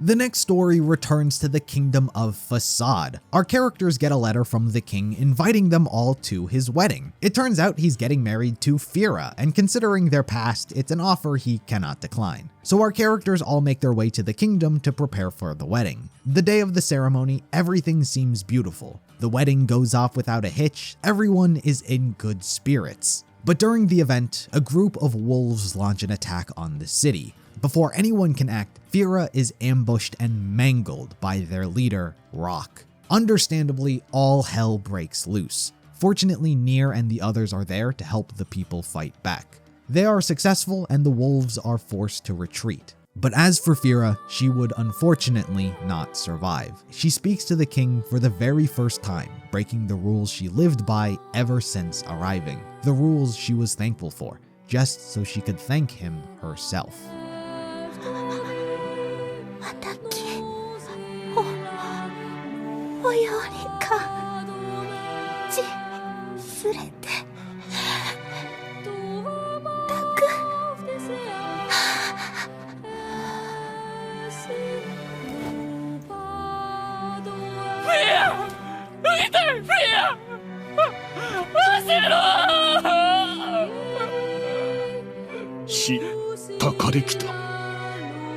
Furiae would pass away, leaving the king devastated and enraged, seeking revenge on the wolves for their actions. But before we can continue with that, how did this all happen and what led to the wolves deciding to attack? Well, things obviously take perspective from Rock's point of view, considering it was a shade. Rock was originally a dog that underwent the Gestalt process. In its past life, they were raised by an old man who gave up his position in the program so his dog could have eternal life. Due to Rock's fond memories of its owner, they wished to live in peace. For some reason, they were reincarnated as a wolf and lived as one in the forest. But over the years, as the replicants gained sentience, he watched as the forest was slowly turned into deserts. More and more of the land was taken away until the forest was completely gone thanks to Facade and what became their citizens. The people would even begin killing the wolves. Despite this, Rock still wanted peace and harmony. However, in the end, they realized it would be impossible for both species to coexist. The men of the mask continued murdering their pack and showed absolutely no signs of stopping. It reached the point where it was either extinction or retaliation, and after seeing a group of pups murdered, it's obvious which they chose. They attacked the day of the wedding, which led the king to rally together an army and hunt them down. Rock offers all of the other wolves the opportunity to flee and survive. However, they all choose to stand their ground. Despite their overwhelming numbers, the king and his men are able to fend off the hordes of wolves. Rock chooses to target NieR, recognizing he's the strongest and biggest threat. However, it doesn't work. Rock is defeated and the king deals the final blow. The resolution is left somber, Rock not knowing what they did to ever deserve such a fate, and the king without his bride. At Fira's grave, the group can do nothing more than offer their condolences before moving on, having retrieved the final key fragment. As you might expect, the mood is quite heavy. Devola and Popola know full well that to fulfill their purpose, they're going to have to face NieR. As for him, it's the final showdown to save his sister. Our characters use the key fragments to gain access to a surprisingly serene atrium. They are posed with multiple riddles regarding the truth about everything, the disease, the separation of body and soul, and so on. Our characters answer them correctly, gaining access further into the castle. But in the next door are Devola and Popola. The time has come for them to act. They try a very optimistic approach, asking that NieR simply return to the village. But of course, that was never going to be an option. While confused more than he ever has been in his entire life, everyone is forced to fight. It's an unbelievable scenario from everyone involved, even Weiss thinking that they could be shades in disguise. But they are real. NieR and the others are able to hold off the assault, forcing them to retreat further into the castle. As our characters venture further in, they encounter, what you might expect, more shades. But unlike the other shades that have been encountered throughout the world, this location is unique. As is typical of humans, oftentimes they prioritize the well-being and safety of the children and babies. There are various heavy shades here to protect them, but Kaine opens a door holding all these babies behind. And when unleashed, our characters begin killing them all. While the shades attempt to plead with them to stop, our characters still don't understand them and continue the slaughter. Eventually, a motherly shade appears and gathers all the children together, fusing into a boar known as Goose. It is very strong, and thanks to being made up of so many gestalts, killing it is difficult as well, as it's able to revive multiple times. Eventually, it armors itself up and proves to be a real hurdle our characters might not be able to overcome. But just when things are looking down, the king and the people of Facade arrive to help out. In honor of their fallen queen, they have decided to help NieR rescue the one he's closest to. It allows the three characters to continue moving forward, despite not wanting to, while they fend it off. In the end, the king, his army, and Goose are all killed. Everyone once again comes face to face with Devola and Popola. This time around, they say things as bluntly as they can. They tell them how they are shells, that the shades are human, and the two have a duty to fulfill no matter what. Without giving our characters any time to think, they all fight once more. NieR continues to be in denial, and before he knows it, Devola is killed. Everyone tries to get Popola to stop and end things here and now, but how could she at this point? Her sister and companion for the past 1,000 years was just murdered. Now she's acting on her emotions. Popola unleashes an almost uncontrolled amount of energy, similar to Emil's own when he lost control. In fact, it is only because of Emil that this power of hers is able to be rivaled. Emil protects our characters from her attack and chooses to sacrifice himself, allowing them to continue moving forward. Both he and Popola's energy spheres collide. With so much power refusing to give in to one another, everything collapses into itself. The two both disappear into the unknown. It should be important to note that while Popola was incapable of surviving this energy, Emil was. He is the ultimate weapon, and his body has proven to be incredibly durable. His head crash lands somewhere in the desert, but that doesn't hinder his mobility much. Despite this, NieR and Kaine believe him to have died and are very distraught. The two express their grief in different ways. NieR is much more traditional, almost losing the will to live himself, while Kaine is very pissed. But after getting a little too close, the two must push on. If they didn't stop before, they most certainly weren't going to stop now. Upon entering the Shadow Lord's room, they see Yonah, and it's clear they want to finish things once and for all. Initially, Grimoire Noir is sent to do his dirty work and fend them off, but he is incapable and inevitably defeated. Afterwards, everyone else begins fighting each other with the literal fate of humanity on the line. Yet, in the midst of their battle, Yonah reawakens. Not NieR's Yonah, but the original. Her body and soul have been reunited, but upon waking up, Replicant Yonah's conscience was still in there. Yonah could feel it and all of the sadness and grief she had over missing her brother. She could sense just how badly she wanted to be reunited and thought it was wrong to take that from her. And so, she decided to give her life. Please, just stop. I don't want to do this anymore. I don't need someone else's body. I don't want it.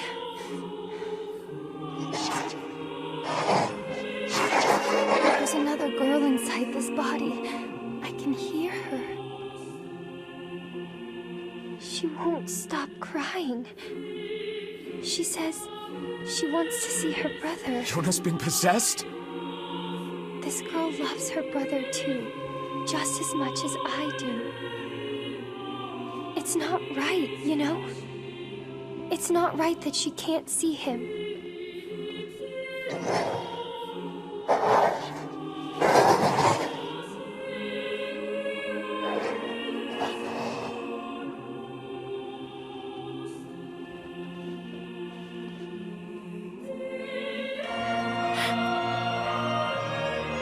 It's you, isn't it?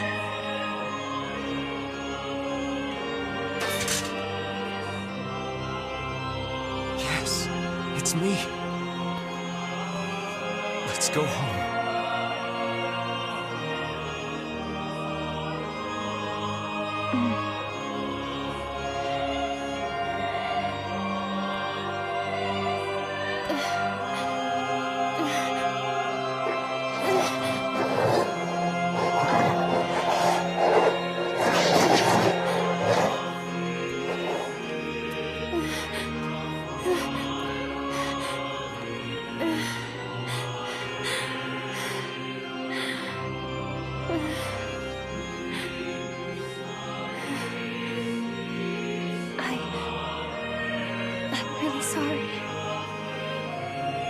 I don't know what to...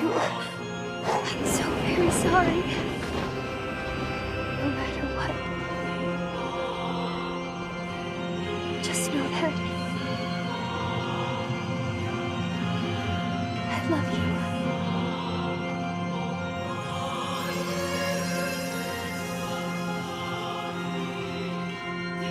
The Shadow Lord lets out a grief-filled scream before turning his attention back onto NieR. During this battle, Weiss ends up falling onto the floor, revealing that all of his power has been used up by NieR in the last 5 years. And so he, in his final act, musters up whatever remaining strength he had left and completely destroys Grimoire Noir, losing his physical form in the process.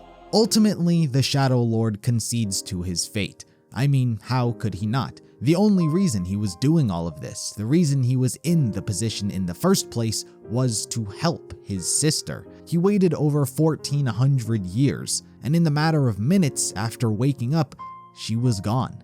What else was there to keep fighting for? Nothing, in his mind. He allows Nier to do as he will. For a brief second, he stops to consider his actions and the potential ramifications of what may come with them, but ultimately shakes it off and kills him. And so, with the Shadow Lord defeated, Yonah is reawakened and the siblings are reunited. Kaine figures the moment is much too touching to what she's used to and tries to bounce. I haven't really touched too much upon the relationships that had formed throughout this game's journey. I think it's evident that a strong companionship had formed throughout the group. Pairs like Kaine and Emil were able to bond due to their similarities and life experiences. But as for Kaine and Nier, Kaine had kinda fallen for him over their journey. Things really started when she was rescued. But most importantly than that, her entire worldview has changed. For the longest time, she was bitter and cynical, no place to call her home, and in reality was seeking death. But when she joined Nier, his goal became hers. She was finally accepted. Her hatred and sadness disappeared. She was now hopeful, believing she can be loved, believing she can belong in this world. But she would only get to experience this change briefly, because now that the Shadow Lord was dead, every shade goes along with him. They're all inevitably going to relapse, but Kaine's is a bit sooner. She's been suffering from the Black Scrawl this entire time and has been on the verge of relapsing for quite a while, and now that all of the gestalts are going haywire, she can't hold it back any longer. She asks Nier to kill her because no one else will be able to, and then she goes berserk. Nier is forced to fight her, but unlike every other encounter and decision he's been forced to make up until this point, this time around, he does not have to kill his friend, and that's thanks to Tyran. I haven't really been talking about him because he hasn't played too much of a role other than slight comments here and there throughout the events of the game. While he's almost exclusively been mocking Kaine and saying how he can't wait until she relapses because he wants to take her over, turns out Kaine wasn't the only one who changed. He did as well.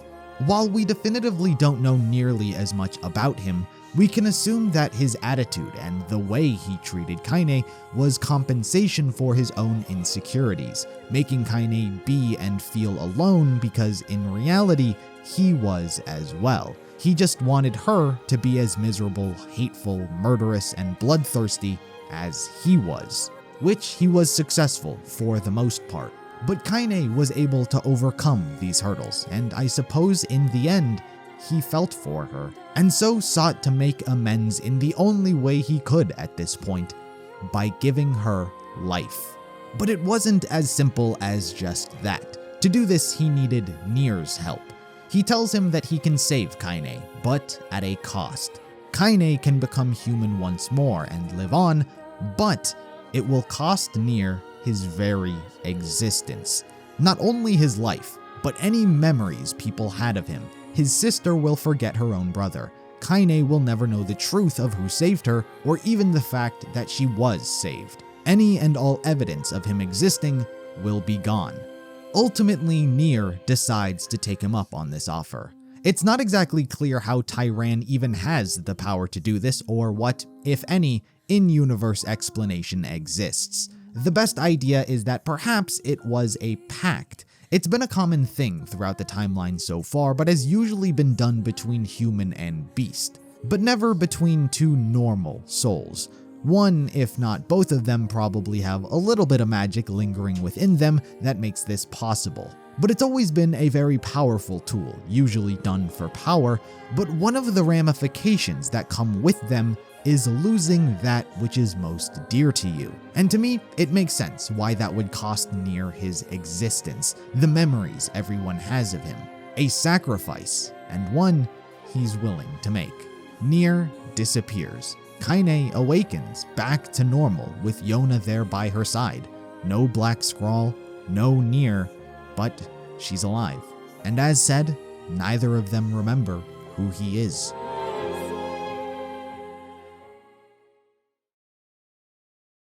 Life after this event seemed to just return to normal for everyone. 3 years pass before anything happens again. But things weren't so normal for Kaine. Nier has had such an instrumental role in her life that the prospect of him ceasing to exist in everything she went through makes literally no sense. Before him, killing Hook was all she wanted. After that, she was happily ready to die. So why would she go on a journey to save Yonah, fight the Shadow Lord? Why did she feel like a changed person after it all? She knew something wasn't right, that there was something very important to her that she couldn't remember, but that's all it was, a feeling. Anyway, to make herself feel better, she decides to go kill some stuff. After saving a nearby guard, he tells her that they've lost contact with the people of the Forest of Myth and someone needs to go check on them. Kaine sees this man as useless and so does it herself. When she arrives, the people have been slaughtered, but it wasn't by shades, it was by robots. Kaine sees an opening in the tree itself and decides to investigate further. She gets to see the inner workings and how it's all just one big central computer network. She is greeted by the administrators. They take the form of a young boy and girl who are very reminiscent both physically and vocally to future characters we've yet to meet. However, it's mostly just a reference and you shouldn't think too much about it. Anyway, Kaine is a shoot first, ask questions later type of person. Their intentions were already made clear with the slaughter of the people inside the forest. It turns out the administrators have dubbed the world a failure. Usually decisions like these are made on a district by district basis. However, with the Shadow Lord dead, it has been determined that the world should be reset. No more humans and no more machines. But they are incapable of following through thanks to Kaine. Various methods are used to stop her, such as regular robots, but also recreations of herself. This is the tree that creates and stores replicant data in the first place, after all. So they have created multiple iterations of Kaine during her journey when she was the strongest. The overwhelming numbers proved to be too much for her to handle alone. But just when things were looking grim, Emil returns, revealing himself to still be alive. Over the past 3 years, he spent his time restoring his body and messing around with magic, which has resulted in him gaining extra arms. Of course, with the ultimate weapon by her side, the two are able to defeat the Kaine clones. Like her, Emil too senses some important memory of someone missing and so joins her cause. As the two make their way further into the tree system, they are forced to face memories from their past. The majority include bosses they've faced during the events of the game, including Hook, who is her greatest source of pain from the past. But with all of the painful memories hindering her, there are also the good ones to assist her, like Weiss. The reason Kaine is able to do so much against people like the administrators are perhaps because they allude to her being a singularity like Zero was. It's been quite a while since I've mentioned them, but a singularity is an entity that can create a branch in a timeline. Zero created dozens of them, and they form an alternate future. And Kaine is perhaps just like her. Her power is able to disintegrate the administrators, and through what I can only describe as pure willpower alone, is able to remember Nier and force his being into existence once more. But being in the tree, the system recreates him. A giant lunar tear forms, and from it is Nier back in his young body, likely just saved data from that time. Everyone has regained their memories of him, and things end on a happy note. At least for our characters. Humanity is doomed. The replicants will be able to live their life until they die. But they can't have children. They can't reproduce. So they're destined to go extinct in 1 generation. Nier Replicant story shows that good people are capable of bad things. Nier, Kaine, Emil, and Weiss were doing what they were doing out of love and care. They may not have had the entire perspective, but believing they were in the right and fighting for a cause they believed in is what caused humanity to go extinct.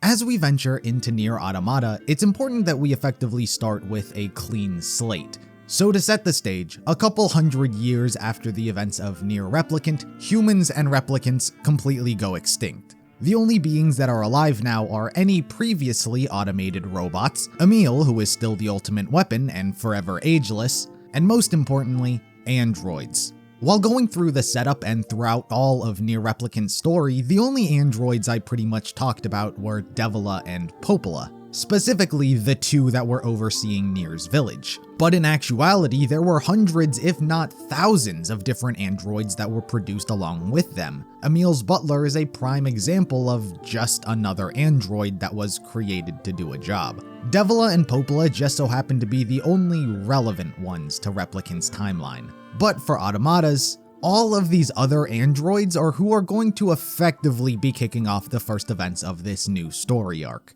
Firstly, I suppose I should mention what became of Devola and Popola following the aftermath of Project Gestalt. So the two that were overseeing Nier's village are dead, but there were still countless other Devola and Popola units stationed around the world who were overseeing their own respective regions. After the project failed, Devola and Popola models faced hostility from all of the other androids who knew about the incident.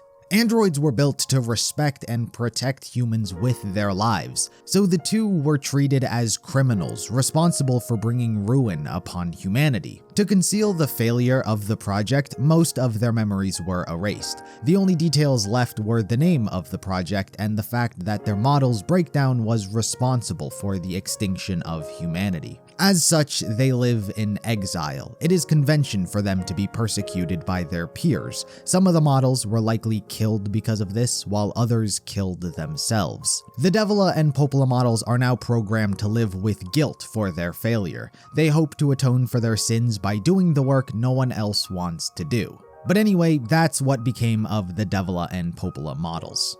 So after the failure of Project Gestalt, the androids left behind began to lose purpose. They were keeping things up and running until humanity returned, but now that that's impossible, what are they doing anything for? The majority of the androids decided to stay loyal to humanity and keep the planet clean, preserving their legacy until a time where maybe humans were able to return, regardless of whether or not that was even possible. But then other androids thought the opposite. What was the point in living and dying for an extinct species? And so a small coalition of androids banded together under this belief and became known as rebels. There was a brief period of conflict between the androids and rebels until the situation settled when the rebel force liberated Australia and became an independent state.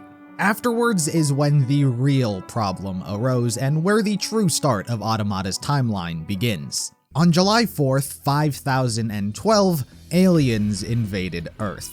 There was not some grand reasoning for their invasion, simply as instinctual as it gets: a predator finding prey. The aliens were quick to take over both North and South America and began constructing their army of machine life forms. It should be important to note that the machines are exclusively unique to the aliens, as is that term. The term machine will always refer to their kind, while robots and androids are a human construct. Despite their very plain and rustic appearance, internally the machines are incredibly complex and advanced, as you'll come to see. In response to the alien onslaught, the androids founded the Army of Humanity to fight back against this threat. They also set up the Human Heritage Restoration Management Organization. A mouthful, but in simple terms it was a unified communication network for all of the androids spread around the Earth. They then began production on as many battle-ready androids as they could. Both sides were effectively mass-producing their armies, however, it was the machines who were coming out on top. Slowly but surely, the androids were steadily losing territory to the aliens. They feared the worst-case scenario, that if the aliens did manage to conquer Earth and wipe them all out, all of the old world's culture and information about humanity would be lost. So they constructed a storage facility on the moon to protect this data. In addition, construction begins on bases in satellite orbit for use in combat. But the androids weren't the only ones fighting back against the aliens. In fact, the first one to have perhaps done so was Emil. With the world under attack, it was a natural instinct to want and protect it. But the real motivator for him was still his friends. Nier, Kaine, and Weiss fought so hard to live in this world, and he wasn't just going to allow some aliens to show up and destroy it. He launched a one-man war against their kind. As the ultimate weapon, he was formidable, but it seems that perhaps the aliens themselves were equally as such. Emil was forced to use his magic to make clones of himself to form his own army made up entirely of him. Over the course of 100 years, he had created over 85 million copies of himself. He tried to diversify as much as he could, creating an iteration for any given scenario. Offense, defense, support, mobility, aerial, large and small. He tried his damnedest to repel the alien forces, but in the end, he was unable to. This may be because with each subsequent clone he made, his memory was spread thin. Eventually, all of his memories became lost and jumbled. Losing the cohesiveness he had with his forces may have cost him the war. We don't know what happened to the original Emil. He's still probably out there somewhere. But he did at some point also craft his own nook hidden away from the rest of the world. He used pieces of scrap to replicate Kaine's shack and cultivated a whole bed of lunar tears in their memory. The reason I say Emil might have been the first one to fight the aliens is because if you look at the depiction of his war, there are no machines. And that may have been because Emil himself was accidentally the cause for their creation. While never explicitly stated, there's reason to believe that the aliens had managed to capture some of Emil's clones and used them in the creation for the machines. Their ability to wield magic-like projectiles is eerily similar to Emil's own, and physically speaking, they all have a head almost exactly like his. The one consistent feature amongst Emil and his clones was always his head. And if you look at the machines, they similarly have the same design, with the head being the most common trait, and it's exactly the size of Emil's. But like I said, that's merely conjecture. Emil lost the war. No doubt he helped thin the alien numbers while the machines and androids battled on endlessly. But in the year 5645, a familiar face would change the course of history. Beepy, the P-33 unit that Nier and the others had supposedly killed, reawakens.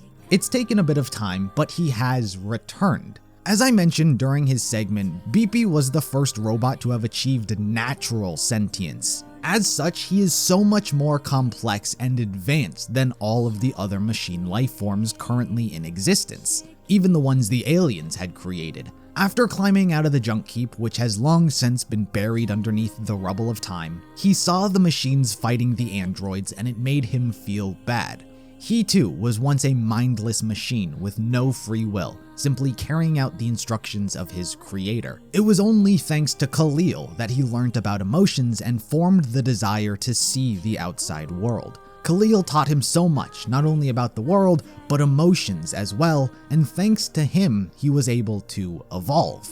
So Beepy sought to bestow this knowledge in the same manner. He launched himself into space, accessed the machine network, and taught the machines how to live. He gave the machines life and sentience. Once, long ago, a volcano erupted. From the fires of the eruption, a god emerged. One day, the god appeared before the machines and said, "Consciousness, pain, joy, misery, fury, shame, desolation, the future, the meaning of life." Following this event, Beepy ventured into the depths of space to honor his and Khalil's dream of exploration. As he is the one who gave them life, the machine life forms worship Beepy as a god. The machines were able to access emotions never before felt, not just moving forward, but from the past as well. The machines were able to reflect on what they were being forced to do in this war and how it made them feel at the time, and most of it wasn't good. If they were scared from seeing their comrades murdered in front of them, the aliens took away their sight. If the sound of war petrified them, they took away their hearing. And if they complained too much, the aliens took away their voice. It was obvious that despite being the bulk of their army, the aliens didn't respect them, and the machines did not forgive that. They turned on their creators. The aliens were driven to extinction by the very tool they had crafted. While this would officially take place over the course of the next few thousand years, it's simplest to wipe the aliens out from the story completely right now, as they play no further role. But before we really begin diving into the machines and their evolution, there's another smaller story I quickly wanted to go over first, and it's about the Kingdom of Night. I didn't mention this during Nier Replicant's story as it wasn't the most relevant detail, but after the 612 incident, the Earth became tidally locked, effectively halting all day-night cycles. Roughly half of the world is perpetually locked in daylight, while the other half is always in night.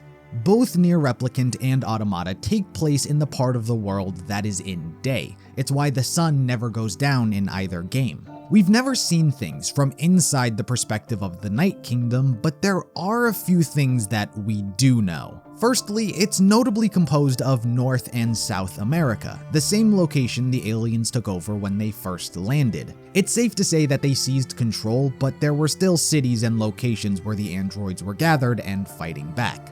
The only reason I mention this is because this is where the timeline theoretically wraps back in on itself. In this war against the machines, in the Kingdom of Night, is when the dragons were created. It's when Accord was invented for the first time. It is perhaps where the Black Flower originated, as well as Cathedral City. If you've been able to follow along, it's what kicked everything off in the first place. Some time-space phenomena pulled the city, the flower, and dragons into the Drakengard universe, creating this perpetual cycle. But you already know how that series of events plays out. What about things from the Night Kingdom perspective? Well, I don't mean to retroactively change the series of events that I described in the beginning regarding the flower, but I may wind up doing that. I mentioned how the flower was created by God as an instrument to destroy humanity, similar to the Watchers and otherworldly beings. But I don't know if that's necessarily true. To put it frankly, the aliens and machines are beyond a shadow of a doubt the single greatest foe encountered throughout any of this timeline. Even the instruments God had created were able to be slain by a single individual at times. When humanity began to get corrupt and become puppets of the gods, the ultimate weapon was constructed, only one of them, and seemed more than capable of ending the war, yet wasn't even ultimately needed. Yet Emil created 85 million versions of himself as the ultimate weapon and still wasn't able to stop things. The machine numbers and their ability to learn made them unstoppable. The machines are ever evolving, always seeking to attain a higher evolution. Humans just so happen to be the most evolved form on Earth, and so they sought to imitate them. And through that was also via their history. One of the most unique revelations is that the machines, in their knowledge of human history, also have access to Drakengard's history. Somehow, when that portal formed and the Queen Beast along with Caim and Angelus fell through, some sort of thread was created which has allowed the machines to access that universe's history. And it's evident via Eve. I don't want to get too ahead of myself just yet as he's not been created, but he possesses the Cult of the Watchers symbol on his body. The three-eyed twins. That history is exclusive to Drakengards. And somehow the machines know it and are imitating it. All of that is to say, the Black Flower may not have actually been a creation of the gods themselves, but rather it was the machines imitating what the gods had done and created their own version, similar to how I said they may have taken Emil and done the same. It would make sense why the Black Flower seemingly comes out of nowhere at this time, and also reinforces the back and forth nature of the war with the androids. Dragons are an enemy of the flower. If the machines created it, the androids created the dragons in response, along with Accord. The machines were so advanced that the flower wasn't only capable of destroying a world, but every single timeline. So Accord was invented to prevent that. We don't know what android was so knowledgeable that they were able to accomplish these creations capable of transcending time, but all we know is that they were created. But anyway, that is the Kingdom of Night. It seems that the dragons were not capable of winning, but their forces only reside in the Night Kingdom, and we know they continually fight with dragons even into modern day. It's an enigmatic location, to say the least, but certainly not one that was idly sitting by.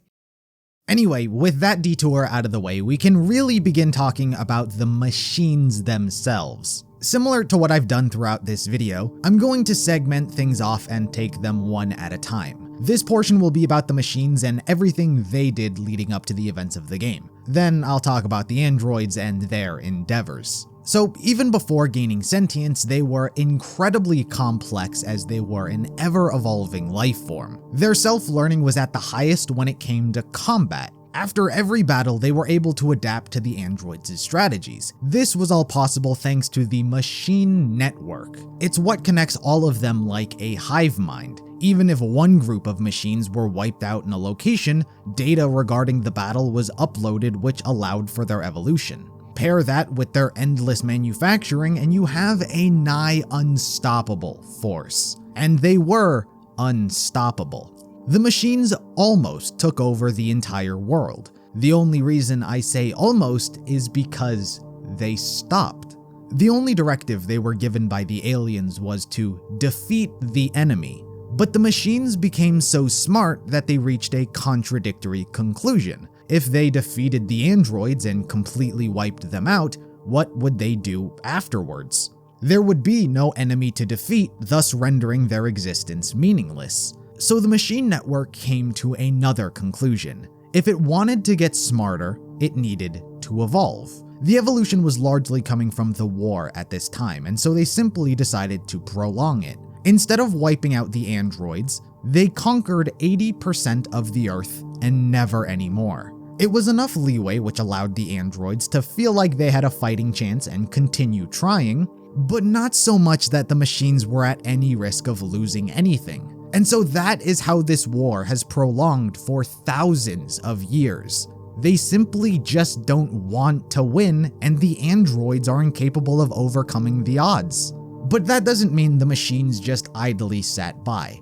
Evolution became the network's primary objective, but it was good to strive for an evolution they considered more advanced than them. Considering BP bestowed intelligence and emotions onto the machines, that was the base from which to build. Then they discovered the humans, specifically the server on the moon the androids had built. They read all about their history, the things they created, Project Gestalt. They learned they were responsible for the creation of the androids, and they saw just how complex they were when it came to emotions, the very thing BP gave them. Humans became the base in which the machine network wished to become. It wasn't the final form they hoped to achieve, but it was a benchmark to work towards and ultimately surpass. This is where the entity known as N2, or the Red Girls, come from. With the motivation to be like humans, the network takes on a human form.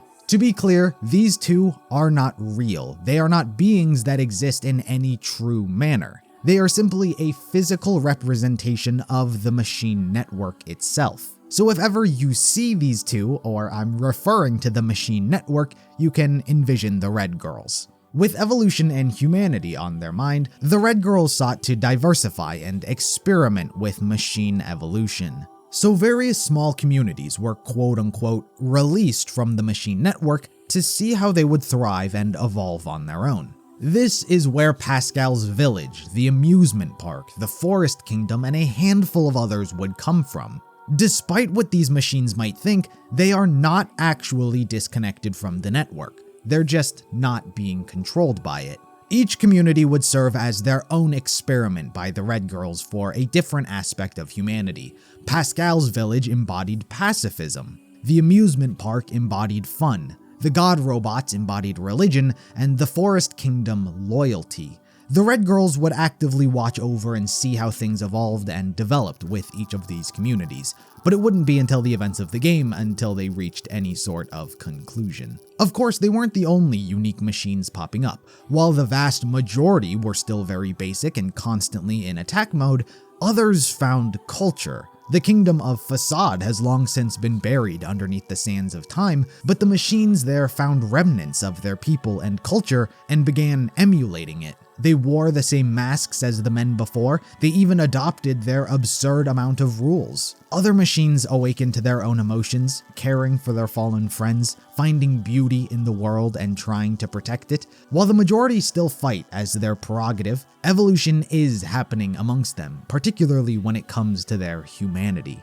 On a final note, while the machines waged war with guns, magic, missiles, their own body, genuinely anything at their disposal, one of their greatest evolutionary weapons became the logic virus. As it sounds, it is a virus which infects androids, corrupts their systems, and turns them into violent and berserked individuals. It's easy to spot which androids become infected due to their eyes becoming red. Now, if this sounds familiar to the timeline, that's because it is.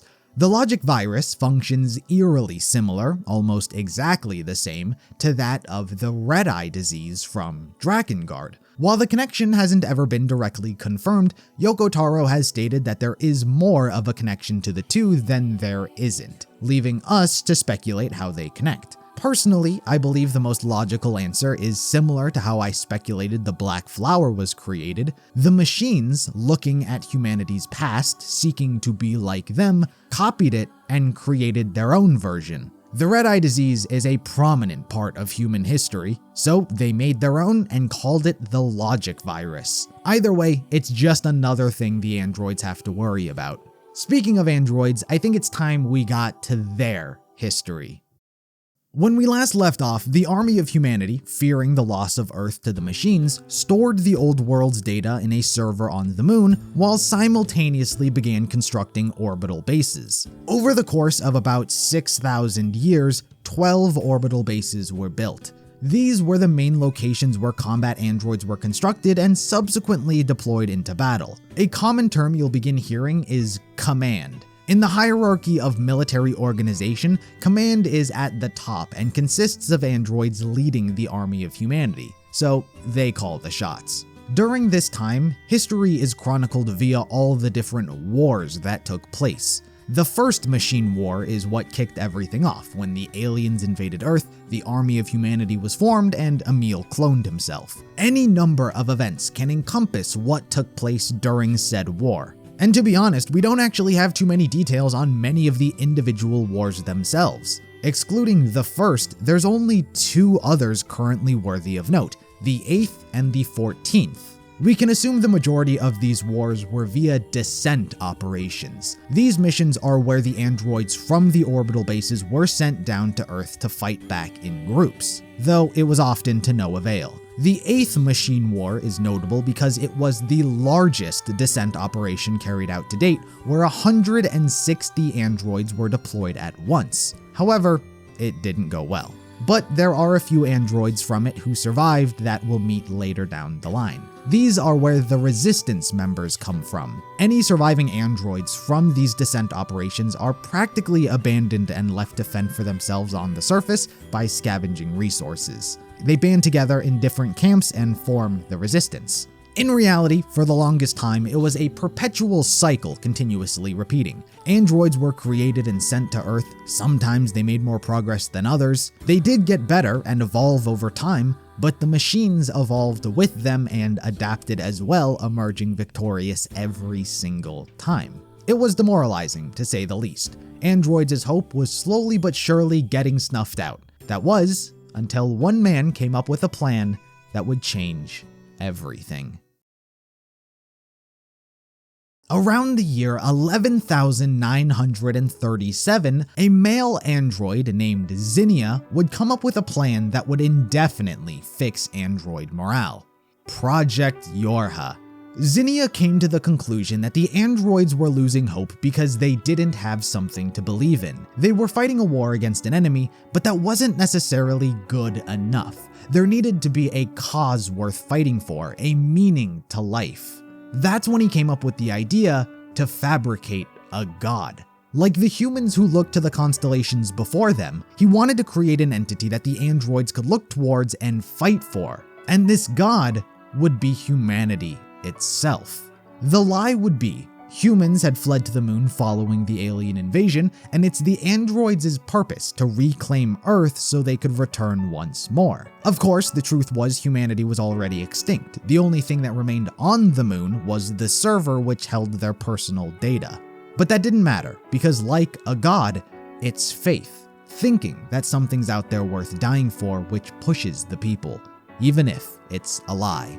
The Council of Humanity was created and was the smokescreen which pretended humans were still alive. The Council theoretically oversees everything and is made up of humans making all of the decisions, but in reality, genuinely consists of no one. Maybe a few pod programs perpetuating the lie and sending out propaganda, but that's about it. But in truth, Zinnia never went through with this idea as he considered it too risky. But there is a second half to this origin, the YorHa androids. They were the brand new experimental line of androids created. They weren't too dissimilar to any other combat model created around their time. The YorHa androids were just the next generation of models invented, so of course, naturally they would be the strongest, most capable android to date. But there's one thing that separates them apart from all of the others, and that was their black box. It largely functioned as the heart of the android, but also doubled as a nuclear bomb. It was considered a last-ditch effort, so a dying YorHa unit could overload their core and self-destruct, taking out enemies in the vicinity. And this wasn't by accident, because the YorHa units were meant to die. They were not being treated with the respect nor courtesy other androids were given because of their black boxes. The truth was, black boxes were made from machine cores. The machine cores are what give life to the individual machines. It is their heart. It's not AI, I mind you. It's often compared to a plant cell, which is biological in nature, meaning it can grow and evolve. It's why the machines are often sometimes referred to as bio-machines, because to a certain extent, they are biological. YorHa took these machine cores and did whatever science and engineering on it to create the black box. So YorHa androids are considered in the eyes of most to be more akin to machine than android. It's why no YorHa unit is ever given a name and is instead only referred to by their model number. Speaking of which, each model number has a set appearance and personality type. For example, every number 2 model will look and more or less act the same when they roll off the production line. No YorHa android is aware of the black box's true origin. Androids are programmed to almost worship and revere humans. They want to be like them. It's why they study their culture and imitate it to such an extent in their appearances, fashion, actions, and motivation. They despise the machines, so it's a secret very few are meant to know.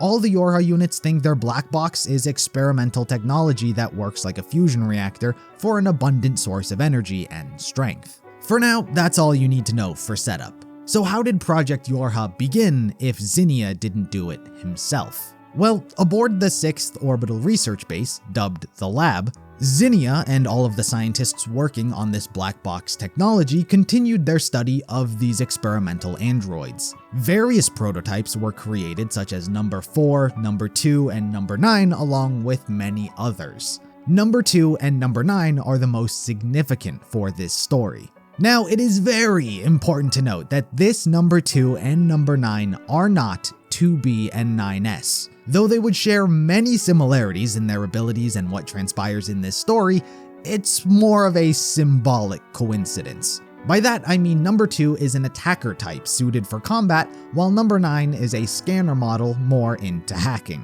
What makes scanner types so dangerous relative to this project is their curiosity for learning. It's within their nature to seek answers and dig as deep as they can to uncover whatever mystery it is that comes across their path. So on a normal day, when everyone's going about their business, Number 9 inquires about Zinnia's name. He tells them that he was named after a flower and that it's Command who names people. Number 2 chimes in and wonders if she and Number 9 can get names as well. Of course, it's forbidden to name androids with a black box, and so the question causes Zinnia to hesitate. He eventually says that he would after they all finished their assessments, but Number 9 noticed his hesitation, however brief it was, and couldn't shake the feeling that something was wrong. Why would such a simple question evoke such a reaction? Eventually, the two had to leave as they had tests they needed to go through, but Number 9's curiosity led him to do some digging. He secretly accessed the lab server and began looking for answers. He didn't find anything relevant to why they couldn't have names, but while inside he found a huge void in the server as if a large portion of data had been deleted. So Number 9 started recovering these lost files and gained access to the truth about Zinnia's entire plan. The morale of the androids, faking humanity's survival, the council, everything. But the real thing that actually mattered was the truth about the black boxes. So learning that they're made from machines, not only are they not human, they're not even androids. Number 9 is repulsed by this information. He considers himself and everyone else monsters who are not deserving of life, and so he snaps. Number 9 goes on a killing spree, cutting down other YorHa units, setting off explosives around the base until he confronts Zinnia himself. As the creator of such monsters, he deserves to be tortured the most. Eventually, Number 2 arrives and sees everything that's going on. While confused, she doesn't believe Number 9's actions are justified, even when he tells her about what they are. But the biggest twist to this whole scenario is that Number 9 is going through and implementing Zinnia's plan to fake humanity. Number 9 genuinely had no problem with anything Zinnia was intending to do in this regard. The only thing Number 9 hated were the black boxes. But there was only one problem with Zinnia's plan. An orbital base was meant to be constructed to maintain the connection between androids and the Council. But so long as this base existed, there was always the risk that the truth about the lie would get out. So Number 9 implemented a backdoor system. After a set amount of data had been collected to develop the next generation of androids, a backdoor would open which would allow the machines to access and destroy the whole base, thus leaving no evidence behind. It's Number 9 who came up with the name Project YorHa.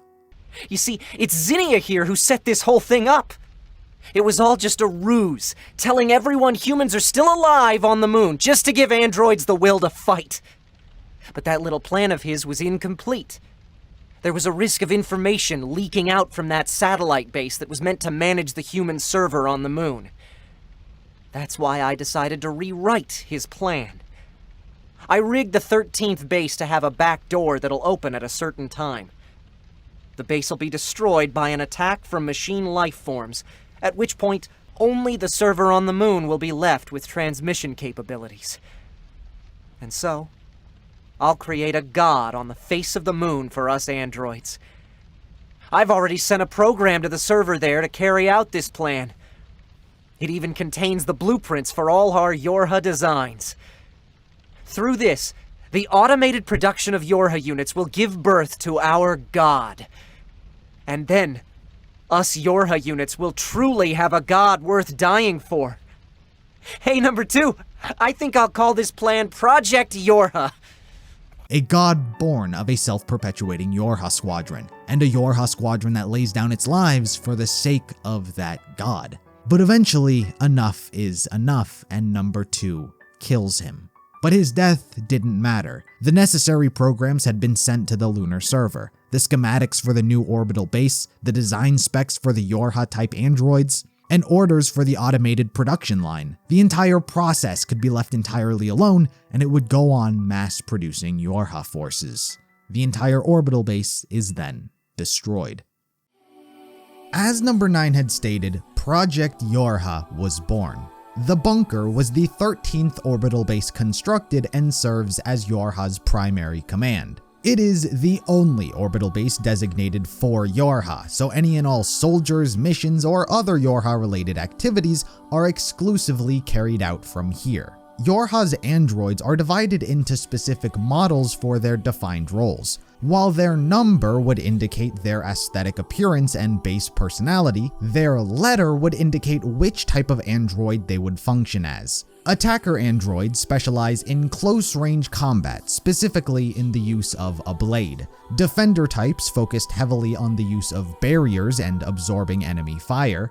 Gunner types specialized in long-range combat with firearms. Healers were meant to repair their fellow teammates, not only physically, but they were also responsible for uploading their data to the bunker so they could retain their memories. Operators worked from inside the bunker and provided intel and missions for the units in the field. Scanners functioned as scouts who specialized in hacking. Their purpose is to gather data on anything and everything that might be of interest. And finally is the Executioner model. Their purpose is to eliminate any YorHa androids if need be. Whether it be because of desertion or possessing intel they should not have access to, the Executioner is meant to clean up the project's mess. Because of this, they are YorHa's strongest combat android, as they need to be able to eliminate the attacker and gunner types if the situation calls for it.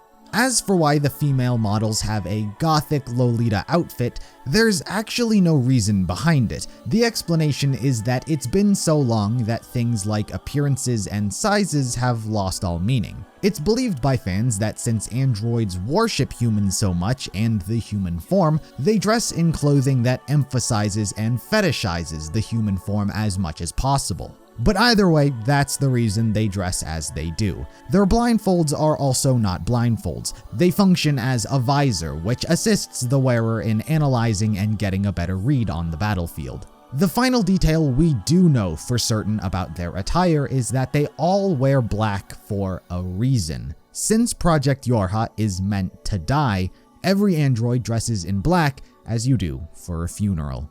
Despite what it may seem, YorHa is not a very large program. The bunker contains only 100 rooms and each unit is given their own room. So at most, there are only around 100 YorHa units deployed fulfilling all of these roles at a given time.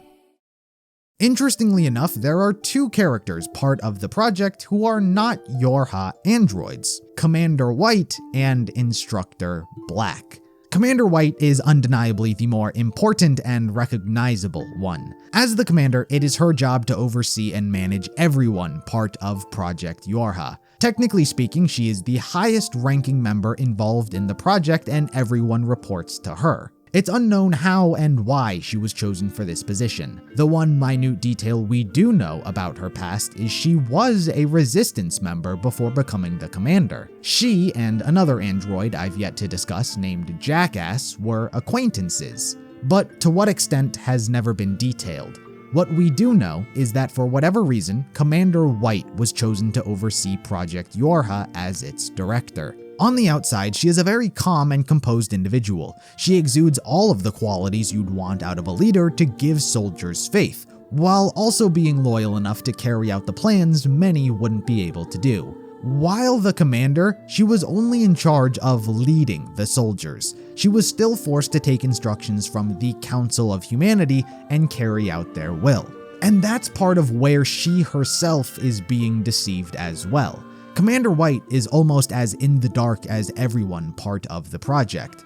There's only one exception. Commander White is aware that humanity's extinct. She knows that there are no humans on the moon, and the entire motivating factor for YorHa androids' actions is a farce.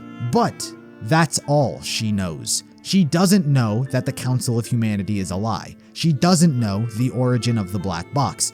And she most certainly is not aware that Project YorHa is meant to end in failure. She just knows that the main reason for fighting isn't what they say it is. Yet she continues to act as the commander because at the very least, even despite the lie, she thinks that someone is doing something. Even if she doesn't know the plan, she believes Project YorHa is still serving to fulfill a purpose and perhaps even end the war. Like the androids, she believes in a cause that may or may not exist. And it's for those reasons she was likely chosen to be the commander. The job is not an easy one, both from a practical and moral standpoint. Due to the nature of Project YorHa, data collection was its highest priority. That means resources were never really allocated into assisting their units during a mission. If things go wrong, abandon them, let them die, and begin work on the next. Regardless of the outcome, data is being collected, and it's perhaps because of this that the commander takes a more hands-off approach. The only time it's been stated that Commander White had a direct involvement in leading a squadron of YorHa soldiers was near the organization's beginning, when the units were still in their prototype stage. She led a force of all-female units in the field to what was considered a resounding success. Yet afterwards, never seemed to really do it again. Ever since, it appears as though she's chosen to stand at the helm and give orders. And this may be perhaps because it's a heavy toll emotionally to be there firsthand. By directly leading a squadron, you come to know them personally. You get attached to who they are and what they're going through. But with the caveat knowing that they are supposed to die. YorHa soldiers aren't meant to live happy lives or dream of a future beyond being a soldier. So to grow attached to them, only to watch them die or be executed and reborn without any of the memories, was perhaps a burden that even she didn't want to go through. As the commander, she was still in charge of the fate of all the soldiers, but they were significantly more faceless, easier to disconnect and carry out her mission. As cold-blooded as some of the decisions Commander White is going to make, she does have levels of sympathy she tries not to show. That's why when a new experimental team was being formed, she wanted nothing to do with it. After the resounding success of Commander White's all-female team, the Council wanted to assemble an all-male team of YorHa units to see how they would perform in the field. There's one big difference that separates this male unit from the rest. This group is meant to fail repeatedly. They are to be stress tested and put through impossible scenarios which are guaranteed to result in their death over and over and over, unbeknownst to them. It was a cruel fate not only to be put through, but to witness firsthand. Which is why, despite her success with the female squadron, Commander White wanted nothing to do with these male units. She did object to their formation, but the Council overruled her. And so she instead placed that burden on Instructor Black. He, like the commander, is a normal android who has gained position within the project. While he always wanted to work his way up the ladder and stand shoulder to shoulder with her one day, he didn't expect his rise to be so sudden. He was promoted and given sole responsibility over the M Squadron. Leader is a generous term. In actuality, it was more like a glorified babysitter. YorHa units far exceed the capabilities of past androids, so they would be the ones fighting. It was Black's job to stand in the back lines and look dignified, keep peace amongst the team, hold them together, give them hope, that sort of thing. He wasn't outright forbidden to engage in combat personally, but his role was made clear. The truth behind the M Squadron's formation was not hidden from him. Not exactly. He knew the M Squadron was meant to endure so that all future YorHa soldiers may flourish, but he didn't know it was so hopeless. It wasn't until later until he realized they were being stress tested. A necessary evil, he was told. But it was his duty as their mentor and instructor to at the very least try and ensure their victories. This is the story told in both the stage play and novelization titled YorHa Boys. Excluding Instructor Black, the unit consists of 7 members. 2 attack types, number 3 and number 6, 2 gunner types, number 4 and number 22, 1 scanner, number 21, 1 healer, number 9, and 1 executioner, number 2. Number 2 would not be part of the group in the beginning, as being the executioner, his role is significantly more important and incognito, so he had to undergo special training and instructions separate from everyone else. Instructor Black tried his best to get to know his team and their general personalities. I'm not going to spend too much time covering each of them individually, as it's not too important to the overall timeline. What you need to know is that this team is sent on various missions, all of which of course end in death. Some, like number 9, struggle with being the sole survivor every time. As the healer unit, it is his job to upload the team's data to the bunker so they can be reborn. He too suffers the fate of watching his team die repeatedly, losing chunks of their memories and who they are. Team morale slowly began to dip because of their failures, as did their mental states. More and more requests were put in to abandon a mission or receive some kind of support or backup from the bunker, with every single one being denied every time. It was tough for everyone, including Instructor Black. He didn't see his squadron as the lab animals Command wanted them to be treated as. He cared about them. He wanted them to go on and flourish after the experiment as an ordinary squad. He wanted them to know fulfillment and showcase their abilities on missions they could properly be utilized on. Despite the moral scales that were constantly dangled in front of him, the 6 units versus the hundreds of thousands on the other side for the sake of progress, he couldn't bring himself to think that way. The majority of the story is building on this team's relationship and dynamic. In terms of the important aspect of the story, eventually they rendezvous with number 2, who is undercover as a defender type, and he begins to have second thoughts about his role because he's growing closer to the others, particularly number 9. Number 21, however, eventually does what scanners tend to do. He accidentally digs a little deeper into things than he should and uncovers the truth about their squadron. He and a few others stage a mutiny and plan to run away to the Night Kingdom, where YorHa has no jurisdiction or eyes over, and so with roughly half of the squad turning against Command and the other half uncertain what to do, they all wind up fighting each other. A lot of back and forth happens, many of them get infected by the logic virus and go insane. Instructor Black sacrifices himself so he could be a proper mentor at least one time. But in the end, due to this experiment, Command deems them a failure. While the male models had improved attack strength, they were determined to exhibit poor organizational cohesiveness, which led to conflict. As such, all male models moving forward were reformatted to be scanner types. The rest of the combat androids were to be manufactured with a primary emphasis on female models. In modern day, this is why all male YorHa are scanners while everyone else is a woman. This next story introduces us to our first true main character of Automata's timeline, A2. A fun detail to note about her before we start is that every android is given simulated memories about someone's past who was not them. It helps diversify and shape their individuality like humans. Technically speaking, I have to say this is speculation, but it is heavily implied that A2 was given the memories of Kaine. Her simulated memories are that of her and her grandmother living in the countryside on a farm together. They were before any of Kaine's really bad memories, so they were actually very warm and peaceful. So these simulated memories helped shape Kaine into being more of an innocent person. But anyway, as her name would suggest, she is an attacker-type android with the traditional number 2 chassis. In the beginning, she was quite unlike how we know her to be in modern day. She was relatively sweet and naive. She had a timid personality and lacked a lot of confidence. But above all else, the way she was typically described was average. Her combat capabilities were not the best of her squadron. She was not as great of a leader as number 1. She was a mediocre specimen lacking any extraordinary qualities. But in the eyes of some, it meant she had the potential to improve in every way.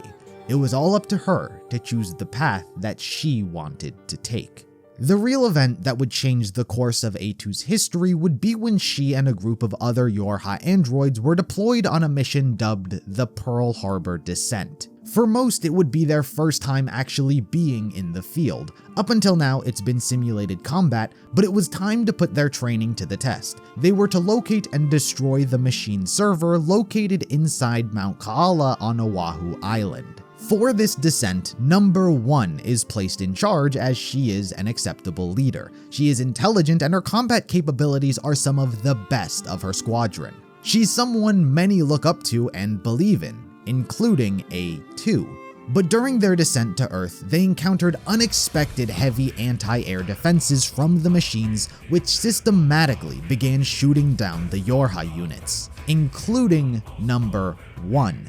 She was the first soldier to be blasted out of the sky, which threw the squadron's coordination into chaos. Per the chain of command, A2 was placed in charge as its new leader. She coordinates the squadron as best as she can until the bunker is able to fire a satellite laser at the source of the anti-air weapons. An EMP bomb is set off, which sends everyone crashing down to Earth, and when the dust settles, there are only 4 survivors. A2, attacker number 4, gunner number 16, and scanner number 21.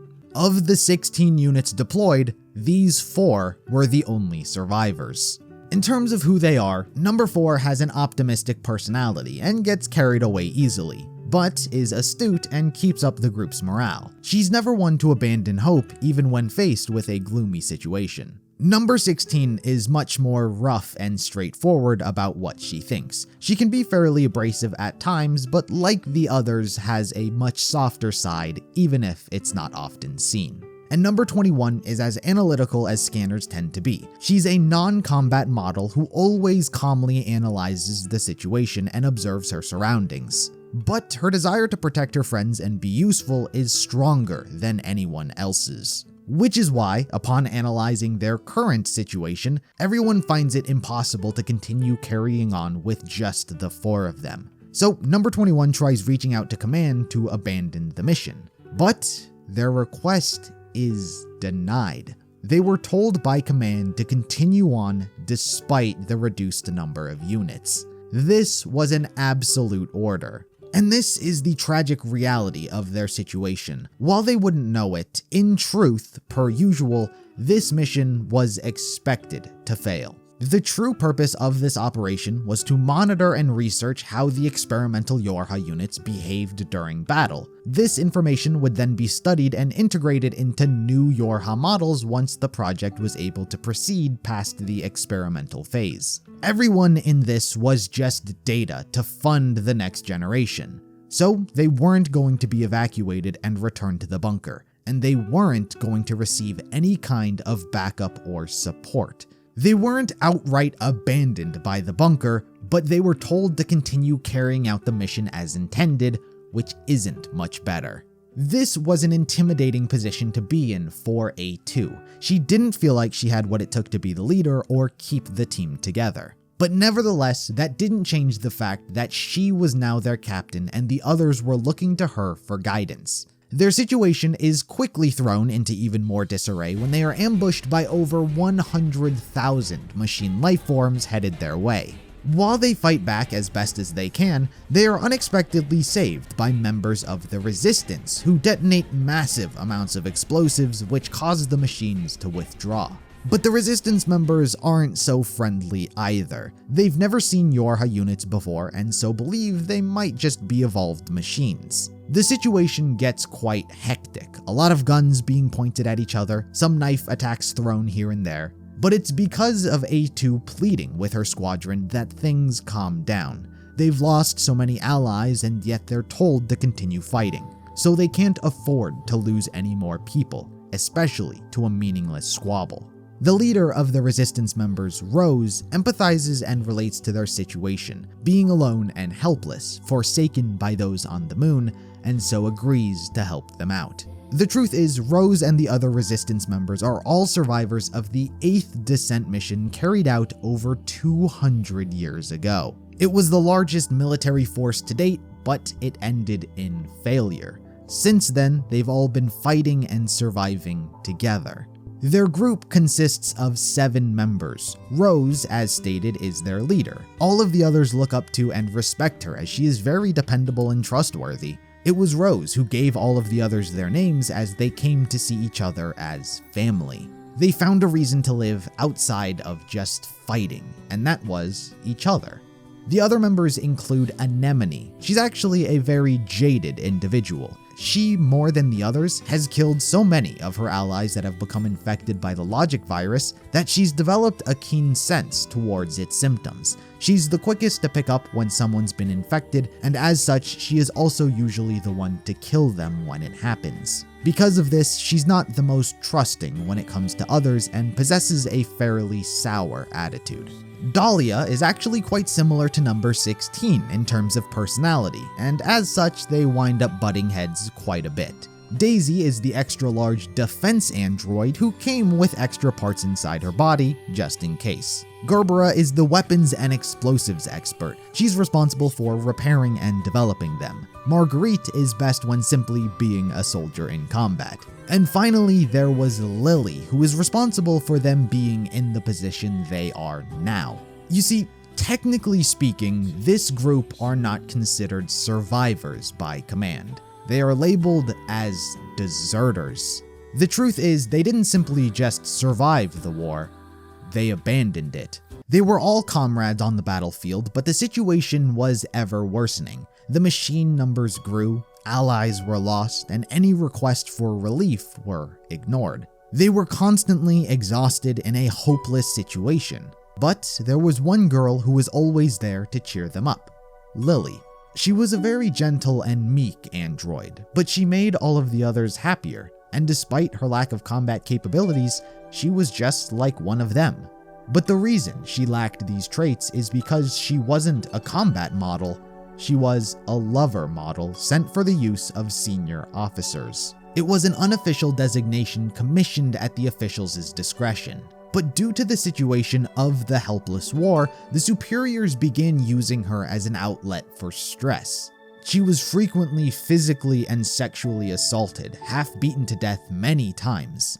And when Rose found her in this state, she nearly killed their superior before she took the others and fled. That's why they're considered deserters and were incredibly on edge when they ran into A2 and the others. Not only could they possibly be machines, but they could have also been sent by command to kill them.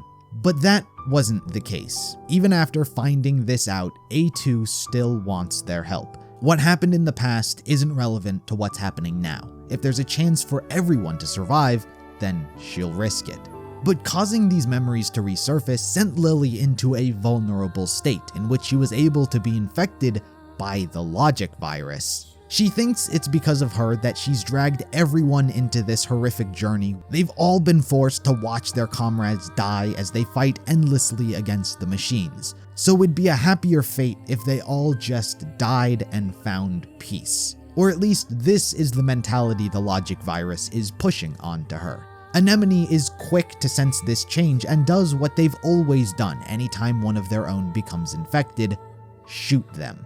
But A2 stops her. She believes there has to be another way, and so has number 21 try and remove it. She's done similar things during simulation, and so begs her to at least try. Lily is going berserk. The logic virus gets rid of the limiters part of an android's system, allowing them to exceed strength previously unattainable. And on top of that, because Lily isn't a combat android, the machines upload their own attack patterns into her system, allowing her to utilize a gravity attack. Eventually, number 21 is able to remove the virus and Lily is saved. As a thanks, Captain Rose and the others feel indebted and so pledge their allegiance to A2's cause. Much of their time is spent gathering intel on the machines, formulating a plan, and getting to know each other. A2 is becoming much more confident as a leader thanks to Rose. Meanwhile, those like Lily actually feel like they can contribute now. Thanks to the logic virus, she's now able to utilize a gravity attack. Spirits are relatively optimistic, but above all else, the one consistent theme is a reason to keep fighting. The Resistance members lost their reason long ago, but they found their own reason for living: each other. They help A2 and the others not because they were ordered, but to protect their friends. Destroying the server makes their lives and everyone's lives better. Everyone has to find their own reason for living. And with that, they launched their assault on Mount Kaala. As expected, they are met with heavy machine numbers, but to make a bad situation worse, the machines have also evolved from their last encounter, now being able to hide their own weak points. They try yet again to request any amount of support from the bunker, even the laser that was used in the beginning to destroy the anti-air weapons. They want anything, even if it doesn't hit, at least it could be used as a distraction or something. But their request is yet again denied. They are left to their own vices to continue carrying out the mission with their current forces and equipment. The result is the girls fight harder, and while they are able to take out a handful of powerful machines, the lack of support comes with consequences. From here, various members of the resistance along with A2's group begin sacrificing themselves so the others can continue on. Depending on what version of this story you're experiencing, details about who and when certain characters sacrifice themselves is different. So I'll give you the ones that are traditionally common throughout them all. Number 16 and Dahlia are the first to sacrifice themselves on the surface. They both specialize in firearms and long-range weapons, and they're about to head indoors where perhaps they may not be as useful. So they choose to stay on the surface and hold them back. In some iterations, Lily also joins them and uses her gravity attacks to slow them down. As they venture into the mountain, they reach an elevator which leads to the machine's main server. Number 21 is responsible for hacking the terminal so she can lower the others down manually. The real reason she's staying behind is because she was infected by the logic virus and can't save herself. Anemone, being ever keen to the symptoms, recognizes what's happening and chooses to stay with her so she can put her out of her misery once she finishes her job. She does not want number 21 to simply exist as a puppet being controlled by the machines, so she will act as her executioner. Rose, A2, number 4, and whatever other survivors then descend to the main server. It doesn't matter what other members make it to the bottom, because what they are met with are the Red Girls. The machine network has been watching this entire time, observing what they've been going through, and per usual, have taken an interest in things they don't fully understand themselves. Rose and all of the others have a rich range of emotions and gained their own reason to live. And it's because of that the Red Girls do what they love to do in a scenario like this: psychologically mess with them. Natural evolution is one thing, but what the Red Girls do time and time again is purposely shake things up and create an obstacle. They want to see how people react to certain stimuli. If it crushes them, if they're able to overcome it, it draws out an emotion and a side to them that the machine network seeks to understand. And the stimuli here to A2 and the others, per usual, is the truth. The truth that Command betrayed them, that they were an experiment meant to die. And A2 couldn't just refute it because it all made sense. Why they were never given any kind of support or assistance, even in the simplest of scenarios. Why they were told to continue on the mission, even though it was hopeless. They had their suspicions, but this all but confirmed it. This obviously got on the nerves of A2 and number 4, but they chose to channel their anger and frustration into combat and carry out their mission anyway. Since they wanted to fight, the Red Girls brought forth an incredibly deadly machine life form. Not only does it kill every single remaining member of the Resistance, but they then hack their systems and turn them into puppets. Rose obviously cannot kill her own family, and so too is taken down by them.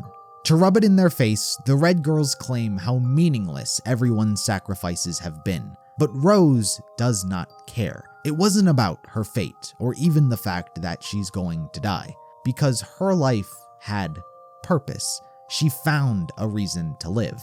Dying is irrelevant because at the very least, she was able to live with meaning for herself. She throws their arrogance back in their face, asking if they have a reason to live before she passes away. Number 4 went berserk and began swinging her sword wildly. Such recklessness eventually got her caught and taken down. A2 was left as the only one to fend for herself. What the Red Girls had done was unforgivable. But if she wanted to reach them, she would have to get through her own friends. She apologized as she cut through each of her former allies. But when she made it through and slashed at the Red Girls, her blade passed right through them. She could not cut them down as they are not physically real. The only way she could destroy them was to destroy the server. But to do that manually would take years. so she thought of using her black box. If she detonated her fusion reactor, the whole server would be destroyed. The Red Girls don't care much. What they do enjoy in this scenario is divulging even more secrets to A2. It turns out that all of the YorHa units had an additional bomb embedded onto their fusion reactor. This was all part of Command's plan. Step 1 was getting any of the YorHa units to the server. Whether or not they were killed was irrelevant, because once their signals went offline, Command was going to detonate all of the bombs. A2 was already unwillingly a bomb someone was going to set off. But these were more attempts to mess with A2's existence. A2 wanted the Red Girls to suffer, but didn't know what to do next. That's when number 4 got up and revealed she was still clinging on to a fraction of her life. She didn't want A2 to die, and so sacrificed her own life, and the bomb inside of her was detonated. The machine server was destroyed, the Red Girls disappeared, and all of the machine life forms in the area went offline. When she came to, somehow, A2 was still alive. The only one still alive. The whole complex was turned to rubble, and for some reason, she wasn't killed. It wasn't talent or perseverance that determined this fate, it was sheer luck. Even so, she was a survivor, and as such, she had chosen to live as one from now on. Interestingly enough, while A2 would believe she was the sole survivor of this mission, in reality, Anemone had also survived. When we last saw her, she had stayed behind with number 21, who became infected by the logic virus. Number 21 was able to finish her job and get the others to the server, and Anemone held up her end of the bargain. She put number 21 out of her misery so she wouldn't be a puppet. Left behind, she was as good as dead. The machines had gotten past number 16 and Dahlia and were coming for her. So Anemone figured the best course of action was to commit suicide. After all, it would finally relieve her of this horrible nightmare of a war. But as she held the gun up to her head, she couldn't pull the trigger. She had executed so many of her friends and allies, and yet when it came to herself, she was unable to pull the trigger. She saw her actions as cowardly, but figured if she couldn't kill herself, then she would have the machines do it. So she ran out into the midst of the battlefield to die. But when she got there, all the machines stopped moving. Number 4's explosion goes off and destroys the server. Anemone was left on the surface with not a single soul in sight. She had promised to see her deceased friends soon, but yet she continued to live. So in honor of her dead family, she chose to continue living on in their memory. It was now her job to carry on the will of those who fought by her side. Since she can't kill herself, she'll continue to fight until someone does it for her. Anemone then became the leader of her own resistance, where she took in androids who needed help and fought back against the machines. Neither she nor A2 are aware the other survived. Another important perspective I feel I should mention that I haven't been splicing in at all throughout the events of this story is that of Commander White. I've only mentioned her in the context of denying any request for support, but she was going through her own ups and downs throughout this entire story. Part of that came in the form of two characters we both meet and subsequently never see again after this, Futaba and Yotsuba. They are androids who support the YorHa squadron. They are the operators who the others have been directly communicating with. They've only recently been rolled out, so their emotions are limited. However, over the course of this story, they were changing. In the beginning, they were very by the books. When learning A2 and the others had rendezvoused with deserters, they wanted to report it into the Council of Humanity right away. However, it was Commander White who stopped them. Eventually, the two saw themselves as just as much part of the team as those on the ground and wanted to help in whatever way they could. But it was ultimately Commander White who was always refusing their requests. While her commands were ruthless, they were taking their own toll on her. It's clear that Commander White does not revel in the orders she gives out. but they're the orders that need to be made to see the mission's success. She is frequently anguished by putting the girls through their scenario. And the same ultimately came for Futaba and Yotsuba. They developed emotions and were much too kind for their own good. They wouldn't be able to live the life that Commander White does, or at least, Commander White doesn't want them to. Following the mission, she relieved them of their duties and sent them down to Earth where they could live together. That's why we never see these two in the bunker following this mission. The two girls' fate, however, is unknown. Also, after this, the data A2 acquired during the mission was able to fund a different android model altogether, the Battle Android. It was to combine the attacker and gunner into a singular unit modeled after A2. She had shown a resilience to never give up during the mission. When everyone was shot down, they fought. When they met strangers, she wanted to work with them. They were able to cure Lily because she fought for it, and they led a successful assault on the server because she kept trying. And so, the B unit was born. As for A2, she was a completely different person from when they started the mission. She lost the goal she'd been fighting for. She was betrayed by the project she was meant to believe in, with all of her friends and comrades dead. And yet, her life still remained. There was nowhere for her to run, nowhere for her to go, and no purpose to her existence. But she couldn't throw away the life her comrades gave her. So, she fought. Not only against the machines, but YorHa as well.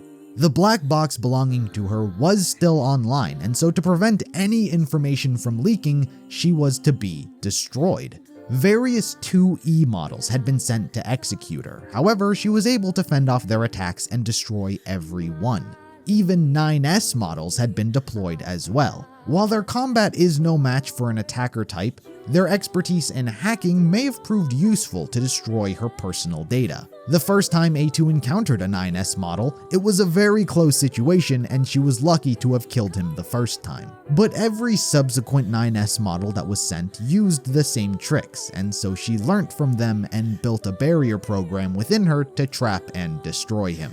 At the very least, she's killed 4 9S units. As for how many 2Es she's killed, that remains unanswered. Ironically enough, these executioner models that are sent after her, A2 is able to scavenge for parts. It's evident she didn't leave the battlefield unscathed, but at the very least, she was able to keep going because of them. In terms of her motivation now, the first time an executioner model was sent after her, she figured if Command's going to continue to hide the truth, everyone was her enemy. Machines, the bunker, the commander, even the humans on the moon. She was going to kill them all. The light of her old self was gone. Suffering from her loneliness, A2 focused only on revenge. Speaking of 2E and 9S, that would directly transition us into our new main characters. While they would be the same models sent after A2, they wouldn't possess any of the memories following the past unit's defeats. But you can say that there's something special about these new versions.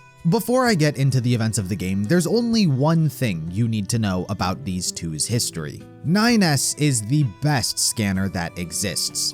While all scanners sort of work on an equal playing field, being curious about the world and eager to learn new things, the personality that's installed with the number 9 unit gives them a wide range of rich emotional expression, which tends to make him non-compliant with YorHa standards, meaning he's more likely to dig deeper into YorHa secrets than his peers and often ask questions that he shouldn't. As a result, he almost always uncovers the truth. Faking humanity, the black boxes, everything we've covered before. Since this information is so vital, 9S is executed before he can do anything with it. He would be remade without any of his memories, and the cycle would repeat. He keeps uncovering the truth, and he keeps getting executed.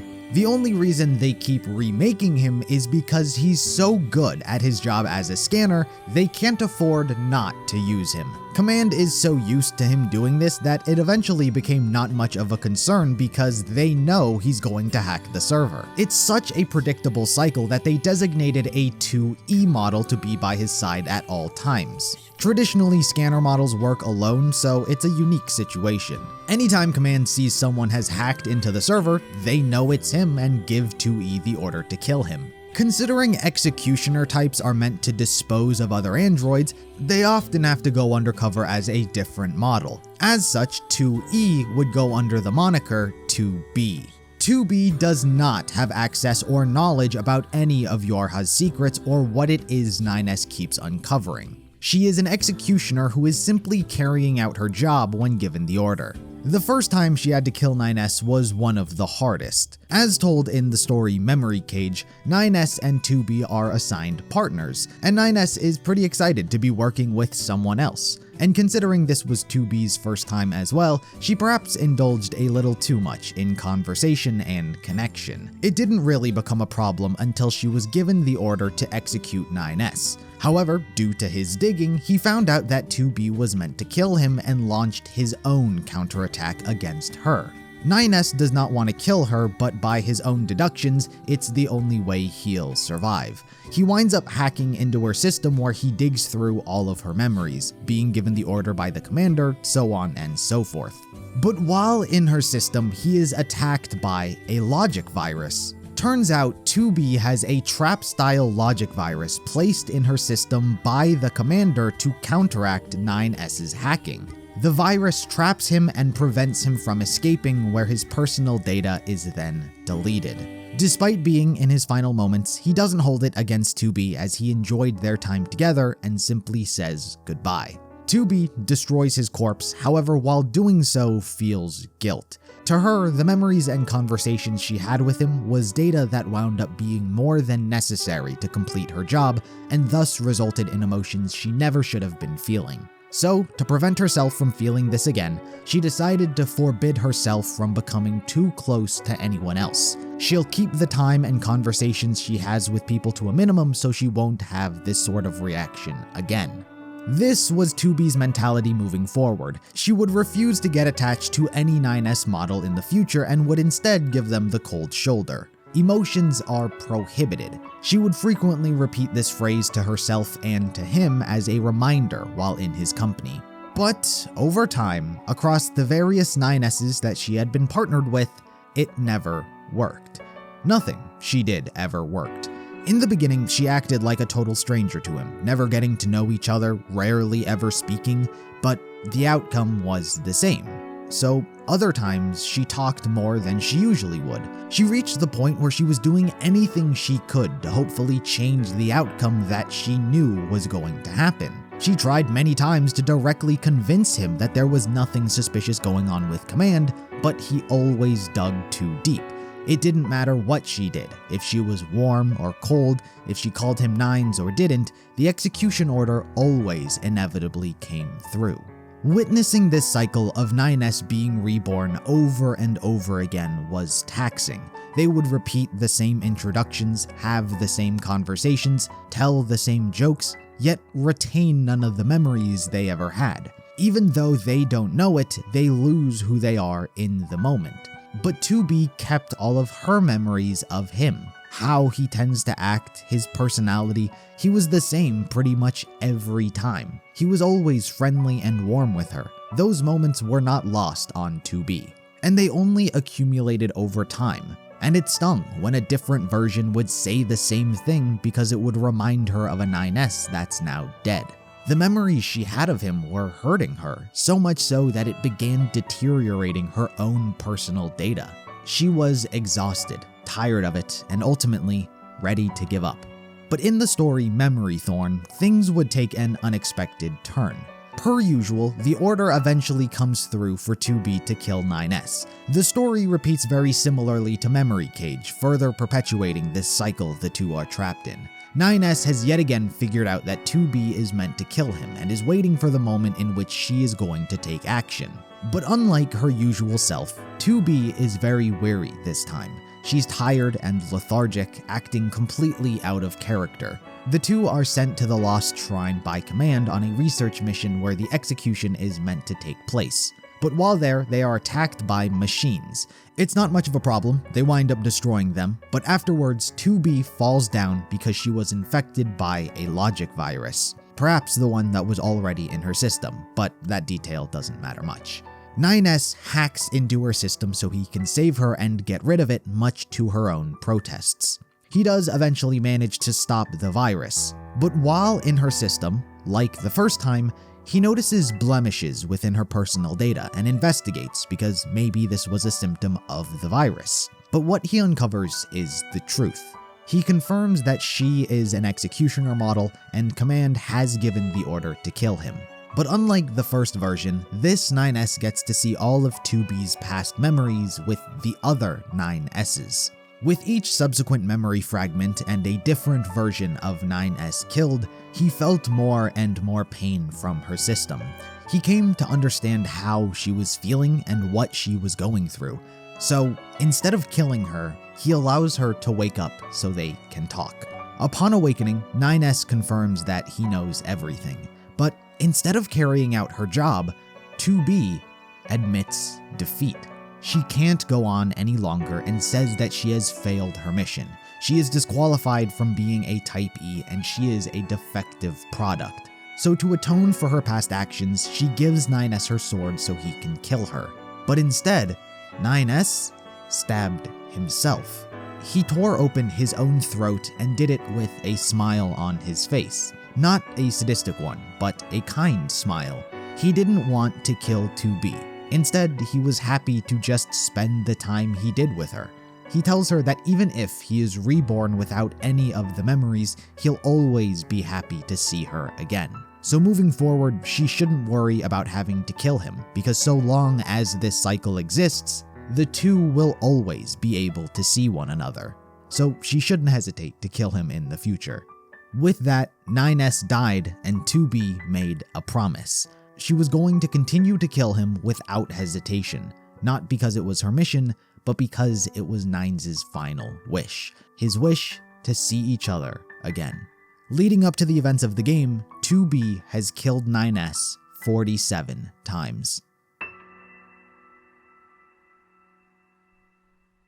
Before I begin recapping the events of Automata, you should know that I'm going to be using the game and novelization as my reference, even though you might wind up seeing scenes from the anime. As of the making of this video, the anime has yet to finish, and it remains to be seen how it may wind up affecting the grander timeline as a whole. As it currently stands, the anime appears to be a divergent timeline. While the events are largely unaffected, small details here and there are altered. For example, during the Pearl Harbor descent, Anemone is the one who survives, but in the anime, Lily was the survivor. They would both go on to do the exact same things, but technically speaking, the series of events are different, and that may wind up snowballing by the end of the series. There's no doubt that as the overseer of such things, Accord is keeping an eye on what's playing out.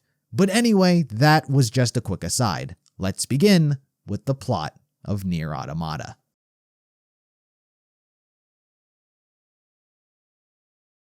The game opens up on the 243rd descent operation carried out to destroy a Goliath-class machine in the abandoned factory. 6 YorHa units, including 2B, are sent from the bunker and towards the factory. All accompanying YorHa units are shot down and eventually lost, leaving 2B as the sole android to carry out the mission. On the ground, 9S was assigned to support the others by disabling the machine's defense system at the base. The mission doesn't go exactly as they had hoped. While 2B and 9S put up a valiant effort, 9S sustains heavy damage while other similar machines rise from the water. The whole situation seems entirely hopeless, and so in a last-ditch effort, the two decide to activate their black boxes and destroy all the machines. Fortunately, 2B's data was uploaded to the bunker in time, allowing her to be reactivated with her memories. But as for 9S, he wasn't able to upload his memories in time, and so yet again, he is reborn anew. It's why 2B clenches her fist during their introduction. It's yet another reminder of her having to endure this cycle. Anyway, the two are paired as a team yet again, and Commander White asks them to rendezvous with the Resistance and do some recon. They've lost communications with their contact on Earth, and so 2B and 9S are sent to investigate. Upon making their way to the surface, they're quick to rendezvous with Anemone at the Resistance camp. After helping out a few of the androids around, she tells them about some curious machine activity going on in the desert and asks them to investigate. What they come across are the machines of Facade, who have taken up the culture and fashion. Even though I covered machines evolving to this stage a while ago, it's the first time 9S and 2B are witnessing such machine behavior. So the emotions and speech and what they do is very foreign to most androids. They wipe out all of the machines in the surrounding area, but one in particular managed to survive by running away and calling them scary. They give chase, and the path eventually leads to a large cavern with android corpses littering the area. What they find is a curious sight indeed. It's a bunch of machines attempting to mimic human behavior. A ton of varying activities that they don't exactly understand outside of the physical actions and movements.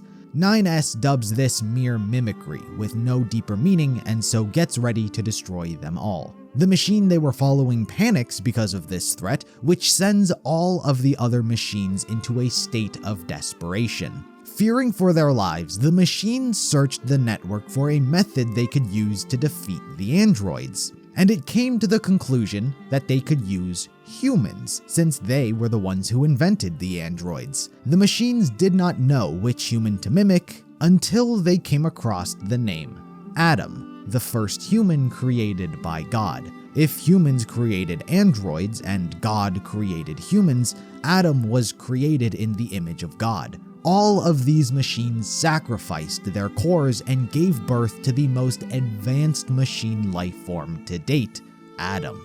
While very basic upon his entry to the world, he quickly learns by analyzing 2B and 9S who attacked him. Despite his speed of learning, the two do wind up impaling him. Before his body failed, he searched the network for something that could protect him and came across Eve.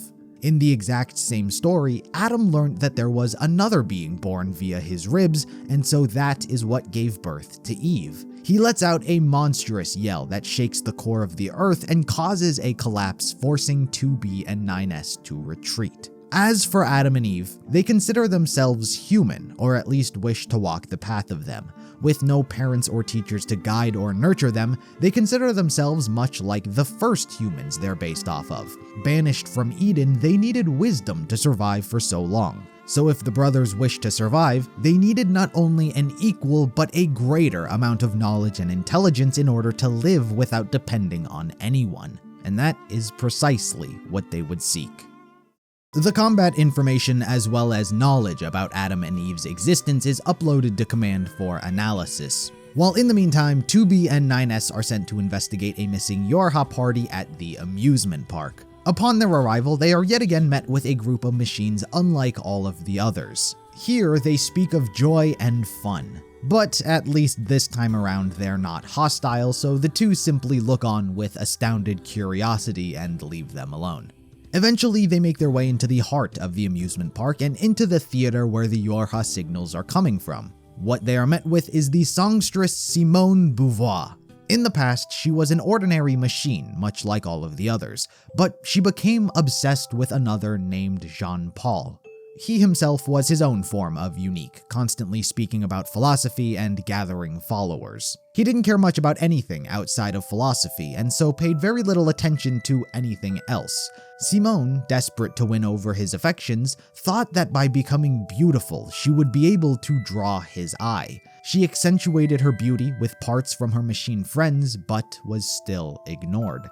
Her sanity slowly began devolving as she became desperate to do anything that would make her beautiful. She even heard rumors that eating an android's flesh would make her more beautiful, but it never worked.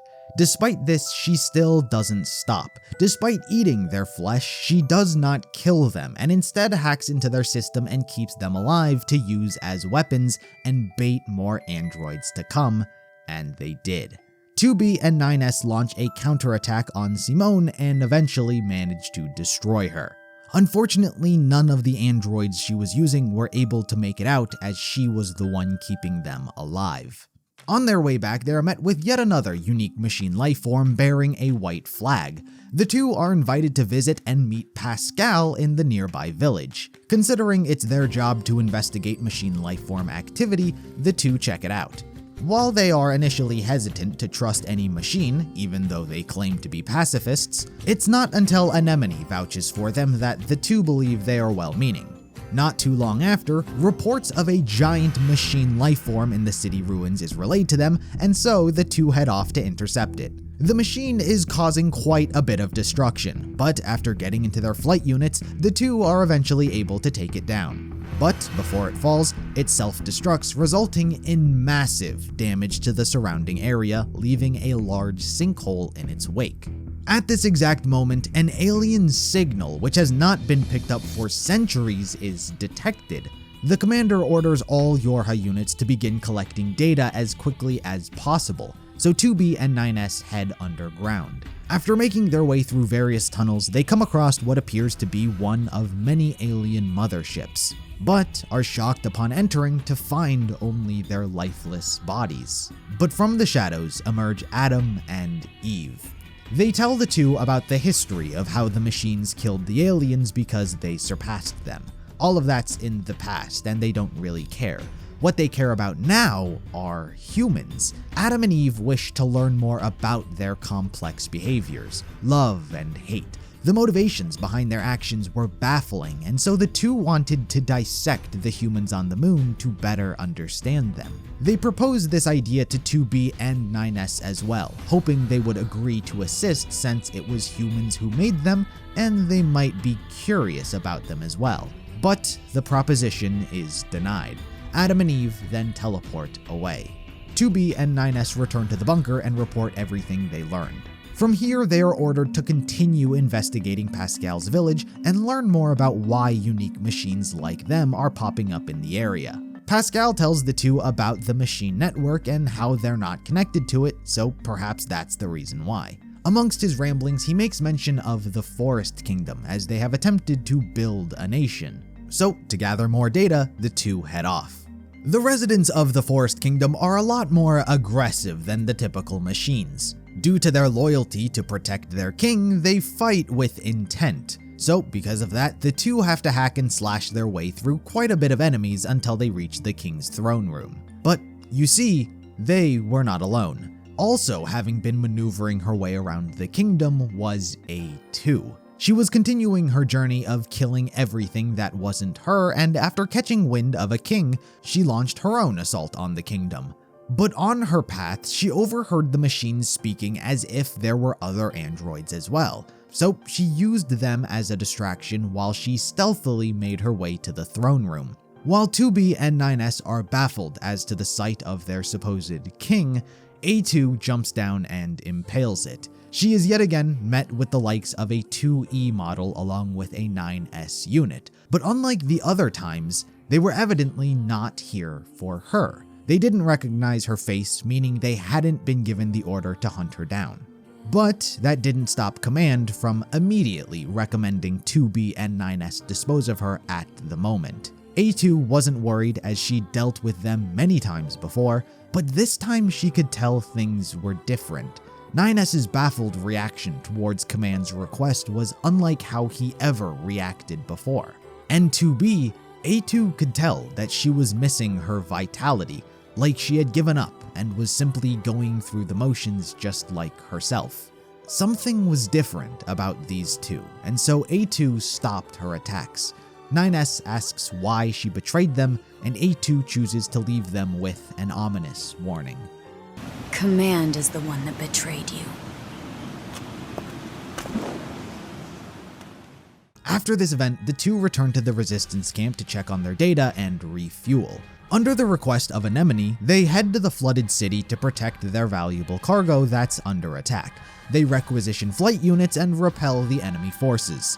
But from the ocean emerges Grun, a machine larger than anything YorHa has ever seen. It was originally developed to annihilate androids, however, due to its destructive capabilities, it also wound up having no regard for what it was destroying and took out machines as well. It was so recklessly powerful that it was dumped into the ocean and left behind. That was until now. It's a long and grueling fight, but after 9S hits it in the mouth with rockets, Grun is destroyed. But in the aftermath of his death, he launched a powerful EMP attack which devastates everything nearby. The signal is lost between androids and the bunker, and 9S was blasted far away, where he is then kidnapped by Adam. By the time 2B awakens and learns of 9S's disappearance, she begins searching for him. Anemone helps her out by providing a temporary scanner to detect his black box. Following his signal, she ventures into the sinkhole and eventually enters a mysterious city made out of crystallized silicone and carbon. This is the copied city. Adam created it as a way to better understand humans. He took 9S along with various other android bodies to lure 2B to this exact location. You see, in his plight to learn more about humans, it frustrated him just how complicated they and learning about them was. Each time he learns something, there comes another complicated concept he does not understand. Adam has done his best to embody what it means to be human. He wears the clothes, reads the books, eats food, sings, dances, and attempts to understand them on an emotional level, which is the most difficult. Hence why he boils down the essence of humanity to battle. To fight, steal, and kill is what it means to be human. Love carries hate with it. Families are full of conflict and arguments, civilization was developed to steal more, and society was constructed to kill more efficiently. But he feels he cannot truly understand what it means to live, as machines have no concept of death. Death is a perfect example of something Adam does not understand. Thanks to the machine network, they are always able to be reborn. So how can he feel what it is humans felt to possess life without the threat of death? So he disconnects himself from the network so he can face 2B with actual stakes on the line. 2B is not a bystander in this situation either. Her emotions are running hotter than they have in a long time as she is desperate to save 9S. His data hasn't been backed up in quite some time, so if he died now, who knows how many memories he would lose. But simultaneously, she is precisely proving Adam's point about conflict. Because 2B cares about 9S, she's willing to fight and kill to protect him. She's allowing hatred to overwhelm her emotions, but it comes from a place of love. All of these emotions Adam seeks to understand. This is exactly the reason Adam tells her that machines and androids are kindred. He even lets slip that humans are already extinct, but suspects 2B already knew that. Whether 2B just learnt this or has always suspected that to be true deep down, she chooses to ignore these thoughts and instead engage in combat. The moment is anticlimactic. Her sword slides through him without a hitch, and Adam gets to experience the sensation he desired. But the feeling of death is rather unsatisfying. 2B is able to save 9S, but Adam's words were not lost on her. Due to all of the recent events, she could no longer consider machines just clumps of metal. There was Adam and Eve, who mimicked human appearance and spoke fluently, Pascal's village, who desired a life of peace. They were all clearly capable of thinking, experiencing emotions, and acting according to their own free wills. What was the difference between the machines and androids at this point? While that idea simmers, we should quickly go over 9S because something very interesting is about to happen. Due to his injuries, 9S was brought back to the bunker so he could recover. He fears that he may have been infected by a virus while being held captive, and so performs an extensive scan of his own systems. But while doing so, he senses a strange data noise coming from the bunker's main server, and so investigates. He discovers various documents which make him question YorHa's true objective. This is what he always does, and while he doesn't uncover the truth about anything, in fact he barely learned a thing from this, This would usually be enough to warrant an execution order from the commander. But this time around, she doesn't have him killed. Instead, the commander tells him the truth, at least as much of the truth as she knows, which is that humans are extinct. Humans were already extinct when the aliens attacked. All the details are stored on this memory chip. If you want to look at it, I won't stop you. Wait, you're just giving me this? But why? No one fights without a reason, and we need a god worth dying for.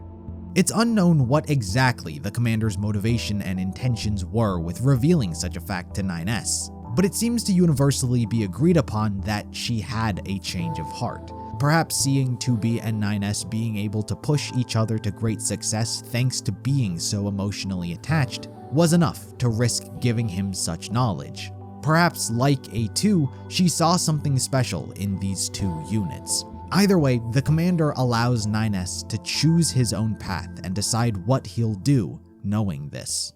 What path will you take? It's up to you to decide.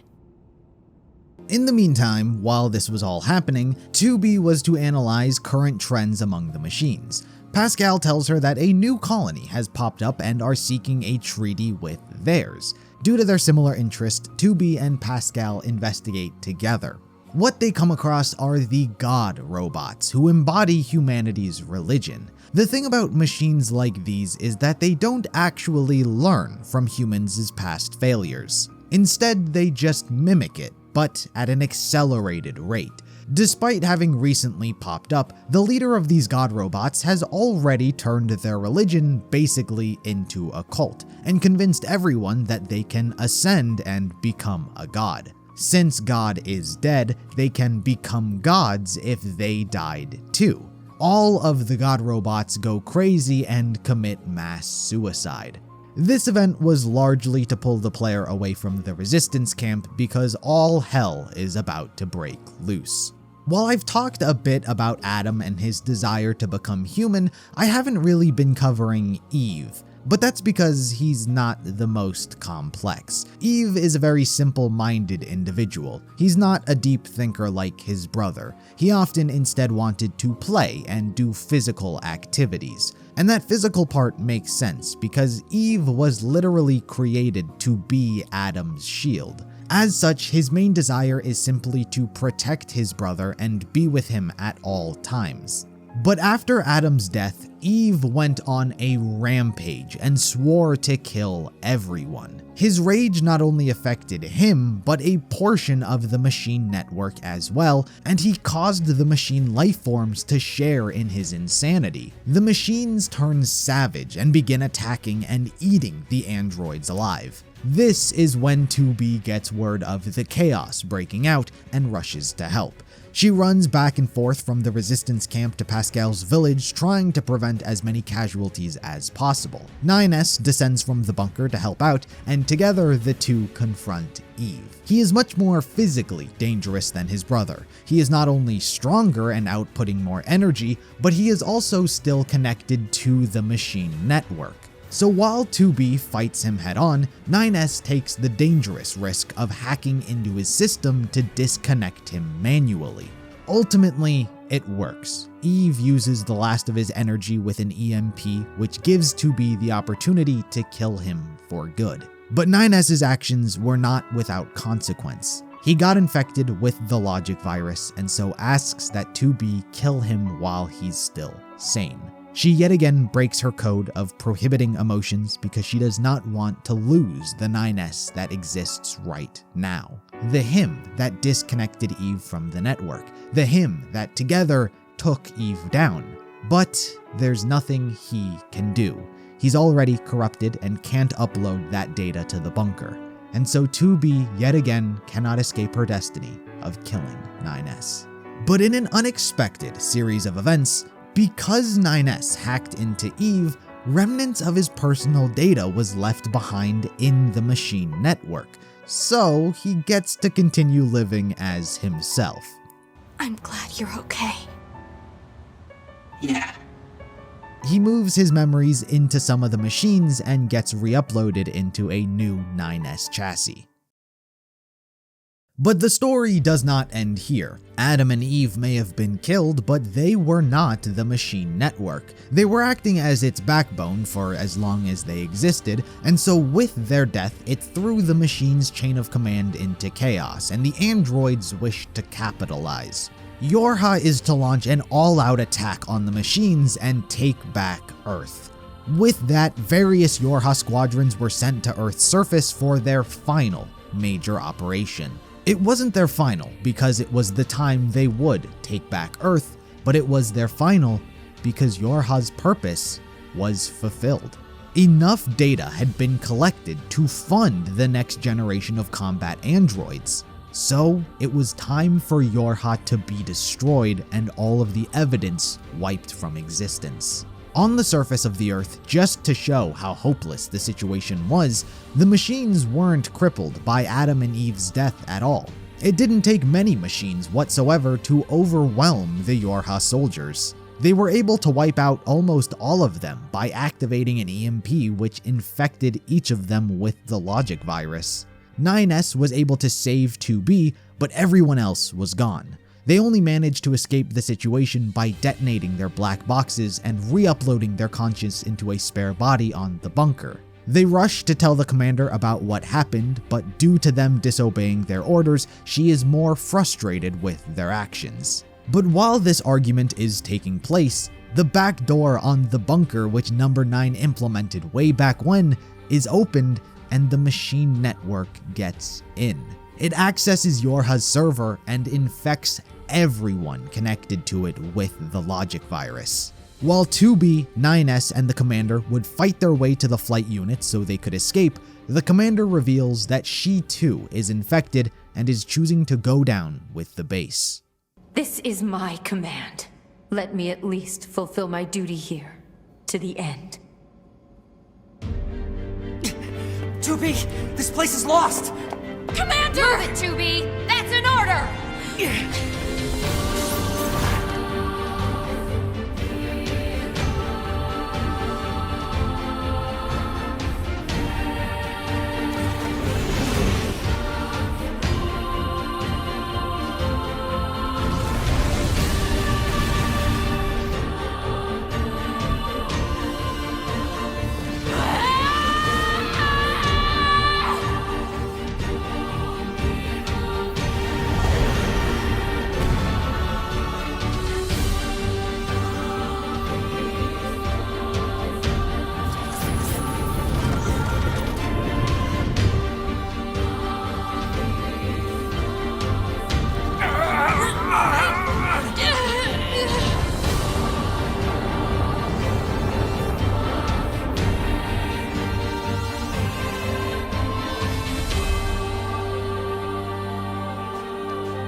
With that, Project YorHa is destroyed.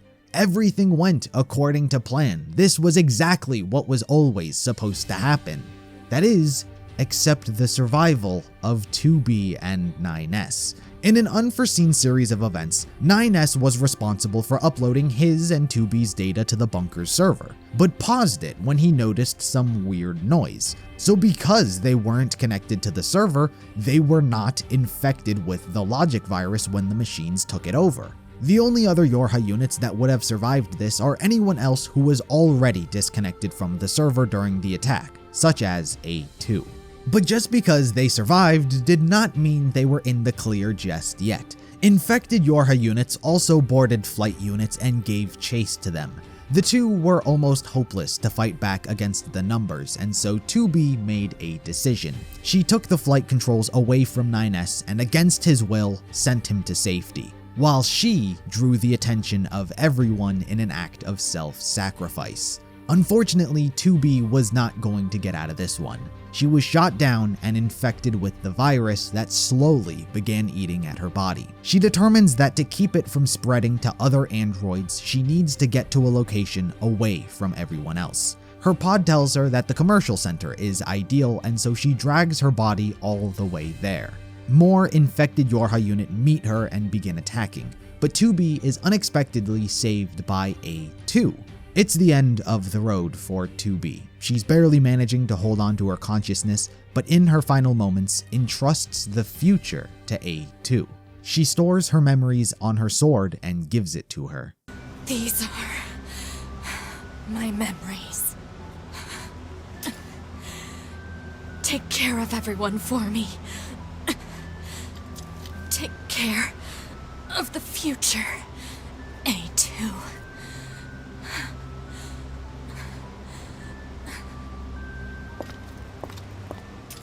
It was an odd situation, to say the least. The two hadn't known each other to any extent. They met only once and they clashed. A2 had no obligation to listen or honor her final words, but she chose to. She couldn't refuse when her dying comrades asked the same thing of her, and the way 2B heaved out those words was so vivid of her past. So A2 said she would. After taking hold of her sword and gaining access to 2B's memories, she was able to see all of the things she had seen, hear all of the things she had heard, and feel the pain that she had felt. And within these memories, she saw someone that she thought long dead, Anemone. A2 had no idea she was still alive and felt grateful to 2B for bringing her this news. As a testament to accepting her memories and wishes, she cut her hair with the sword. From now on, she'll live in the image of 2B, as it's the best she can do. While this was happening, 9S was desperately trying to find 2B, but when he arrived, he caught the tail end of A2 killing her.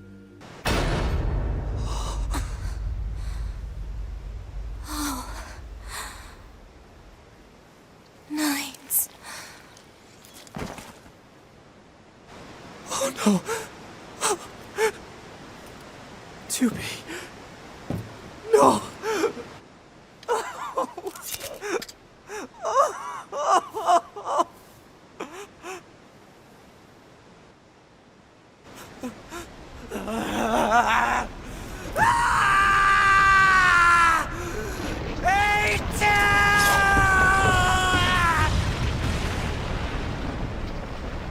I'll kill you!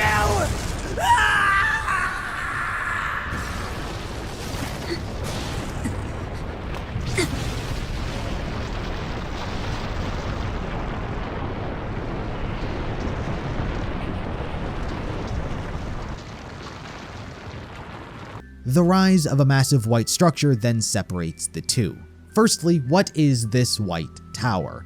Basically, the machines are looking to utterly annihilate android morale, and the best way to do this is by destroying the server on the moon. The tower functions much like a cannon they're going to use to blow up the moon in front of everyone's eyes. To collect materials to use as a projectile, they set up resource recovery units. These 3 locations are meant to do 2 things: collect parts from machines, androids, and anything really, but at the same time, collecting said data of whatever it takes in. If it absorbs an android, it'll learn everything that android knew, so on and so forth. So these locations were helping the machines get smarter and collecting resources for a massive projectile.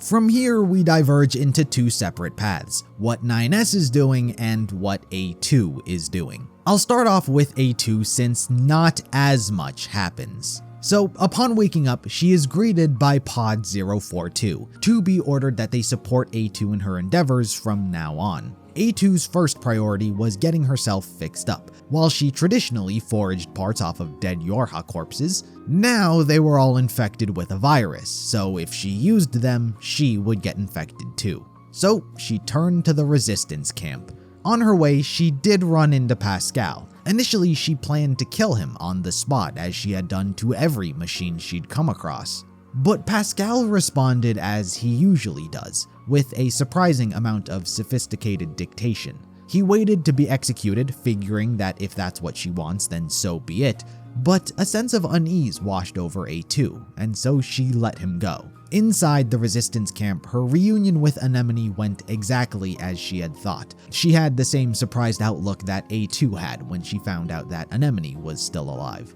A2 chooses to spare her the truth about what transpired during the Pearl Harbor descent and how they were abandoned and betrayed by command. Instead, she keeps it to herself and keeps the conversation brief. Anemone directs her to Pascal, who likely has the parts that she needs. A2's reluctant nature towards machine lifeforms is tested once more. A2 spends some time in Pascal's village, but after a period of time, she slowly grows closer to him and the villagers as children. She keeps running errands for them because she doesn't want to be indebted, but over time winds up building toys and such for them. But one day, while she's out gathering materials, the village goes crazy. Pascal calls her, telling her that some of the villagers have turned into cannibals and are attacking the others. A2 quickly rushes over to save them, but when she arrives, it is pure chaos. Fortunately, Pascal was able to evacuate the children to the abandoned factory. A2 deals with all of the rampant machines, but unfortunately, there are no survivors. A2 and Pascal retreat to the abandoned factory where they wonder what the hell just happened.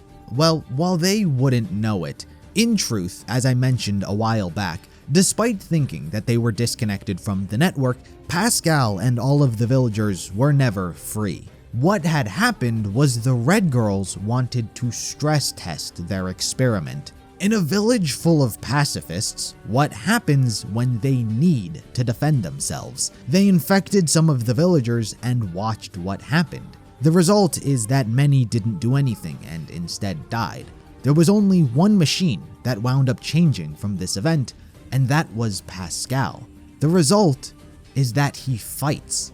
The Red Girls send hordes of machines towards the abandoned factory where only the remnants of the villagers' children remain. While A2 tries to fend them off, it's only thanks to Pascal, who has decided to kill, that everyone is saved. Pascal was pushed to a point in which he gained self-determination. While the battle was won, the aftermath would not be so pretty. When they returned to the children, they had all committed suicide. Pascal blames himself for teaching them about fear instead of teaching them about the fear of death. The pain is too great to endure, and so asks A2 to either kill him or erase his memories. A2 understands the agony of living on with the memories of those who were dear, and so she has her pod erase Pascal's memories. After leaving the factory, she catches a glimpse of a machine unit and goes to investigate. For now, that is A2's story. Let's get to 9S. The death of 2B dramatically affected 9S as he was overcome by grief and rage. He goes from simply fighting the enemy to enacting revenge on both them and A2. His desire to kill increases as his mental state slowly deteriorates. After 2B's death, he was rescued by Devola, who was out gathering resources in the region. He was brought back to the resistance camp, where she and Popola looked after him for 2 weeks while he was unconscious. After waking up, it wasn't too long before he set back out to find and kill A2. He first investigated the tower that cropped up, but was denied access. The machine network told him that he needed access keys from the resource recovery units if he wanted to enter, and so he set out. But you see, this was not a coincidence. While these subunits are meant to gather resources and data, part of that data collection was on 9S himself. The Red Girls have taken a particular interest in him and wish to learn more about him. Push him, see how he reacts to certain stimuli, that sort of thing. The first recovery unit simply tests his outlook on machines. Various life forms scream for help and beg for their lives, but by this point 9S is headstrong in his hatred for them. He says that they are meaningless words, predetermined and recorded according to its programming. The core that controls the facility begs for help, and even despite 9S's pod's weak protests, he has him mercilessly destroy it. Help me. Prepare energy. Close range firing mode. Maximum output. 9S. Fire.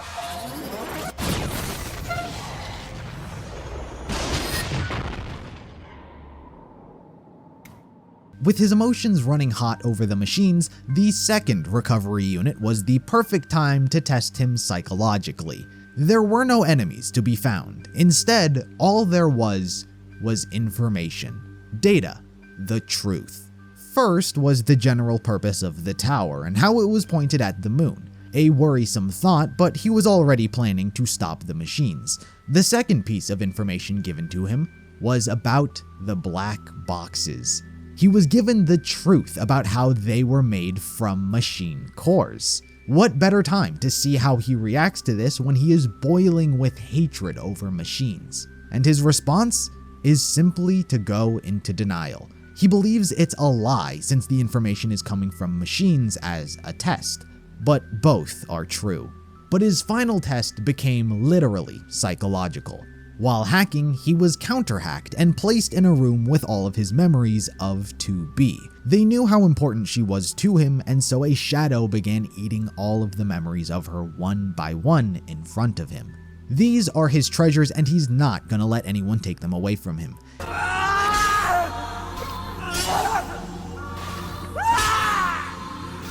mine! My memories! You hear me?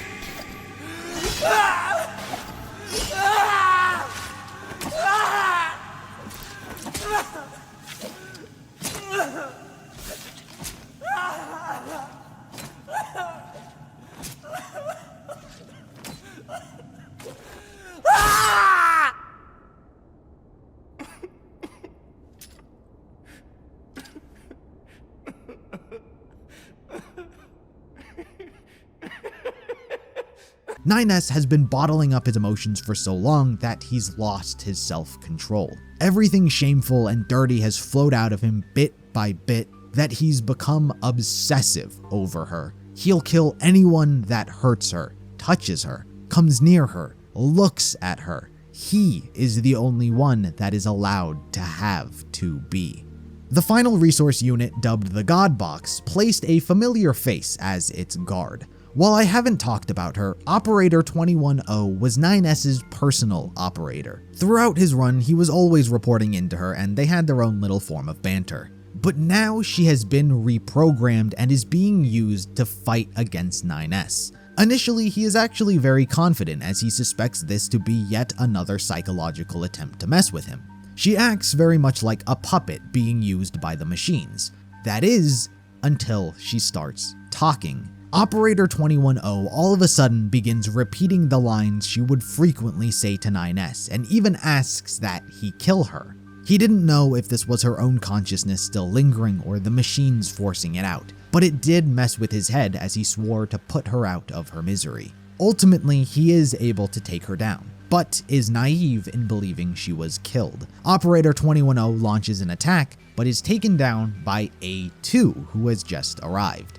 A2 takes the moment to ensure 210's death by destroying her black box.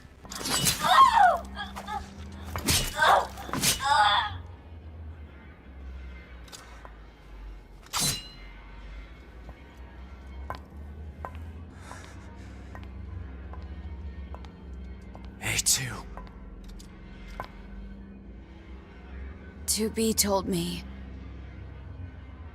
She told me she wanted you to become a good person. You...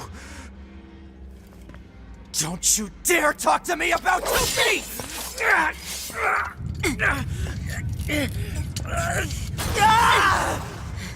But yet again, the flooring beneath him collapses, and he misses out on the opportunity once more. When he wakes up, he returns to the tower as he has collected all of the necessary access keys to enter. But when he does, he is attacked by hordes of machines that he cannot take on alone. He is then unexpectedly assisted by Devola and Popola. Thanks to their help, the doors are able to be opened and he can get inside. They act not only to atone for their sins, but to simultaneously help NieS be closer to the one that he cares about. In the same vein that Devola and Popola love each other due to everything that they've been through, they see the same thing in NieS. It's also because of this that the twins choose to seal their fate and die together. Upon entering the tower, NieS is confronted with a whole group of 2Bs. The machines have either obtained or created their own chassis of her and are yet again psychologically pushing 9S. Perhaps they would have hoped that he would be defenseless against her, but he was indifferent. They had reconstructed 2B and animated her without his permission. He is the only one that is allowed to destroy 2B. He takes off his goggles so he can see her in all of her glory while he kills them. I'll tear you apart. Every last one of you! One by one, 9S slices through all of the puppets until there is only one remaining. As he pierced its heart, in its final moments, it detonated, sending 9S flying back and the room collapsing. By the time he awoke, his own chassis was damaged, his left arm had been torn from his body, and next to him lie the last remaining 2B from the fight, which miraculously wasn't buried.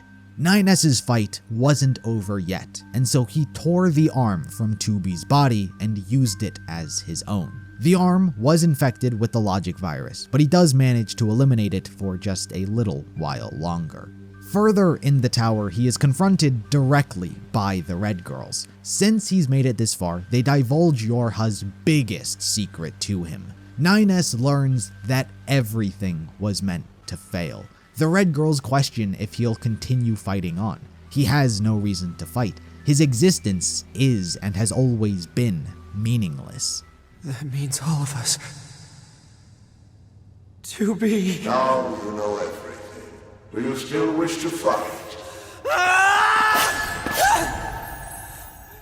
But yet, 9S continues on, mostly driven by hatred and his desire to destroy every machine. He hijacks some flight units and uses them to reach the top of the tower. But as for A2, she pretty much began following the aftermath of 9S's destruction. By the time she reaches the tower, Devola and Popola's fight had already subsided. Popola's signal was already gone, but Devola was there barely hanging on, keeping the door open so A2 could enter as well. A2 can't bring herself to ask what happened, but Devola simply asks if they were able to help, to which A2 tells them that they did. Did we manage to help? You did. Devola then passes away as well. A2's journey throughout the tower is significantly more calm. Most of her time is spent gathering information and learning about what the machines know and what they are doing. But then A2 is counter-hacked by the Red Girls. It's been a long time since they last saw each other. The Pearl Harbor descent was when A2 last caught a glimpse of them, but she immediately remembered. While the Red Girls do what they have been doing by revealing information that gets under our characters' skin, it is A2's instinctual reaction to begin attacking wildly. The Red Girls boast their superior intelligence and evolution as they multiply end over end. A2 is creating no progress in creating a weakness within the enemy, and so Pod 042 steps in. He tells her to stop fighting and focus on defending so the Red Girls can continue to multiply. Since they're so eager to be like humanity, they wind up executing its same faults. Humanity too rapidly multiplied and wound up fighting with each other, which led to killing until eventually they became extinct. It wasn't themselves who caused their demise, but rather something they had created. And the same thing happens to the Red Girls. They multiplied too rapidly, and each ego began clashing with the others, which led to infighting. Before long, their numbers quickly dwindled and the girls eventually vanished. They killed themselves. But the machine network didn't just collapse. Their resolution will come soon. A2 is able to escape the hacking and make her way to the top of the tower where 9S also resides. While he is hungry for vengeance, A2 initially refuses to take up a fighting stance. 9S, if it wasn't already clear, has lost his mind. His existence was meaningless, Project YorHa was for nothing. At this point, all he was holding on to was 2B, and the fact that A2 killed her was enough reason for the two to kill each other. 9S wasn't going to back down no matter what, and the logic virus that was corrupting his system is spreading more. He needed to kill A2 before the virus took him over, while he still had memories of 2B. And so the two ultimately clashed.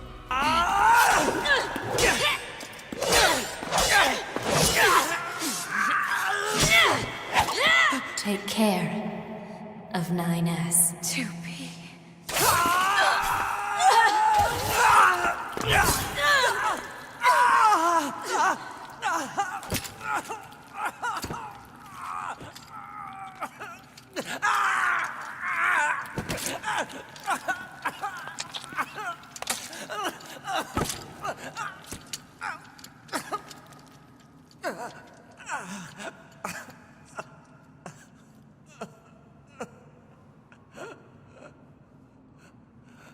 In the end, both of them killed each other. But as 9S faded away, his consciousness entered the tower. It turns out the machine network is not going to fire a projectile at the moon. Instead, it changed its mind. After observing androids, unique machines like Pascal's village in the Forest Kingdom, others like Adam and Eve, what they are instead going to do is search for a new world. They're using the tower to launch an ark. They're putting all of the machine data and memories aboard and traveling into the vastness of space for eternity. Time has no meaning to machines, so they may never reach a destination, but they're going in search of it anyway. They offer 9S the opportunity to come along, but he chooses to stay and die. And with that, the tower collapses. All the machines on Earth go offline or are disconnected from the network, free to go about life as they choose.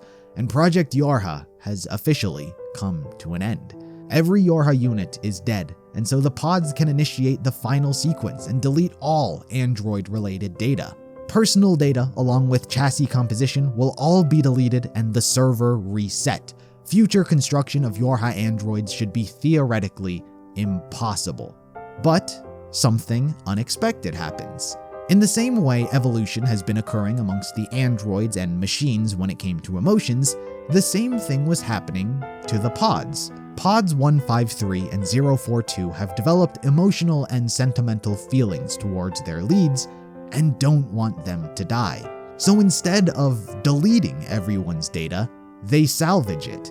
Such an act is a declaration of war against all the other pods overseeing Earth. The pod network perceived them as damaged because of their failure to follow orders and initiated routines to delete them. So 153 and 042 fought back. They launched an attack on the pod network so they could delete the program saying that YorHa had to be deleted. And ultimately, they succeeded. The plans for YorHa's deletion were gone from their orders, so they were allowed to salvage all their past memories. The pods began work on collecting and salvaging all the necessary parts so they could repair their lead's chassis and upload their personal data back into their bodies. And in the end, 2B, 9S, and A2 were all repaired and given a second chance at life. A life without machines or war. An unforeseen future with an unforeseen outcome. Then, won't that simply lead us to the same conclusion as before? I cannot deny the possibility. However, the possibility of a different future also exists. A future is not given to you. It is something you must take for yourself.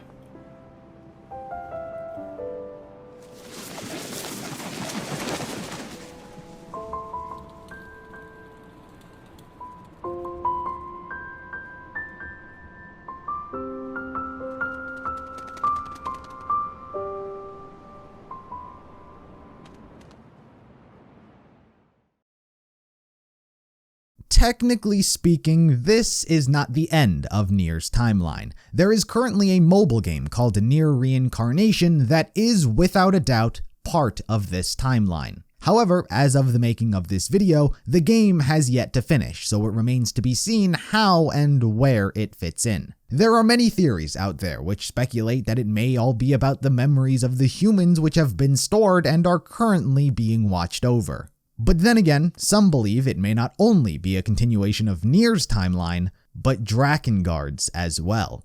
Considering this is Yoko Taro we're talking about, making guesses before the product has fully been released is a mistake I'm not going to risk wasting your time on. At least not in this video. So NieR Reincarnation is going to have to wait.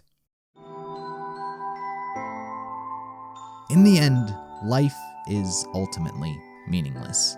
It doesn't matter if you're driven by purpose, kill out of revenge, fight for your friends, or fight for nothing at all. Everything returns to nothing. Death is the great equalizer which comes for all. But that doesn't mean life doesn't have value. All beings are capable of experiencing happiness and loss. Even the most unexpected of souls were able to find something worth fighting for, friends to share in those emotions, and a purpose to keep living on. It doesn't matter that everything is designed to end. It's what's felt during those moments you're there that count.